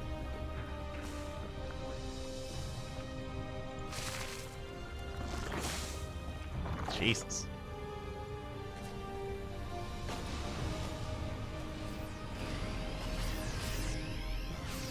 SHIN is saturating, building up his roach counts. Once again, Clemmy stims in. But the roach is in position this time.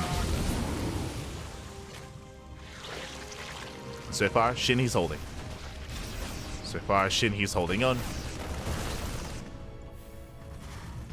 Behind this, Clem, he throws down the gas geyser factory as well. This tells us that Clem is going for a 4th CC. That Clem is macroing up. He is not going for an all-in. He is macroing from here. I miss Leenock. Ah, Smurge. Still an octopus. I think Leenock is playing AoE 4 right now, right? Well, I don't know if he still is, but I know he was very successful in Age of Empires. I think he like won a couple of tournaments. Meanwhile, stims in, catches one of the Ravagers. Breaking through the Roach line as well. Well, enemy's trading well. Uh-oh. Yeah, and SHIN, he's barely trying to hold on, but the Ravagers are targeted down one after the other, and he wants that base. Can he break through? Takes down every single Ravager. A very nice trade here from Clem. Bleeds out Marines, but for gas units instead. So much more efficient from our Terran player. Takes down the Roaches, takes down the Ravagers, pulls away. Building up a greater army, this time with Marauders. There's that 4th CC that we mentioned. Again, it's building up towards that 4th base, towards a later game. GG gets cold. SHIN, he taps out, Papi. Does tap out. There was no major fight. I know that it was a rough game state here, but SHIN, his spirit was broken. And Clem, he takes the lead. Does take a lead. GG, well played. Ay, ay, ay. I mean, it was rough. It was rough there for SHIN. He was losing everything, but, I mean... yeah, it does tap out here. And this doesn't bode well. This doesn't bode well coming into game number 4. Clem is 1 game away from claiming the series. And the pressure is now on SHIN. The pressure is on. Oof. And we'll see if he can bounce back. See if he can bounce back here. I mean, again, the writing was a little bit on the wall in that last game. As we mentioned, like, for SHIN to lose all those Roaches early on, and the Ravagers as well to the Marine push, I mean, it was setting up for the second wave, and SHIN had nothing to defend, but, Smooch. And here we go, we're getting into game number 4 here, and things are looking a little bit bleak for our Zerg player. Can he bounce back? As in the bottom left-hand corner of Frostline, we have the South Korean Zerg player, the Red Zerg. He has to win, he has to fight back here and now to force that ace match. It is, for Gaming Gladiators, SHIN.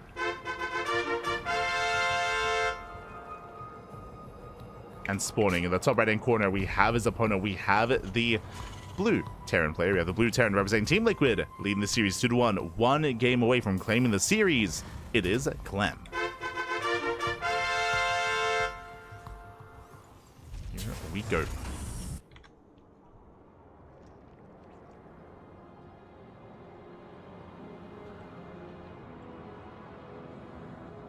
It's never over against Clem. I mean, SHIN was behind, so things looking really rough there. But yeah. I think he could have stuck it out a little bit longer. It's one of those things where at that point you're kind of relying on Clem to make mistakes. You're like relying on mistakes, you're relying on him to overextend, which isn't very likely. So it can be really rough to be stuck in that game where you're like behind and you have to play it out anyway because you're not dead. But yeah, his spirit was broken. The mental path. And now we're getting into game 4. Whew, okay. This time standard opener. This time there's no 2-rack setup on the low ground, so just a racks expand, economic opener, standard opener out of Clem. Likewise SHIN going hatch, gas pool. And welcome one more to Frostline. Frostline is an interesting map. On the one hand, Frostline is a little bit larger. True, it's a little bit of a larger map, so this kind of like parade push style of Clem is going to be weakened here on Frostline. I would say it'll still be stronger than on Romanticide, but weakened nonetheless. Meanwhile, the bases are very exposed, very difficult to defend. I would say that run-bys can be very effective on this map, like ling run-bys, ling counterattacks. We've already seen SHIN achieve quite a lot with that already. And he can do that even more so here on Frostline. But at the same time, these locations are a lot more wide open. They're very, very wide open here. I want to say that the map is going to be a little bit more in favor of SHIN if we can get into the mid game. It's a big if.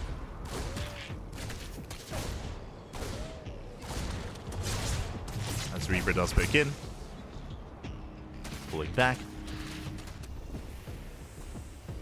Setting up for that. Oh, 1-1-1. Okay, Clem. You have my attention. For the first time this series, no third CC. For the first time this series is going to be a straight up 1-1-1 build. Very aggressive. This could be a Hellbat push. Regardless, we're going to have extra Hellions. We're going to have faster Banshees as well. This can coincide with an Armory into a Hellbat push as well.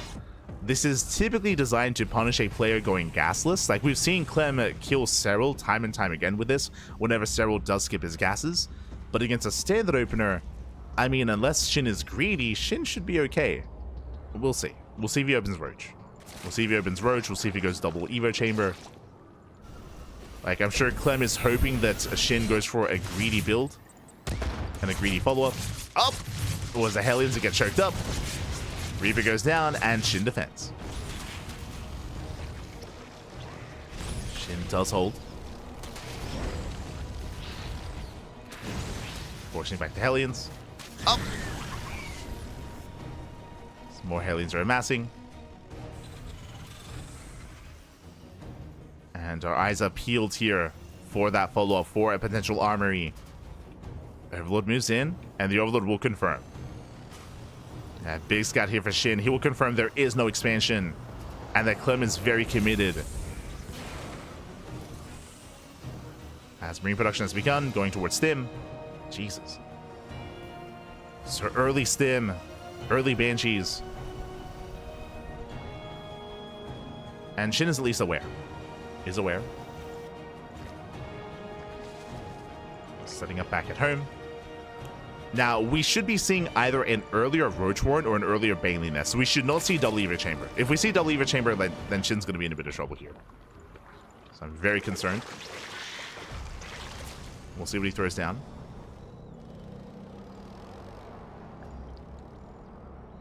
Lair first. Lair first out of SHIN, which means we should be seeing a Bailey Nest momentarily as well. Okay. More of a safe opener here by SHIN. So he doesn't rush into his Evo Chambers. SHIN getting a little bit of supply blocked. Third CC's on the way. It's not a 2-base all-in, but an aggressive build nonetheless from Clem. Just rotating around. There's that Bailing that we did mention. Again, with the Lair first, it means that we're prioritizing Bailing speed more than anything. So fast Bailing speed out of SHIN should keep him safe. Should.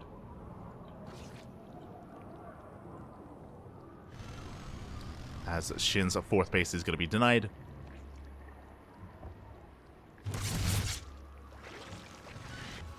Clem's still building up. And he shouldn't be throwing these Hellions away. They still have value, especially when it comes to the Stim timing. Stim is about to finish. Massing up the Bio Army. SHIN going for a lane run by at the same time. Banshees, they try to hit the third base, but so far SHIN is keeping up. Ooh, spoke too soon.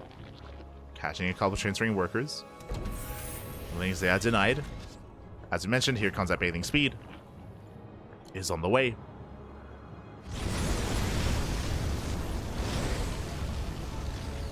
And we're waiting for those medevacs. They're coming. And Clem can soon push.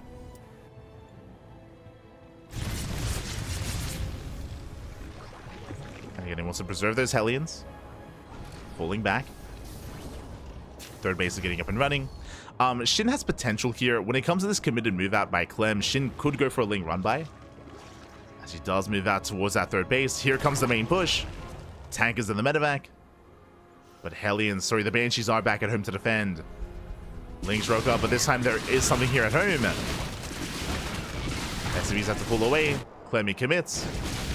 Ooh, that's still going to be a lot of SCV kills. I was hoping the Hellions will stay at home, but no, never mind. That's going to be 8, 9, 10, 11 SCV kills. Clemmy's committed. He's moving in. And Bathing Speed is finishing up in 5 seconds. Just in time. Bathing Speed is now done. How good are the connections going to be? I'm going for the fourth. Bailings, they do roll in. Oh! When they barely will connect. Yeah, massive connections.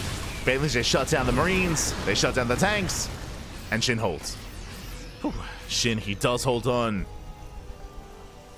Deals economic damage across the map. He saves the fourth base. Shuts down the tank. And SHIN, he's in a better position here. Getting into 1-1 upgrades. Clem, he has to back up. Lings the third once again.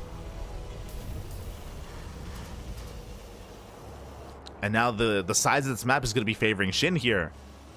As it delays reinforcements. Delays Clem's aggression. SHIN's running up to 77, almost 80 workers already. And he's made it through the storm. Like, he's made it through the worst of it. Like, that first push was the most devastating part of this build, of this setup. Ooh, Bailey's, they crash in! 19 SCV kills. And Clem is getting torn apart. The aggression failed. The defense failed. Now he has no economy. And now he has to get something done here. SHIN is all over this. Takes down the Marine. Keeping up with the drop play. Marine's going to be going down. Medevacs, no! They abandoned the Marines. Clem making mistakes. Oh, no. And behind this, do you see what I see? I see a 3-base all-in. 8 racks. It makes sense, but at the same time, he can barely sustain an 8 racks. Basically, 8 racks is no add-ons here on these 3 maxes here towards the main. No gases, no factory, no force CC. Just a straight-up 3-base all-in out of Clem. But it is a weakened 3-base all-in. So it's all or nothing from the Terran. He's making 12 Marines at a time, and tanks, just pure Marine tank. No Marauders. No Ghost, no further tech, no 4th base. There's no finesse here, it's just a brute force build.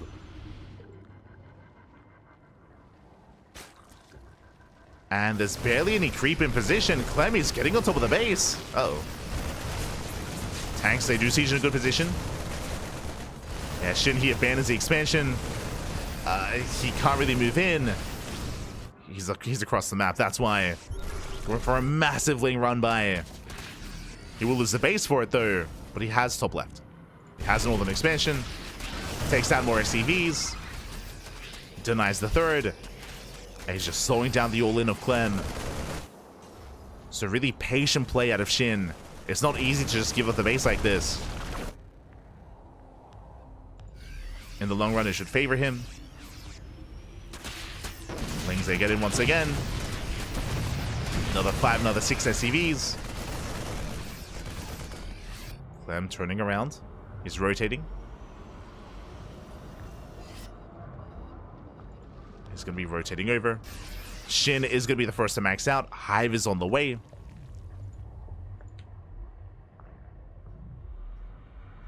And Clem is down to 37 SCVs, but he has a massive army. He has 150 army supply. He's crazy. So even though Clem has no economy, I mean, he can still kill SHIN. It's still very possible. And SHIN has to be so careful here. And he cannot surround this army. The terrain just isn't favoring SHIN. He's trying to set up. There are more tanks behind this. Bailings, they roll in. And he gets some decent connections. Deals with half the tanks. But Clem can keep pushing. He can keep moving in. More Bailings have finished up. Okay. SHIN's okay. He's dealt with half the army. Now there's half left. SHIN trying to catch reinforcements. Tanks are sieged. Oof. Yeah, brutal positioning. Yeah, a lot of free tank shots going off. And SHIN, once again, he abandons the base. He knows he cannot save it. And SHIN is down to a 3-base economy. Uh-oh. Going for another run by. This time Clem is ready. He's ready back at home. And again, Clem is pulling this all off with 34 SCVs. Like he doesn't have an economy, but his army is just massive, and it's cheap. Ooh. And brutal tank shots. Tank shots going off of the Bailings. Clem trading very efficiently, but we'll lose both tanks. And again, the tank count is very limited here for Clem. He's down to what? He's down to 1 tank and 18 Marines. And right now, SHIN has to spread creep. He has to spread as much creep as possible. That should be his advantage, but I mean, he barely has any. Just now spreading creep. We have a Junior on the left-hand side. Main army on the right. And Clem, he might still pull this off. He might have just done this. He's been all in for quite some time, and Lings, they hit the 3rd base once again, but it may not matter. SHIN is being torn apart. He's not ready for this. Clem, he lifts up, he evacuates at the same time. There's only queens to defend. And SHIN is being torn apart. Marines, they stim, they win, they take down the base. Vipers, they finally arrived, but it might just be too little too late. Yeah, base after base are falling. SHIN down to a 3-base setup here, barely an economy. And Clem, he's done it. At this point, he has done it. Like, SHIN has almost nothing left. Like, he has an army, don't get me wrong, but like he can't sustain himself. Not the same way that Clem can. Remember, Clem, he might have 34 SCVs, but he has mules, and he can always lift and land.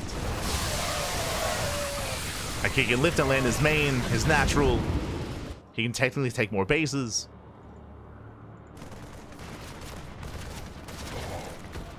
SHIN is hurting. And the reality is that Clem's army is just more efficient. It's just a more efficient army here. You can just out-trade Ling Bane. As long as he's off of creep, don't get me wrong. But there's barely any creep. There's creep in the center, but that's it.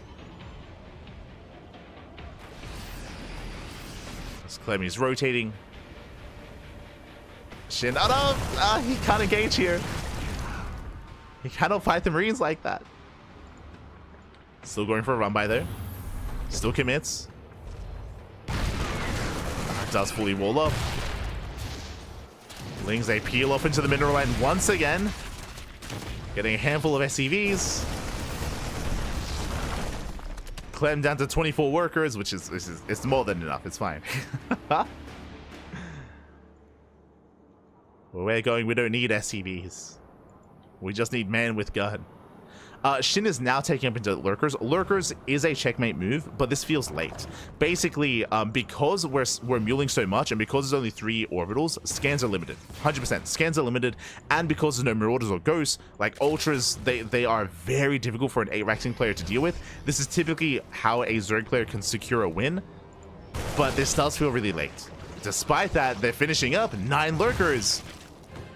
And suddenly, what is the answer to the Lurker here? There is no answer. There is no answer to the Lurker. SHIN, he can take this. He can take this. If he was stuck on Ling Bane, then I would favor Clem. But now that we've got the Lunkers, Pappy. The Lunkers are here, the Lunkers are ready, and the Lunkers will allow this base to get up and running. They should allow this base. Now, Clem can still avoid the Lurkers, true. He can, like, rotate, he can hit the northern base, he can hit the natural, dive into the main. But fighting this army head-on, it's almost impossible for Clem. Almost. Like, with pure marine tank, it's crazy. But again, I don't see lurkers here towards the third. Lurkers are rotating, they're trying to keep up. First lurker gets revealed. Now Clem knows. He sims out of! No! Clem! Oh, it's a meat grinder. It does push up the rim. Every marine's gonna go down. He takes out one lurker. Clutch transfuse. And he does take down the second lurker as well. Barely the third. Forced to pick up. Oh my god. I mean, hey, he kills 3 lurkers, true. 3 lurkers do go down. And he does take down the expansion again. The lurkers that were not quite in position. He sims in. Where's the Ling Bane? Where's the Ling Bane? The lurkers are going down one after the other. And wow, Clem, he does. He breaks through the defensive line. The Ling Bane out of position. Vipers go down as well. And Clem, despite the lurkers, there was no support. Again, lurkers on their own. They're fragile. We needed this army. SHIN, he was distracted by the drop. Aye. That should not have happened. SHIN getting torn apart. There was no support for the lunkers. Lings, they get across the map. 5 more SCV kills, down to 19 SCVs. Hey, Clem. He sees the lunker. He just stims in anyway. He doesn't care. He's what's the counter to the lurker? Mass Marine, Bobby. Mass Marine. Let's go. But again, to be fair, like, it came down to SHIN. Like, SHIN, he was distracted by the drops. His Ling Bane was not in position. He had no support. He needed that Ling Bane to protect those lurkers, and they just weren't there. They just were not there. SHIN, what happened? He was caught with his pants down, Bobby. Caught with his pants down. Twice. Where is the belt? Pull up your pants. As Clemmy rotates, going for the final mining base here of SHIN. SHIN going for a massive counterattack with his Banelings this time. Uh-oh. Tanks are getting within range. There's a scan. Massive tank voice going up. Lurkers are going down. Once again, there's no support. Once again, the Lings are across the map. Marines, they break the expansion. They break the position. We need one more scan. There it is. Every lurker falls. SHIN, he commits to the base trade instead. This I'm not so sure about, because you know what? Clem, he can just lift. He just lifts his buildings. Banelings are crashing in. They get wasted here on some buildings. On a tank as well. And Clem, he can just keep going. Yeah, and he just migrates. He migrates out of his main. Now SHIN, he does save his drones. He can throw down some buildings. But in a head-on fight, I have to favor Clem. Wow.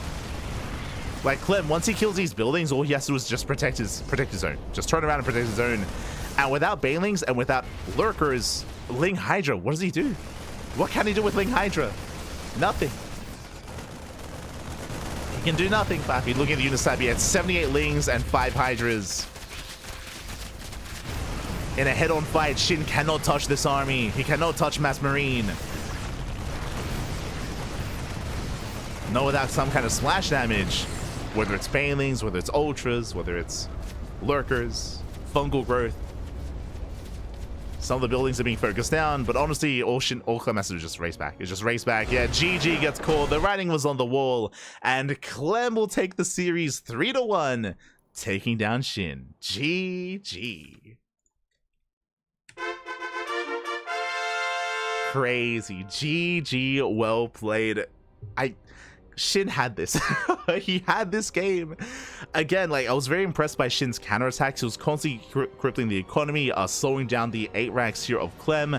And SHIN, I was concerned that his transition to lurkers was late. It was late, to be fair. It was a late transition, but he got there. He got there to lurkers. He had a healthy lurker count as well. But we have to kind of like place the blame here on SHIN, because again, he was overreacting to the drops. Remember, there was like a quote unquote, it was like a 1 medevac drop. There were like 5 medevacs, but only 1 medevac was full. There was like a doom drop into the main, if you remember, after Clem had broken the initial line of lurker defense, and SHIN overreacted. He overreacted to that drop. He dragged his entire Ling Bane Hydra army over towards those medevacs, because it looked like there was more in it, I suppose. But that means that he exposes lurkers. He exposes lurkers, and despite having like a line of like 10 lurkers, he lost everything to the Mass Marine. He lost not just his lurkers, he lost his Vipers as well. That was the moment where he lost 2 Vipers as well in the front lines. and he lost his advantage. He had a massive advantage. He lost it then and there. He lost all of his lurkers. There was no support. There was no Lingbane in position, and Clem, he somehow brought it back. GG. I feel like we were robbed an ace match. We were robbed an ace match here. This should have gone to game 5, but alas, Clem, he found a way. Somehow found a way, just bluffed his way into, you know, causing SHIN to respond, and GG. GG, well played. Clem does take it. Congratulations, and SHIN gets knocked down to the lower bracket.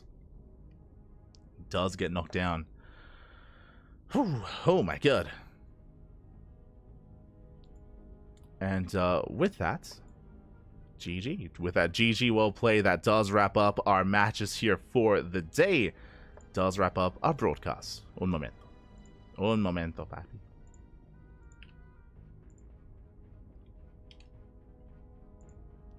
As I'm trying to keep up. Oh, sorry, I'm trying to update the scores. There we go. Exclamation mark. Being the... Oh, sorry, no. We don't quite have the bracket command. We will switch our scenes over here towards our matches here tonight. We just wrapped up. We had 4 best of 5s. 4 best of 5s in the upper bracket. Round 3. herO barely took down Cristiano. It was a very close series. Likewise, herO took down Skillous. MaxPax took down Cure. And Clem took down SHIN. Here we go. So matches did wrap up. Hold on. One moment. Also, congratulations here. Congratulations to... oh, sorry. Also, I should fix up that score line. It was 3-1. There we go. MaxPax took down Cure 3-1, and Clem took down SHIN 3-1 as well. Whew, oh my god. Again, I do feel like we were robbed a little bit of an ace match in that final series, but regardless, GG, well played. herO, MaxPax, Clem, and herO, they all advance on into the next round, where they're going to be facing off against each other. Oh boy. They will be facing off. As I do try to update that scoreline, and I'll try to display the bracket as well. I say try to just because I know it's going to be a little bit small, a little bit difficult to see.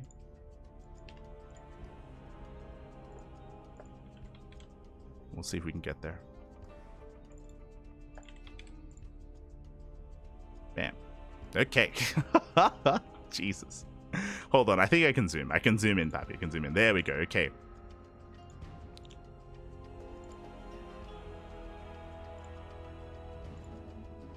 Okay, we have our bracket ahead of us. So here we go. So herO he takes down Skillous 3-1. MaxPax advances on herO and Clem, and they will face off against each other in the next round.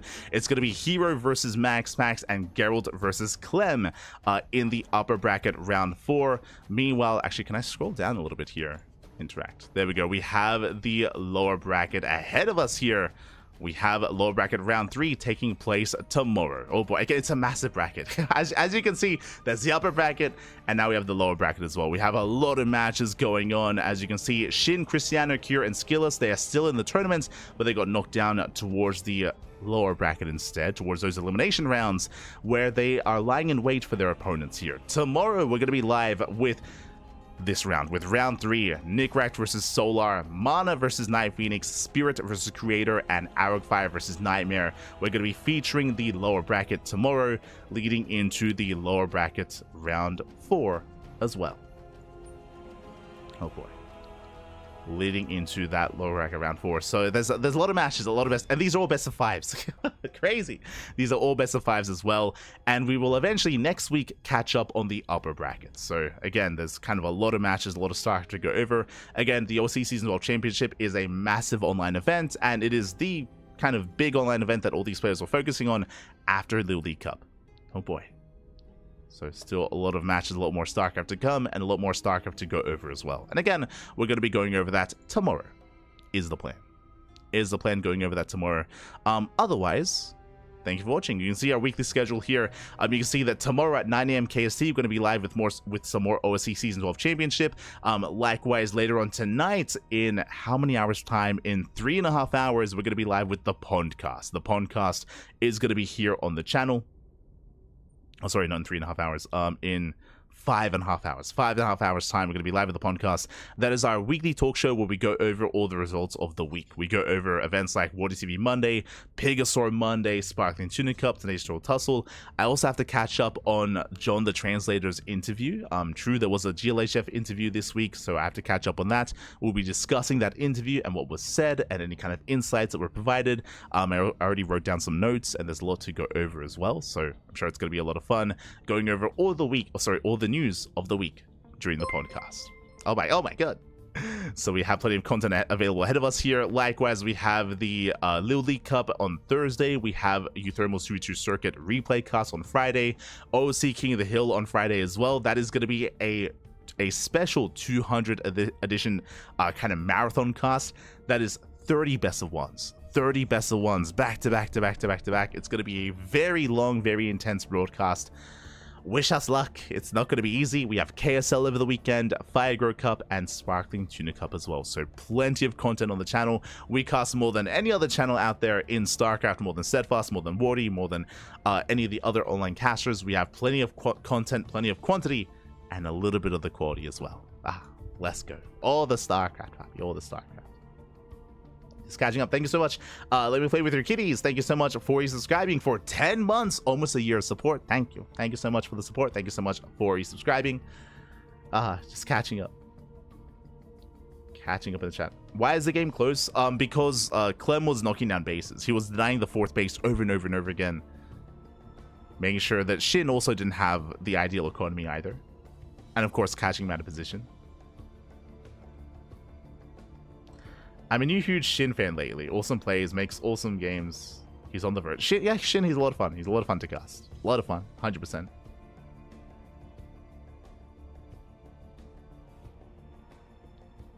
We go.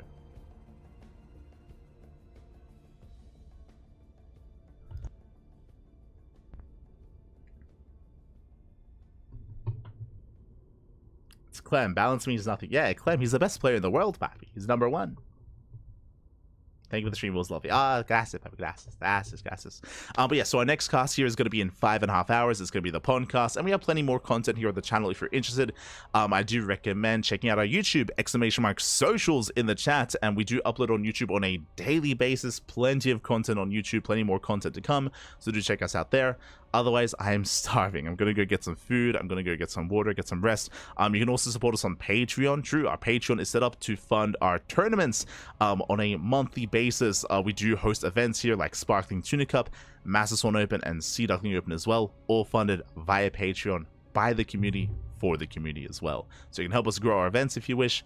Otherwise, thank you so much. We're going to be heading off for the time being. Stick around. We're going to be giving another StarCraft streamer a raid. We'll find someone to send everyone over to. Otherwise, we'll see you guys either later tonight or tomorrow for some more StarCraft action. Hell boy. Here we go. As who's live at the moment, by the way? Who can we raid? I see Enki. Enki is casting the Soup Show match. Who else do we have? We have Hapsaya. We have Practice X. We have Cosmic. We could give it. It's been a while since we raided Practice X. True. Could give him some love. Regardless, we'll find someone. We'll find someone to send everyone over to. So give them some love, give them some support, and we'll see you guys next time on the CranKy Ducklings. See you then. Hasta luego. Ciao, baby, ciao. Thanks for watching. See you next time.